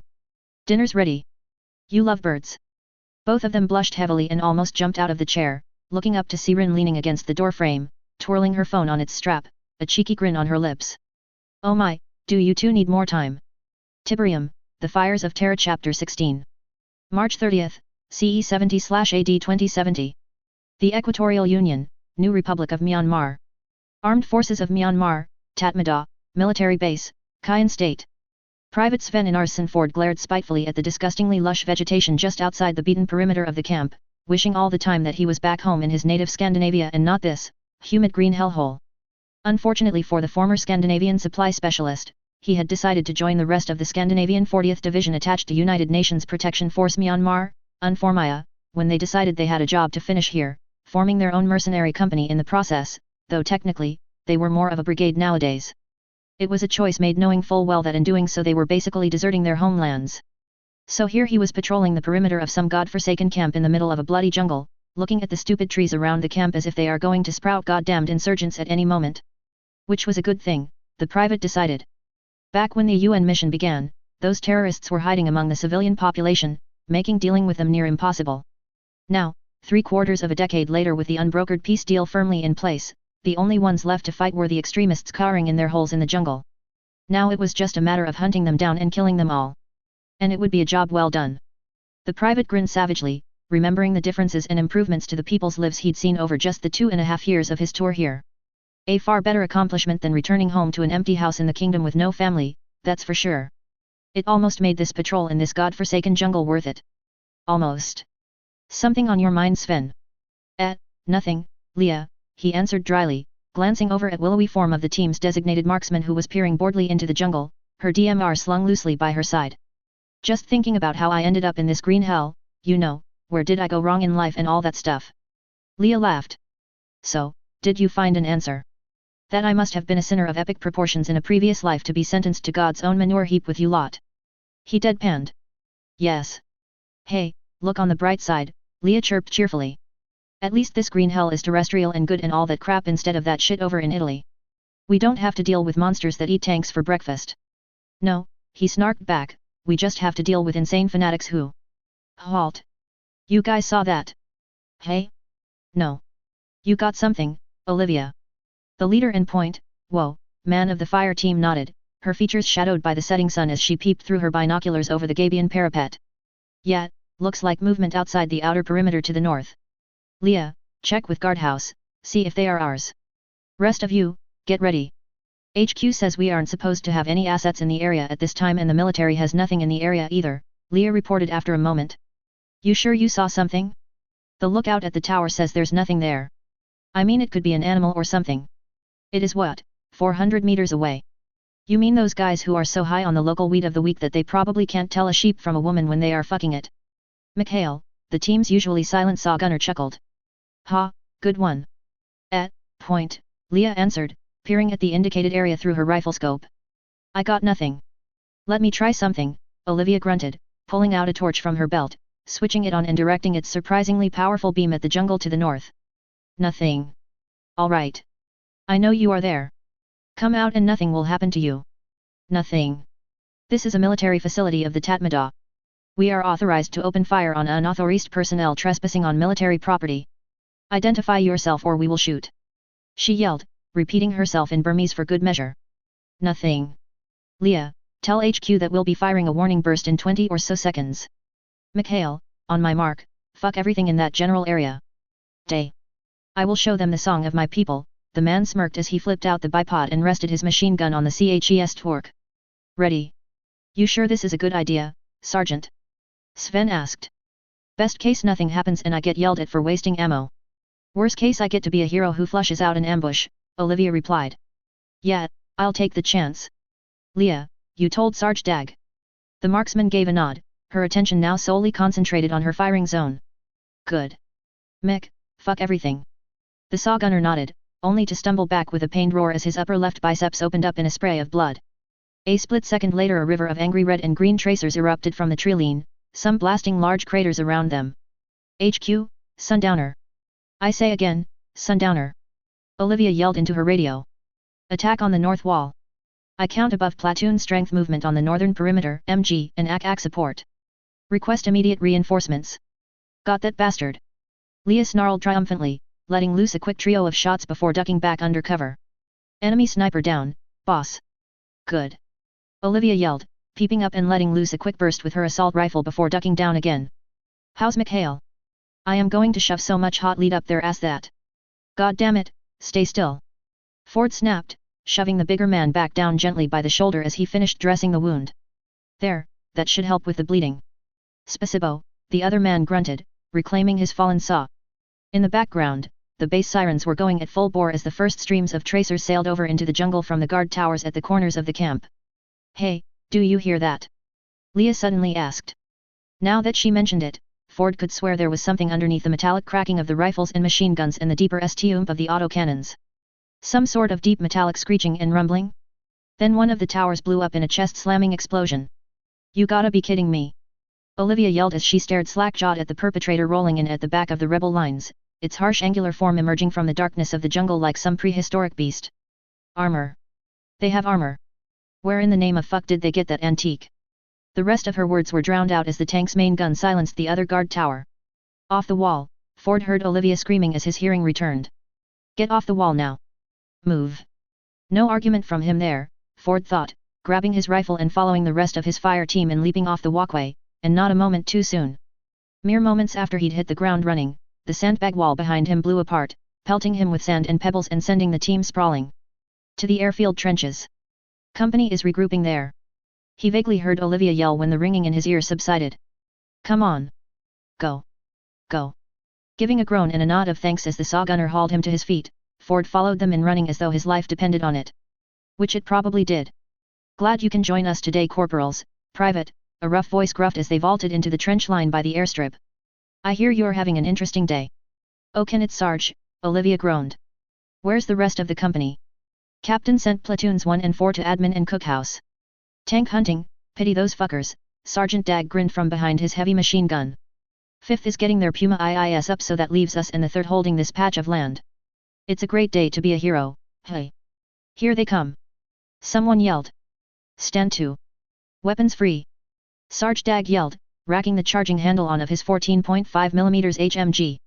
His orders were punctuated by explosions above them as the SIRAM units stationed around the airfield began to, finally, swat mortar shells and rockets out of the air. Even with the SIRAMs working overtime, more than a few rounds impacted, spraying dust everywhere. Ford pushed himself off the ground once the dust settled, giving himself and his rifle a once-over to make sure both were working.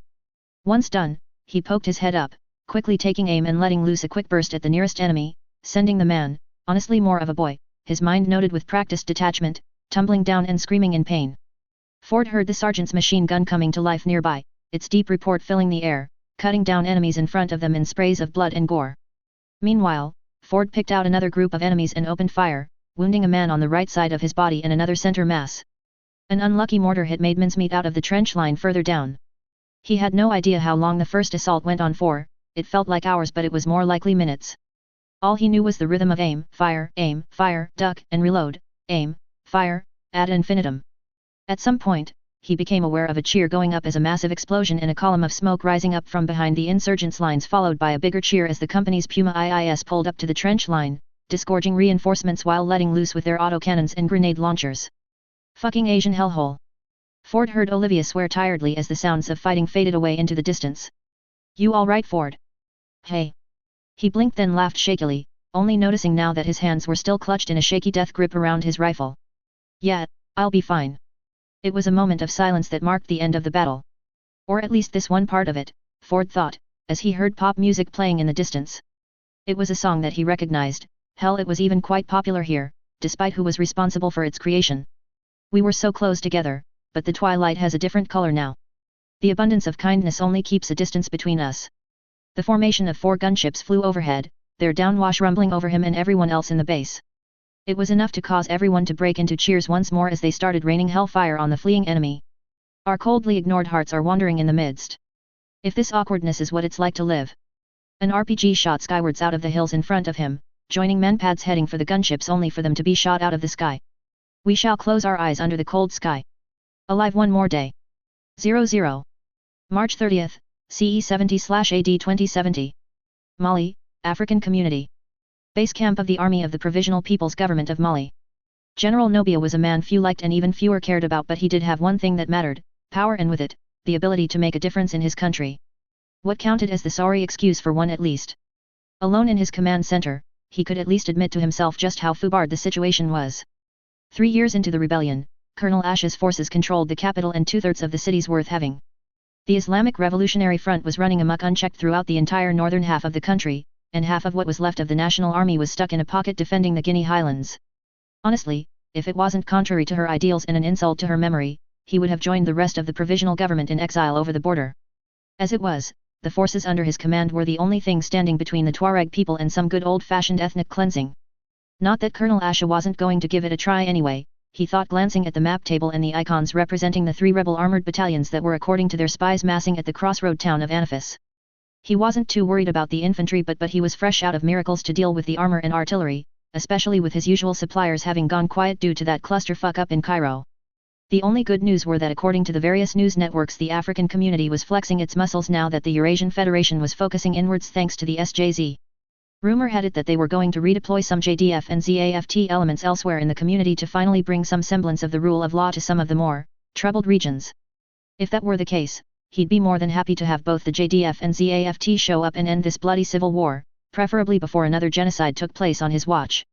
For too many had already died in this pointless continuation of ancient grudges. But for now he was willing to do anything to ensure his people's survival. Anything, even if it meant making a deal with the devil, he thought with a mental grimace, carefully maintaining his neutral facade as the white-cloaked woman literally stepped out of thin air in front of his desk as though summoned by magic. "Commander White," Nobia said, more of a statement than a greeting. "General Nobia," the lady in white answered serenely. "Have you considered our offer?" He eyed the woman warily. The woman, this Commander White, for whatever reason wanted information on an arms trader he had worked with previously, and she was offering a substantial amount of aid and weaponry for it.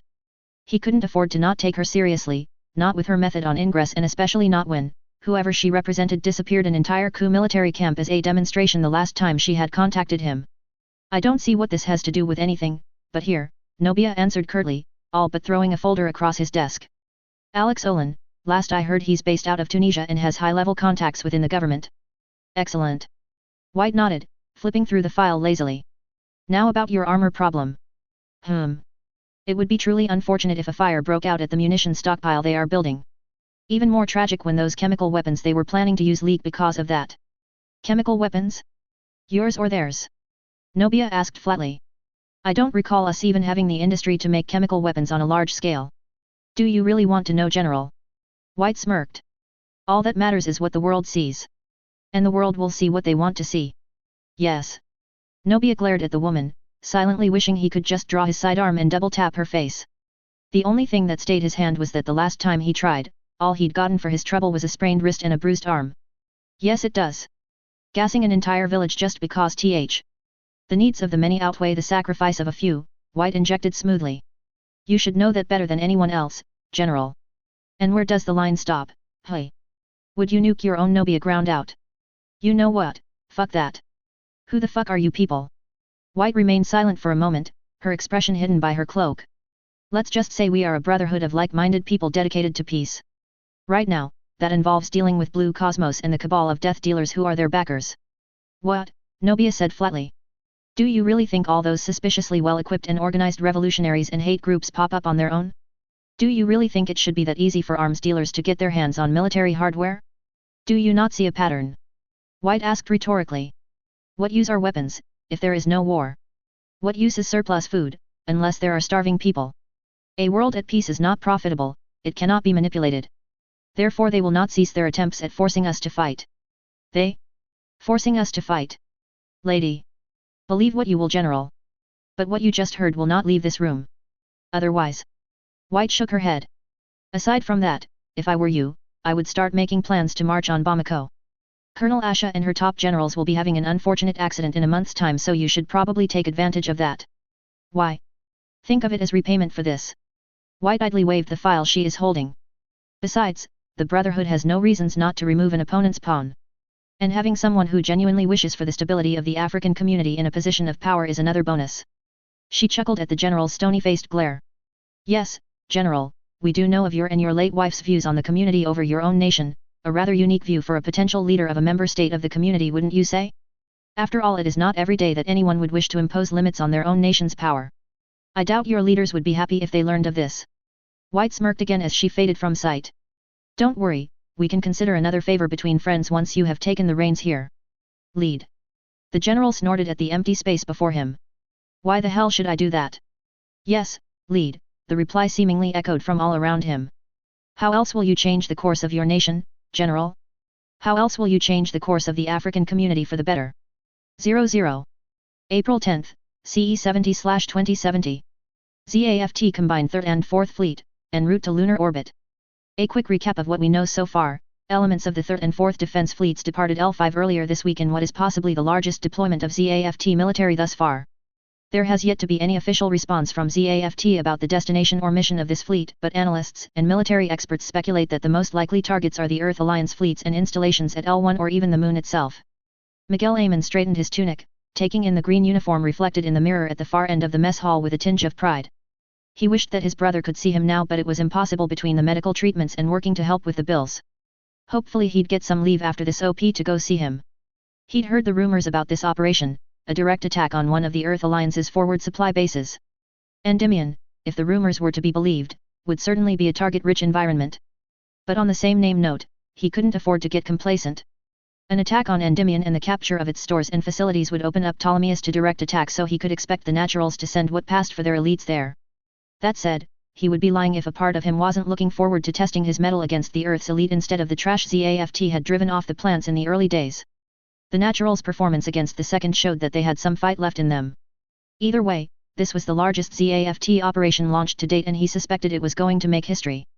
The latest information we have concerning the movement of the combined 2nd and 6th fleets is that they were forward deployed sometime last week, probably with orders to keep an eye on any Earth Alliance fleet that tries to attack the L5 point. That leaves what's left of the 4th and the 5th, which leaves the correlation of force dangerously. Miguel suppressed a snicker. Whoever that talking head was, he had done his research. Not many people even inside the fleet knew that the combined 2nd and 3rd fleet had been secretly dispatched to support this operation 2 weeks ago. So guys, you heard the news, right? The newsman thinks the correlation of force is dangerously against us. He started, pantomiming a swooning woman. The Alliance fleet only outnumbers us 3-1. We're all doomed. He finished, clutching his heart over dramatically. A wave of laughter rumbled at the pilot's antics from the assorted pilots, crewmen, and officers in the mess hall. To victory, guys! He yelled, raising his mug up in a toast. Ave Victoriam. 00. April 10, CE 70/2070. ZAFT Independent Exploratory Fleet, TF-14A, low Earth orbit, currently over the SJZ. Behind the privacy afforded by his mask, Ra wasn't a happy man. Then again, he was never one to be happy in the first place. Still, being stuck out here unable to meaningfully affect anything as those beasts who called themselves humans in the Plants and Earth Alliance plunged the world into chaos. It was almost akin to torture, well, not that he needed to actually do anything. Still, that did not mean he was helpless. His friends in the upper ranks of ZAFT were as informative as ever, finding out what the grand operational plan was. Now it was just a matter of getting the information to the right people if he could. It wouldn't do for ZAFT to achieve a knockout blow like the destruction of the Earth Alliance Space Command this early in the war after all, not before the fighting really got started. Not that it would make any difference to him and the ships under his command. No matter how well the fighting went on the Moon, he had little doubt that if a battle started here, he would have little hope of winning or even escaping, not without GDI interference anyway. Either way, an unprovoked attack on this fleet would be yet another spark feeding the flames of war. His only regret should he fall was that he wouldn't be able to see the end of this conflagration, this twisted world restart from zero with his own eyes. He mentally shook his head again. That's if a battle did start, and that wasn't a sure thing. GDI had advised the warring parties that they would rather not see, to quote, shit going down in Earth orbit near their colonies and assets. To that end, his fleet had been told, politely to be sure, but rather firmly, to leave Earth orbit lest unforeseen incidents happen, a request that happened to be rather unsubtle, underscored by the dozen or so of those missile battleships just a few thousand kilometers aft and starboard of his fleet. Unsurprisingly, ZAFT had ordered him to drag his heels for as long as possible while still complying with GDI's request. As far as they were concerned, the more information they could gather on Earth and GDI before they were booted out, the better. That much he agreed with, although for another reason. Then again, perhaps they were playing some mind games as well, you could never tell with those fools. Perhaps an attempt to overstretch EA forces by making them defend Earth orbit as well? If so, well, they shouldn't have bothered. Ra focused on the main holographic display. The Alliance's forces in the orbit of Earth were reduced to just one fleet while the rest had been sent to reinforce their holdings elsewhere. According to intelligence, the Earth Alliance 4th Fleet had been sent to the L4 point, while the 2nd and 3rd were redeployed to the Moon. Yes, that would make sense. That left only the EA 1st Fleet, a collection of new ships undergoing shakedown and semi-obsolescent ships. Currently they were spread out into 7 battle groups, 6 consisting of lighter ships picketing the approaches to Earth in high orbit with the 7th built around a heavy core of old Nelsons being held in reserve in low orbit. Considering the situation, it was a fair move on the Alliance's part. It provided good sensor coverage of Earth's orbital space against any potential ZAFT smugglers or raiders, while any ZAFT force big enough to defeat them in detail would have to fight past the fleets gathered at L4 first anyway. But that also let the reserve fleet act freely against his supposedly defenseless command. And he couldn't forget about the Eurasian Federation fleets which were leaving the Earth orbit and heading to their L2 base for upgrades according to the European media. Though having theoretically withdrawn from the Alliance, he couldn't count on them not helping their former allies if push came to shove. Then, of course, there was the elephant in the room, the GDI Navy. Aside from the GSDs still ferrying supplies from the Pacific to Italy and smaller groupings of GDI ships in various orbits, the vast majority of their 400-strong fleet was massed in geostationary orbit south of the SJZ, the grand array of ships making his command and his EA opposite numbers look like children playing by comparison. A statement in his opinion, that GDI was making in regards to the war turning hot. A show of force which all sides should have seen. Through how they deciphered GDI's intent remained to be seen. He snorted quietly beneath his mask. At least GDI weren't ones to hide their strength and desires behind empty platitudes and self-deceiving facades, unlike this universe's humanity. Perhaps it was that blunt and apathetic honesty, that by laying bare their hatred, their prejudices, their wants for all to see, for all to confront and reflect upon instead of letting it fester behind closed doors, that their timeline had managed to master their own desires and avoid the mindless hatred and craving for power, that madness that Logos, Blue Cosmos and the various extremists in power were but symptoms of. Now to see if they would act upon.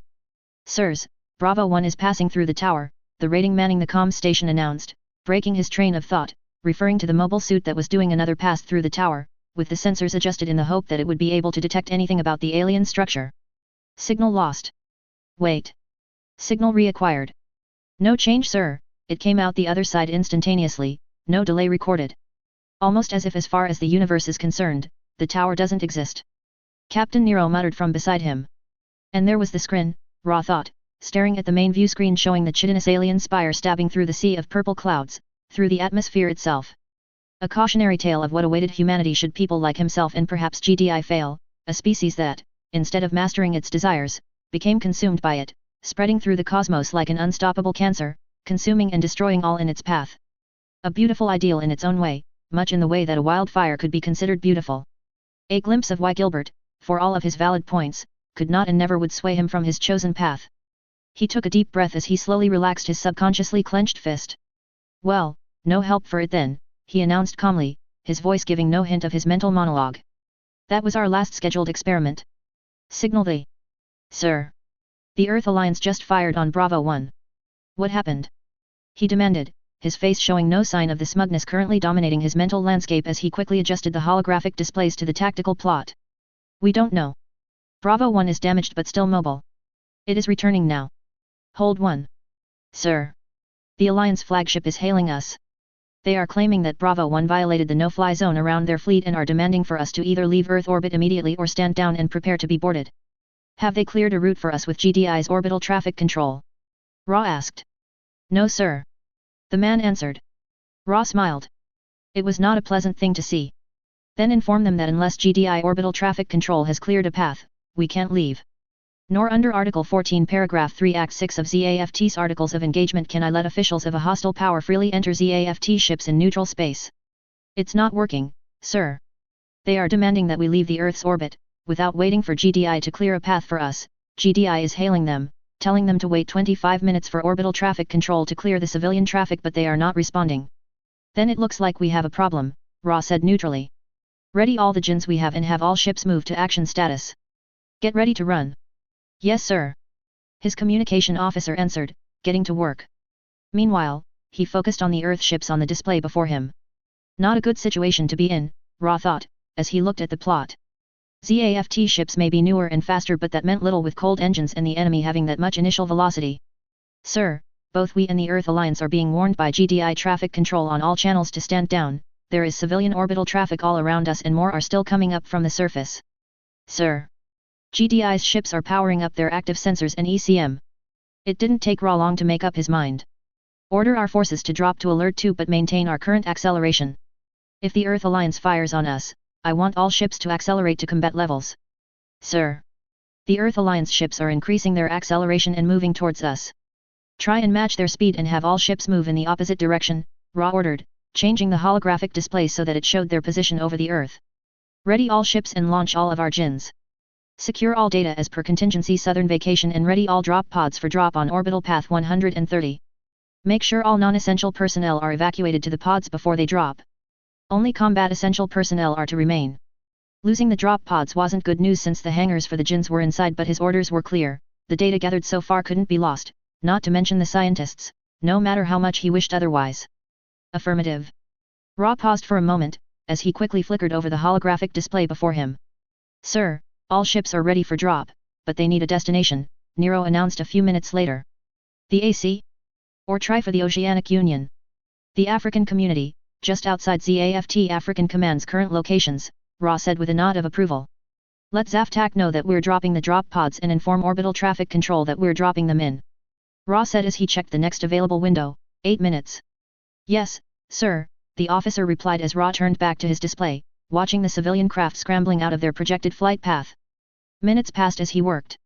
Sir, the Earth Alliance is issuing their last warning. If we do not leave the Earth orbit or halt immediately, they will open fire on us. Signal all ships to commence the drop, Ra ordered with a nod. Broadcast that the pods contain civilian contractors and dependents on all open frequencies as you do so. Also, signal that we are trying to leave Earth orbit with all due speed. Acknowledged. Transmitting now. And just like that, a roar echoed through the ship's body as the drop pod detached. Sir. The Alliance ships are firing on us. And an Alliance detachment is going after the drop pods. They are demanding that the pods stop and prepare to be inspected. Scatter, pattern nova. Never mind the pods, the naturals can't catch them without destroying them now, Ra ordered, G-forces pressing him back into his seat seconds later as his orders were carried out with coordinator efficiency. Activate ECM and warm up all defensive armament. Captain, you have command of the fleet. Sir. I am an ace pilot, you know, Ra said dryly. Ready my gun for launch, I'll buy us time with the pilots. You know your orders. Sir. Captain Nero gulped. Give them hell if they chase us and ensure the survival of the command. Ra smiled reassuringly at the man. Close Captain, but not quite, your orders are to surrender to the GDI squadron and seek protection from them if you have no other means of ensuring your survival. Otherwise, see you back at the plants. Yes, sir. The captain snapped off a formal salute. You wouldn't need it, but good luck, sir. Same to you, Ra nodded before leaving the bridge and headed down to what was left of the hangar deck, which wasn't a lot now that the drop pod had been detached.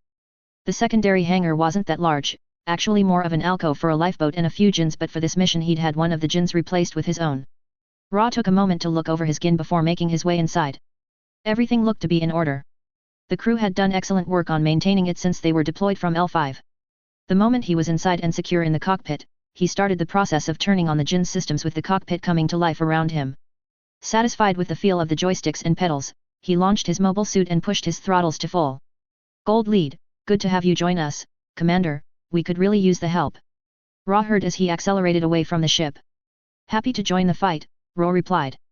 10 minutes later, Ra had finally succeeded in catching up with the rest of the task force's Jinns, not an easy feat considering that he lacked the Delta V boost the catapults provided. Then again, considering the sheer amount of bullets, beams, and missiles flying around as the Jinns engaged in vicious dogfighting with almost twice their numbers in Mobius supported by the Earth ships, maybe arriving late was a good thing. Even GDI was involved in the furball, with long-ranged yet murderously accurate beams and missiles leaping off their ships, to destroy any stray munitions leaving the battle zone and threatening to hit the still fleeing civilian shipping. Ra mentally noted that down, the performance of GDIAA was going to be an issue if they ended up on the opposing end of the battlefield. All flights, this is Seaborg. Additional bandits and vampires detected direct earthwards. All available mobile suits please assist intercept. Wilco Seaborg, Ra acknowledged, adjusting his course accordingly with taps of his Jin's main booster. Gold flight, continue here, I'll intercept. As promised, there were the Mobius climbing upwards, 2 entire flights of them, escorting a crapton of missiles. Where did they come from? Something wasn't right. Frowning, Ra flicked on his command Jin's active sensors, searching for. There. 5 Drakes and a Nelson in a lower orbit, low enough that they were practically skimming the top of the atmosphere. What? Any further thoughts were rudely interrupted as the Mobiuses reached linear gun range, kinetic slugs flashing past on the view screens of his cockpit. Morons. Ra grunted from the G-forces as his MS neatly sidestepped the incoming rounds before boosting forward and gunning down the 3 Mobiuses that hadn't let loose with their linear cannons, probably waiting for him to do something stupid like close into melee. The remaining quintet of Mobius panicked and broke formation as their oh-so-obvious plan came apart. With their only weapon capable of really hurting him still reloading, he closed in with a burst of his engines, allowing him to leverage his Jin's superior performance to pick them off one by one over the next few minutes. Once they were dealt with, there was nothing between him and the missiles which detonated like so many harmless fireworks under the fire of his experimental 28mm secondary handgun. Ra could only shake his head, how the mighty had fallen.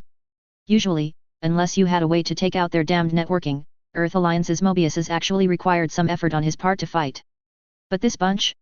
Calling them green would be an insult to rookies, these Muppets fought like they had just stepped out of flight school. Still, something was off about the situation.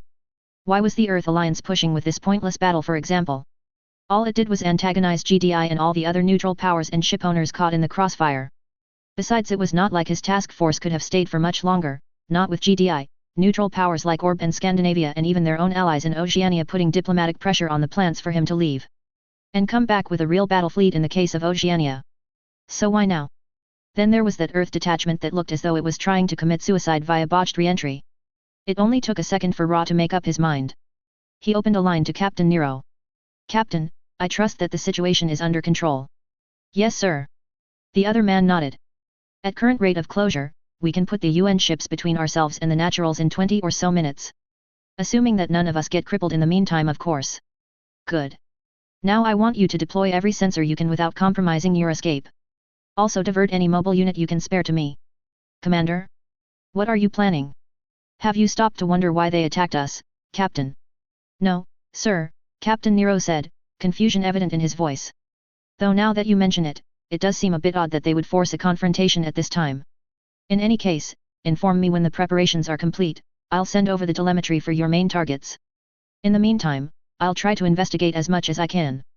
Pulling a deceleration burn to drop into a lower orbit, Ra flipped his gun around, orientating it to a high-speed attack towards the Alliance battle group below. As expected, the CIWS on the Nelson and the Drakes reacted as soon as he was within range, throwing up streams of proximity-fused 76mm shells onto his position, or rather they would have if his had been a standard gun. Over 25 Gs of acceleration slammed Ra back into his seat as he engaged the overboost function of his Jin's ridiculously overclocked custom engines, the sudden burst of acceleration spoofing the CIWS pre-configured for standard Jins. By the time the Natural's gunnery computers found their range, he was already within the effective range of his own 76mm rifle, squeezing off precise shots into the Drakes, something made exponentially easier by the utter lack of any attempts of evasive maneuvers on the Natural's part. 6 fireballs bloomed into existence, 5 as the quintet of Drakes went up in magazine detonations, their paper-thin armor utterly failing to prevent his 76mm rounds from breaching their munitions bunkers. The last from the Nelson as one of its beam turrets blew up, for no reason at all as far as Ra could tell. Curious, very curious, Ra thought, especially since he had been going out of his way to not shoot anywhere near that ship. Ra followed the ship, using a quick boost of his thrusters followed by deft application of his sword and shield to smash his way into the hangar. Once in, there wasn't any resistance to speak of, the ship or at least the hangar seemed deserted. Cautiously, Ra popped open his hatch, keeping his issued sidearm ready as he dropped onto the airless deck. Moving warily but quickly, he made his way out of the hangar through a hole made sometime during the battle. He wouldn't need to have bothered though, the corridors were as dark and deserted as the hangar. All right. What is going on here? Ra muttered as he finally found the crew as he crept into the CIC, or at least what remained of them. Judging by the number of bodies and blood still floating around, there were at least 30 corpses, all killed by close-range gunfire and close combat if the wound patterns, spent casings, and discarded improvised melee weapons were anything to go by. From the position of the bodies, it looked like the crew had split into two groups, one of which attempted to storm the CIC with the CIC crew fighting back. Ra shook his head, quickly scanning the CIC to see if there were any clues or working consoles he could pull information out of. One of the perks of having the contacts he had was having pretty much the entire library of codewords of both sides. There, apparently the comms station was still operational if the flickering screen was anything to go by. Wiping away the thin layer of blood that obscured the display, he got to work. Well. Operation Dispatch down, hey? This should be interesting. 00. In hindsight, taking that bitch's offer was the worst mistake of his life, David J. decided. Though it wasn't like he had a choice on the matter, with the orders coming through official channels. Still, that didn't mean he could have foreseen being backstabbed by his own side. Of course, he should have known that bitch would have another team sulking around to make sure the operation happened when and how she wanted to rather than following the bloody plan and letting the dice falls as they will.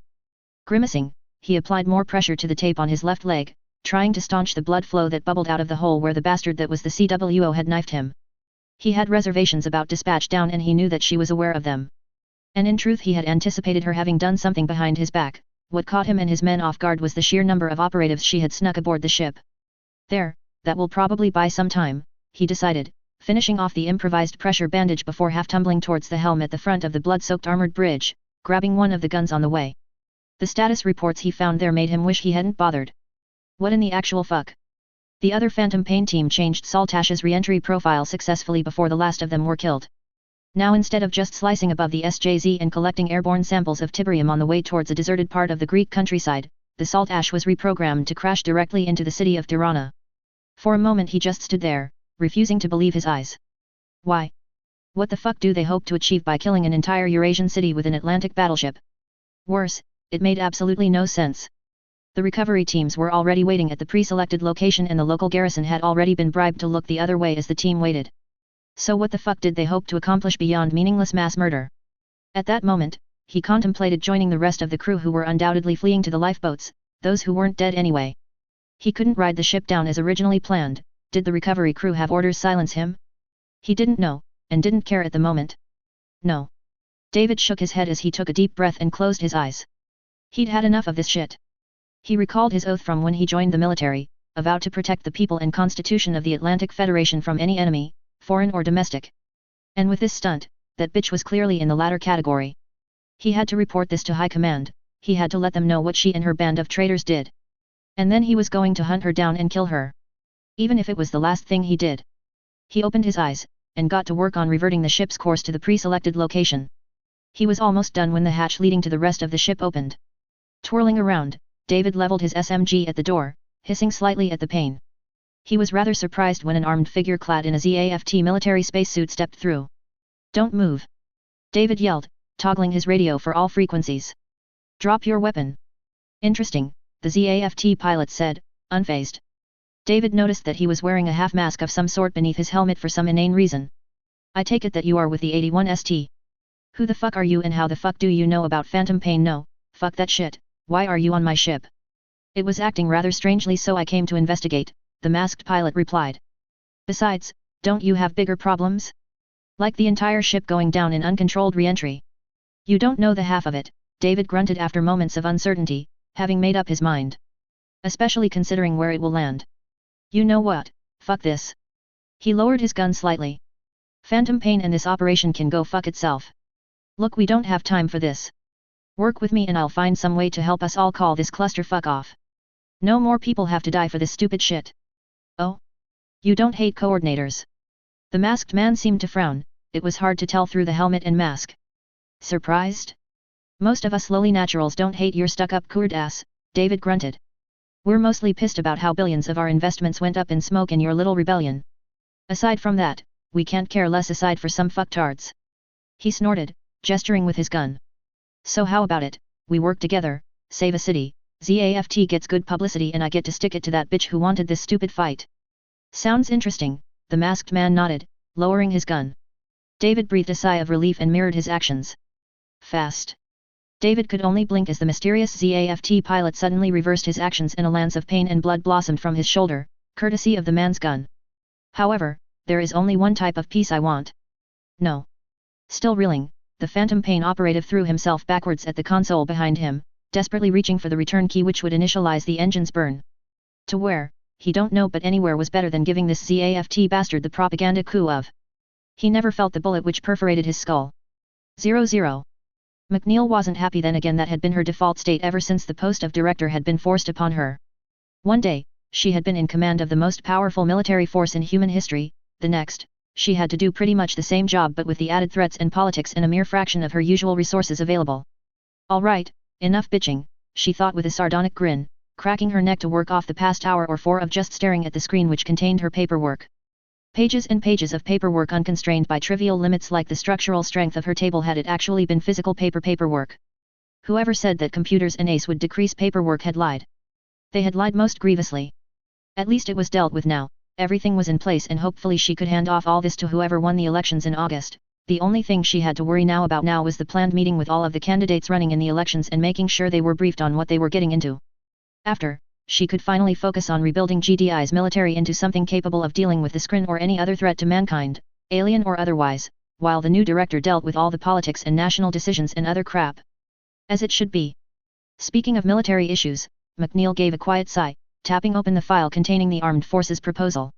While she had no objections to the Army's and the first half of the Navy's plan, which was to focus on recruitment and autonomous drones in support of human forces for the former and reconnaissance enforce/fortification missions of the surrounding star systems for the latter, INOPS, and the latter half of the Navy's proposal would have certainly raised some eyebrows back home.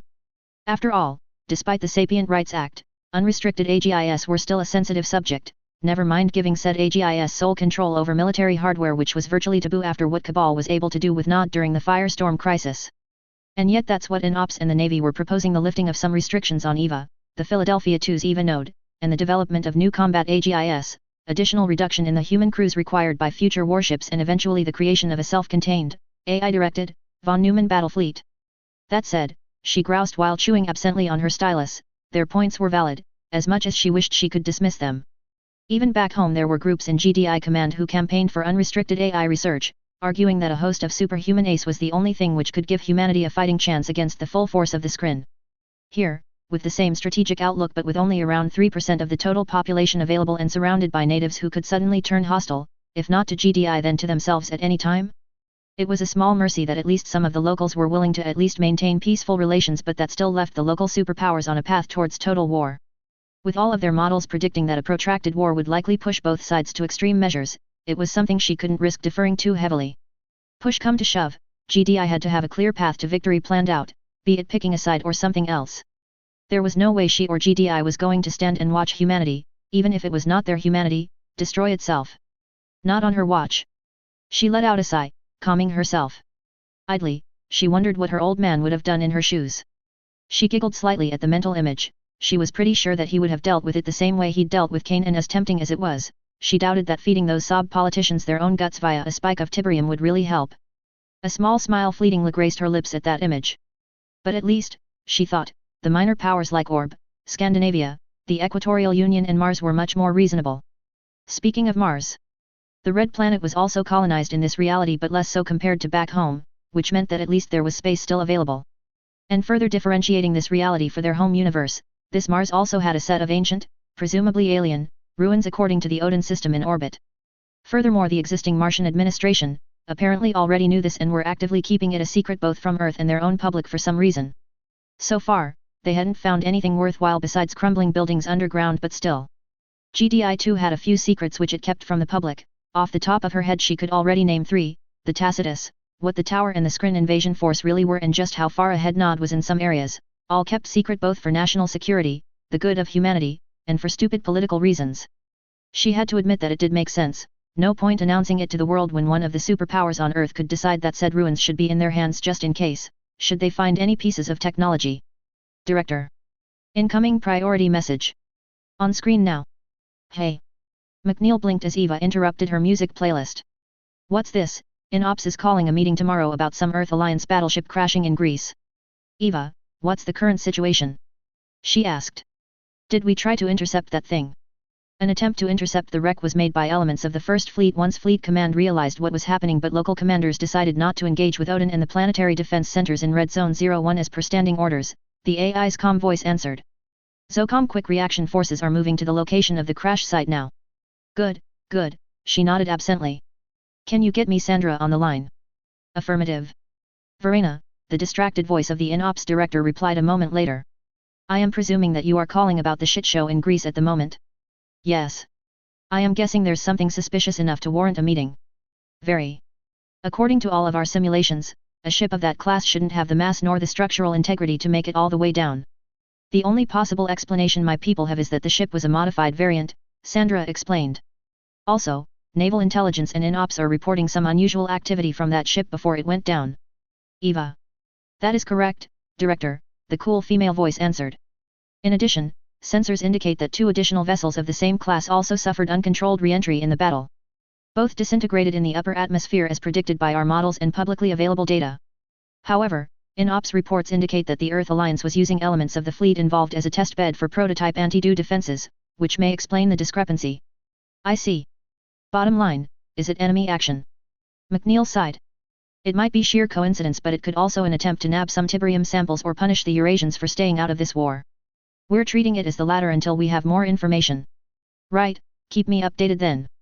If it is deliberate, I want InOps to make whoever is behind it understand how displeased we are with this development. Understood. Yes, Director. 00. April 2nd, CE 70/2070. Eurasian Federation, Italy, Civitavecchia. Operation Base Shepherd/Interim Outer Zone Local Airport 02. A state of emergency has been declared across Greece as emergency services and GDI responders battle to contain wildfires and Tiberium outbreaks caused by the crash of the Earth Alliance battleship Salt Ash during the skirmish between Alliance and ZAFT forces yesterday. Over 77 casualties have been reported thus far, with more expected in the coming days as thousands of residents flee their homes. While official investigation is still underway, a senior military officer who wished to remain unnamed has told Eurozone Press that the circumstances behind the crash are highly suspicious and that investigators are still trying to determine if the crash was even accidental at all. Furthermore, several pictures of the debris fields left by the crash released on social media by members of the Greek emergency services appear to show what has been identified as the remains of ZAFT, which raises further questions about the possibility of foul play. Eurasian and GDI officials have remained silent on the issue thus far. In related news, the deployment of Joint Task Force Kratos to Greece under the command of Zocom has drawn criticism from a number of opposition politicians. Quoting Aleka Silas, spokesperson of the Rassemblement National Party, it is an outrage that the years of neglect of our civil and armed forces by the Federation government have caused us to request the aid of the United Nations and their aerial fleet to contain the situation within our own borders, end quote. Now we're connecting with Anna Dusk from the European Times, who is in Greece covering the cleanup. Anna, what is the situation like? The situation here is very busy, with Zocom and EDF army personnel out in force. I'm currently in the nearby town of Frago, which has rapidly become the base camp for Zocom and EDF forces in Karditsa region, and as you can see behind me, it is like a scene out of a war movie. While there have been some complaints at the local level at the amount of materiel and personnel being moved through this formerly sleepy township, for the most part residents here are in equal parts reassured and intimidated by the sheer amount of force being moved in to deal with the crisis, especially with GDI's aerial warships massing overhead. What is the situation on the ground in the disaster zone itself? Since Task Force Kratos arrived, they have coordinated with local civil defense and law enforcement to secure the sites and are currently containing the forest fires and Tiberium outbreaks within the area. Once done, they plan to secure any evidence before starting the process of decontaminating the sites, a process which is expected to take up to a 6 months. God, what a mess, Jess Rabel muttered dully as he set down his cup of coffee. With all flights, including suborbital and orbital, out of southern Europe halted since the day before due to that clusterfuck over in Greece, there was little he could do but to sit down at a cafe and catch up on the news until flights resumed again. And what a ride that had been. The Africans were still crowing about Abel's tomb and how that proved that Africa was the birthplace of civilization with it predating anything in the Middle East. The Atlantic Feds were basically declaring war on the USSA over Panama without actually declaring war, and for once the USSA government wasn't putting up with that bullshit, with several border clashes already reported.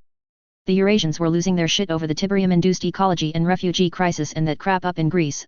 A big chunk of ZAFT's fleet was on the move and the plants were buzzing about some sort of upcoming counter-offense on the moon, and the rest of the world was either saber-rattling or trying in vain to keep their head down, and GDI was being as standoffish as ever.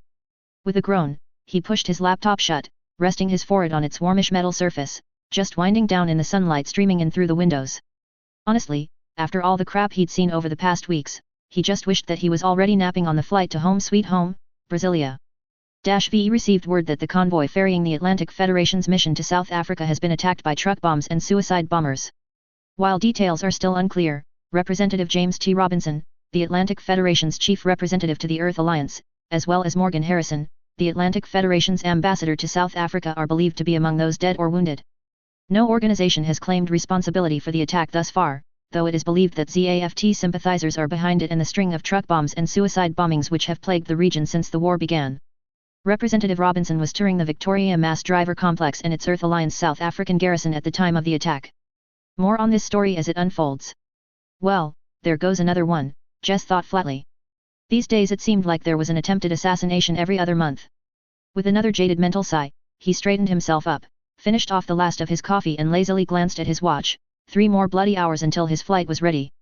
God help him, at this rate he was going to murder someone, probably himself before he got on the plane.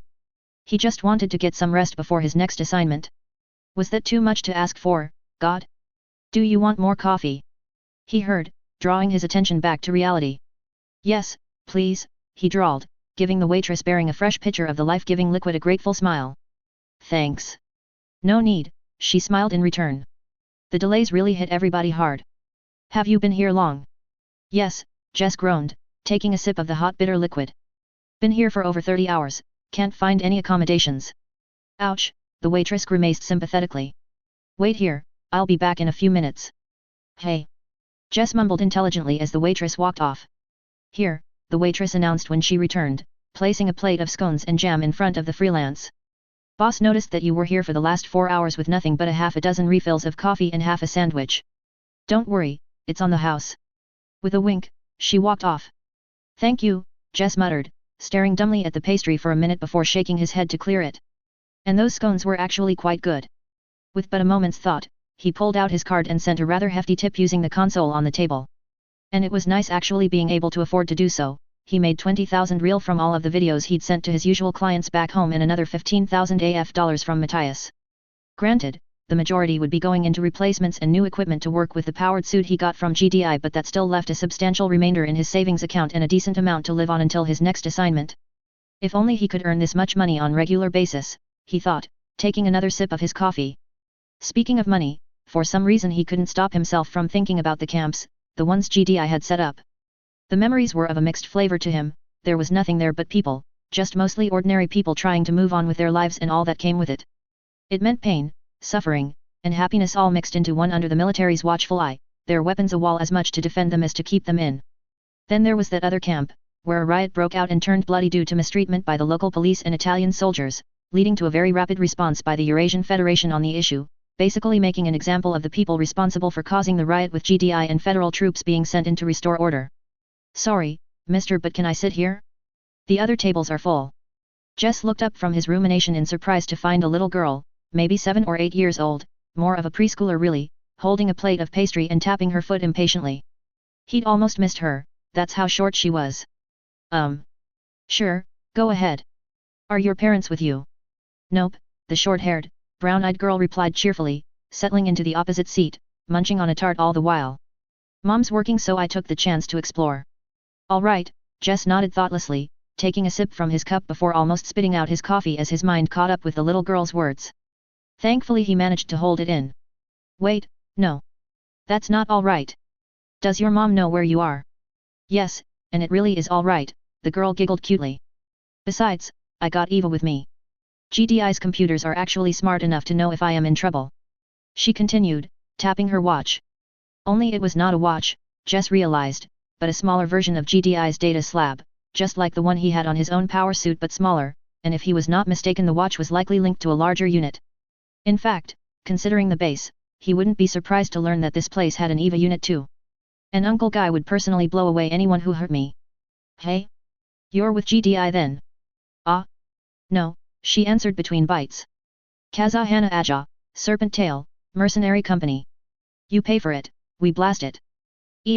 Nice to meet you, Jess answered, his overworked mind still trying to decide if this was just some odd dream brought on by too much coffee. Jess Rabble, I'm a freelance journalist. Ah.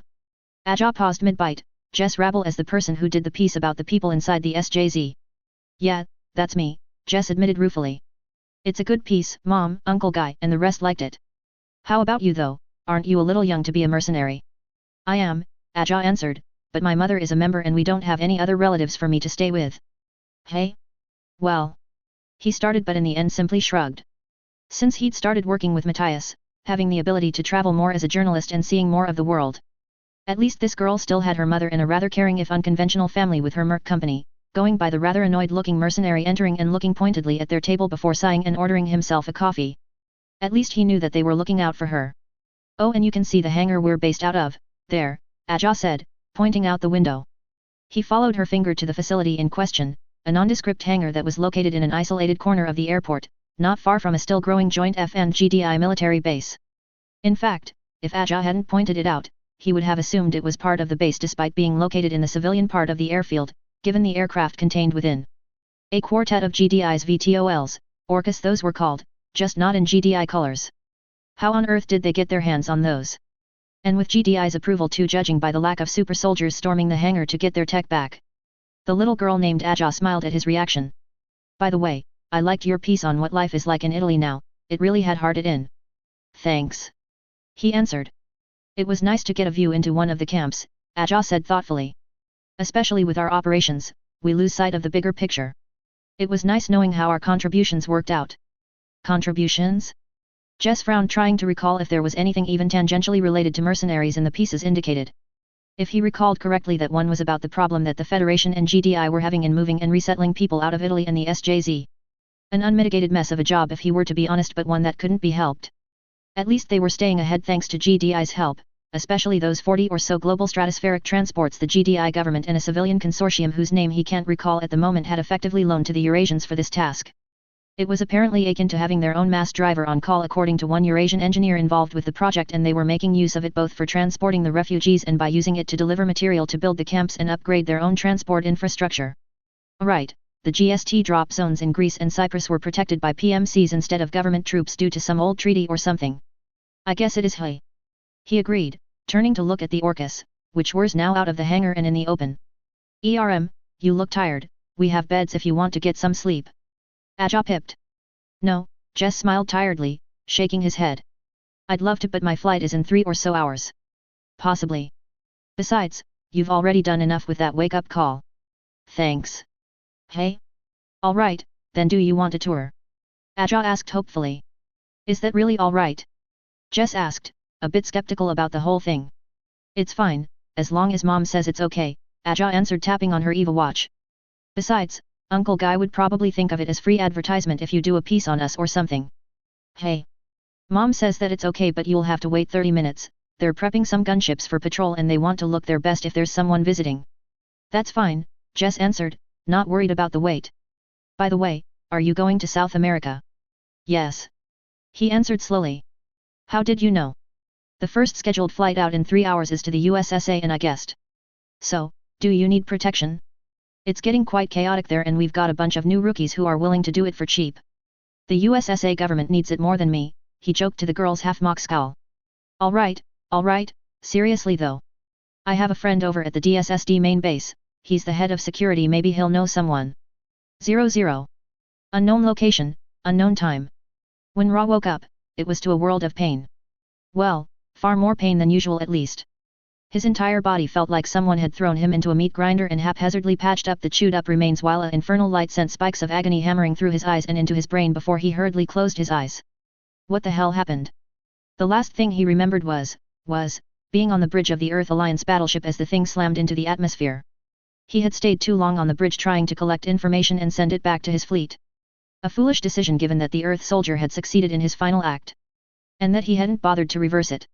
He had tried to get back to his GIN or an escape pod only for the bridge to seal itself in preparation for re-entry and He carefully cracked his eye open. Featureless grey ceiling enclosed by more featureless grey walls greeted him.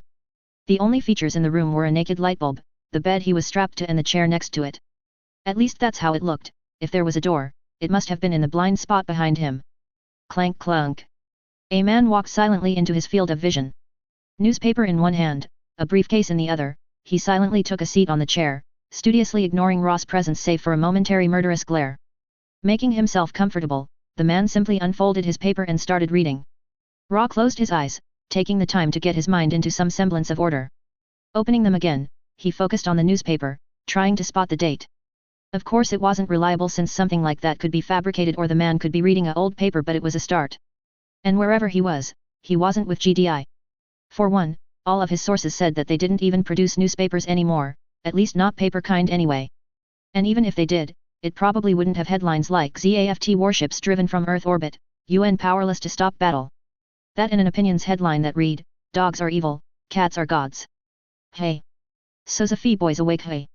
The man absently turned a page on his paper. So how's da Flaga's little boy doing nowadays? For an instant Ross saw red, trying to leap up and wring the man's neck. The only things that stopped him were the half-forgotten restraints tying him down. Oh sorry, did I say boy? The man put down his paper, smiling mockingly at Ross' reaction. I meant to flag a defective little puppet. I'm surprised that ZAFT allowed trash like you to join them. Then again, I guess you can't expect standards from coordinators. Ross stayed silent, electing instead to simply glare hatefully at other man who simply shrugged unapologetically, returning to his paper as though Ra wasn't a concern. What do you want? Ra grunted after a few minutes of silent glaring. Rude, the man snorted, neatly folding his paper. But then, we can't blame a defect for not knowing its place, can we? He sneered. You should really be thanking me, you know. The recovery team wanted to just shoot you. But after that stunt you did up in orbit and the data drive you've got on you, I've managed to convince them that you have a higher purpose than that. Can we get to the point or are you going to monologue some more? Ra spat. Very well then, the man smirked, putting away his paper and reaching beneath his chair, revealing the briefcase which he then flipped open. Inside, surrounded by intricate machinery, was a glass orb, and suspended within that orb was a shard of something, glowing with a sick green light. Do you know what this is? We went through a lot of trouble to get it. A Tiberium crystal, Ra snorted.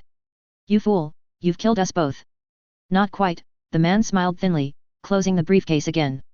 Tiberium, as GDI calls it, is an enigma in many ways. But it does answer to the same fundamental forces as everything else.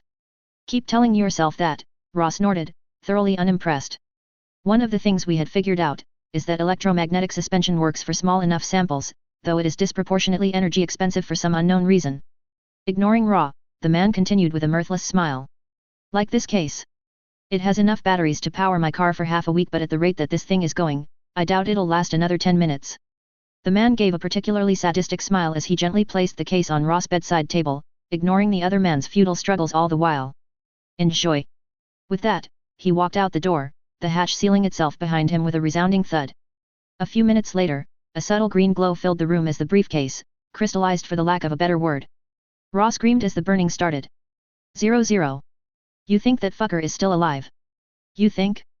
Bloody crystals ate all the monitors, but having I don't know, having goddamned radioactive alien von Neumann crystals growing out of your brain seems rather hazardous to me. For the second time in the day Ra woke up to pain, though strangely, this time it was muted. Even the lifelong pain that was the curse of his existence seemed to have lessened. Somehow he was still alive, and feeling better than he had in a long time. Either that or the afterlife was stranger than he had thought. Judging by the muffled conversation in the room, he'd say it was the former. Bloody disgusting is what it is. Bravo team got picked off by those damned blue helmets, I hope all of this is worth it. Ra lightly cracked open an eye, finding the darkness of the room to be, strangely bright all things considered, a sentiment not shared by the two hazmat-clad figures standing over him judging by the helmet-mounted lights. I need to escape, Ra thought while trying to stay calm as one of the figures closed in, holding a hacksaw. He took a slow but shallow breath, trying to conceal his breathing. Hey, is that Kurd fucker still movie? Ra surged up, punching the closest figure with all his might, hoping to disorientate him. To his surprise, he somehow instead managed to drive the spike of Tiberium growing out of his forearm through the figure's chest plate and out the other side in a spray of blood. Still, he did not hesitate, using the impaled man as a shield as he charged the other figure with a bestial roar, slamming them both through the closing hatch into the bulkhead beyond with a wet splat. Barely coherent through the red fog filling his vision, he was dimly aware of the klaxon and the rhythmic thuds of combat boots echoing in the background, and that he had been mauling the already dead corpse for a while now. God damn! What in God's name? Shoot it! Shoot it! Snapping around, Ra saw another pair of figures backlit by sunlight against an open hatch, this time armed but fumbling with their rifles in shock. Running out of options, he grabbed the nearest object and flung it as hard as he could at the newcomers with a savage roar. The armored disemboweled corpse flew through the air faster than a baseball thrown by a professional athlete, bowling the unprepared soldiers off their feet. Acting more on instinct than rational thought, Ra seized the chance offered, covering the distance in 3 rage-fueled leaps, lifting up the first trooper and smashing him into the second in an explosion of bloody gore. Then he staggered backwards as a trio of bullets shattered against his chest, each feeling like muted hammer blow. Coughing, he rolled back into the cover offered by the hatchway as more rounds started sparking off the metal deck. 2 rifles, elevated position, slow 3-round burst fire, Ra noted detachedly, vaguely aware that the pain in his chest was already fading, probably guards in a watchtower trying to conserve ammunition, to keep me suppressed for as long as possible. The only reason why they would do that is to keep me pinned for more troops to arrive, considering they didn't hesitate to use lethal force earlier. Which means I need to get out of here soon. Nodding, he peeked over the edge of the entryway. There, about half a dozen meters left, rope railings before a vast blue expanse with land in the distance. Ship, he realized, he was on an actual wet water cargo ship. How quaint. Still, that was his only means of escape.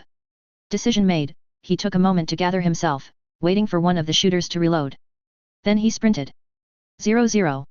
April 6, CE 70/2070. Eurasian Federation, Vatican City. In the heart of the Holy See, 2 intelligence agents of very different backgrounds strode down St. Peter's Square, having accomplished their tasks for the day. So you were saying the church didn't make it? Yes and no. Christianity, the religion, still exists. The in-ops agent known only as John replied, staring past the cross-tipped obelisk which dominated the square at the grand facade of St. Peter's Basilica. But all of this? My generation has never seen this outside of old pictures or digital recreations. Nod made especially sure of that. Is that so? Hamas grunted noncommittedly. I am guessing that they did a little bombing with that deadly green crystals of yours. No, the in-ops agent sighed. Back in 2020s, the Nadas hit the place with an entire Black Hand division, including several cyborg commandos. The Swiss Guards and GDI garrison took heavy casualties, but Nod got their asses kicked so badly that the mass lickers fell back and hit the basilica with cluster missiles to save face. Cluster missiles? Hamas asked before shaking his head. Never mind, not important. Still, seems like your Nod went into a whole lot of trouble over nothing. I mean terrorism, sure, but attacking a church, even St. Peter's, with an army. John shrugged. Like you said, Nod's usual MO with rival religions is usually terrorism, like when they bombed the Kong Miao back in 2018 and targeted other religious targets around the world. They stepped up their campaign after the Second Tiberium War by targeting the remaining religious sites within their yellow zones. This attack was so outside of their usual methods that there was probably more to the Vatican assault, but we've never been able to prove or disprove it. So that's why you were so suspicious when they kept denying access, the Eurasian agent nodded slowly in understanding. You think they are trying to hide something? Maybe. Or maybe they are just buying time to come to an internal decision, John shrugged. Not too sure if you know this, but the church back home only decided to officially move to the UK in 2011, almost a whole decade after most of Rome had been evacuated. Yeah, I can see that, Hamas said, giving a nod to a passing pair of Swiss guardsmen. Unlike the rest of southern Italy, the ancient streets of Rome still throng with life, with locals indispensable to the functioning of the Italian national government, allied relief efforts and pilgrims from all around the world. I mean, this is the Vatican. It's not something which could be abandoned easily. Easily or not, it had to be done, even before Nod's attack, John shrugged. Speaking of what has to be done, what's the status on that mutant clone the Navy picked up? Hamas asked as the pair passed the colonnades which marked the end of the square. You mean Ra Flaga? John blinked. Last I heard he's still recovering on the Amaterasu. But shouldn't you know that since there's a bunch of your co-workers keeping an eye on him? It's compartmentalist to hell and back on our end, Hamas shrugged. Can't blame a man for being curious, since that is one heck of a political shitstorm we're going to be dealing with if the medical analysis and his testimony got out. Especially with what it means with Blue Cosmos. Political shitstorm would be an understatement indeed, Hamas thought, feeling a chill run down his spine. Human cloning was illegal in the Earth sphere, and for a good reason. To think that the ZAFT commander was allegedly a failed clone of Alda Flaga, the same Alda Flaga whose name still meant something in the Atlantic Federation despite his death years earlier, and whose staunch opposition to gene engineering had become one of the largest rallying cry for the anti-coordinator movement. To learn that the man had been associated with Dr. Yulan Hibiki, yes, that Dr. Yulan Hibiki of the Ultimate Coordinator fame? And had been funding the latter's research to use perfect clones in some sort of demented bid for immortality? Yes, political shitstorm would be an understatement, if he hadn't seen the unmasked clone and the medical results firsthand as Eurasian intelligence liaison to INOPS at the time. He'd have long ago dismissed that bombshell as the rambling of some conspiracy theorist. The only thing that fit with what they knew was that Blue Cosmos was responsible for putting an end to that project, which only deepened the sense of paranoia that his higher UPS had about the organization. After all, they would have to have had powerful backers of their own if Hibiki was still silenced even with the protection of someone like Al Flaga. Be careful, John suddenly tugged on his shoulder, breaking him out of his thoughts, though not quite in time to stop him from colliding with a group of passing nuns and tripping one of them. Me scusi, he quickly muttered, quickly grabbing the stumbling woman before she could fall. Oh my! Thank you, the elderly woman replied after getting back on her feet. God bless you, son, these old eyes weren't what they once were. Anyway, we already know that, or at least you should, John shrugged after they continued on their way. Outside of lone wolves, terrorists always have some kind of backers. Also check your pockets. I think you don't really understand how powerful Al-Flaga was, Hamas shrugged, feeling a small object in his coat pocket that was most decidedly not there before. With careful casualness, he took off his coat and draped it around his arms before continuing walking as though nothing happened. And I suspect that someone in the Vatican have gotten tired of waiting. Figures, John grunted. In any case, rumors from high is that we are going to work with you guys on the Blue Cosmos connection. Elent in exchange for Humint. That sort of things. And the Earth Alliance, Atlantic Federation thing. Investigations are still ongoing, John shrugged. But I am pretty sure that nothing will come out of it. Which means it is probably classified to hell and back and I should shut up unless I want to get burnt, Hamas thought. Right, no news so far. Got it. After all, accusing a fellow superpower of staging a battle just to steal some hell crystals was something done with mountains of evidence and only if one was willing and ready to fight a war. And that was without mentioning the conspiring to destroy one of their allies' cities, operating black sites inside said allies' borders and just general conspiracy to destabilize said allies' government part. He shook his head, stepping off the streets and into the lobby of the hotel they were officially based out of. Okay, you want to do this on your systems or on ours? He asked as they entered the elevator. Yours. I doubt the data format is compatible without networking to an even node with the gear I have on me. Right then, Hamas nodded, unlocking his hotel room. Once inside, he carefully set his coat on the table, reaching into a nearby drawer to produce a box-like device which he placed on the coat. All right, my sniffer, read clear, he announced a minute later when the device beeped. You got any toys you want to use to verify before we touch it? Is this standard procedure? John nodded approvingly as he scanned the coat using hand phone-like device. Clear. You'd be surprised at the amount of chemical weapons that went missing during the Reconstruction War, Hamas said, fishing the package out of his coat after donning a pair of gloves. It looked like a standard USB drive, just like any other found in gift shops all around the city. Shrugging, the Eurasian intelligence agent simply reached into another drawer for a disposable burner notebook, one without any wireless capability whatsoever. All right, it looks like it is just PDF scans, a couple terabits of them. Hamas announced a few minutes later. The first one looks like records of the Knights Templar just after the First Crusade, and I'm betting there's other stuff too. This is probably the parts of the archive the Vatican want us to have. Or a very good falsification, John nodded, looking over his shoulder at the Latin script on the screen. Can you make a copy now? I need to forward this to my superiors. Sure. Hamas blinked as one particular highlighted phase caught his eye. Hey? That's interesting. What is it? I'm lacking context, but this phase here says darkened blades wielded by the Black Hand, they who seek to end our exile from the land of Nod. Last chapter updated chapter November 16, 2018.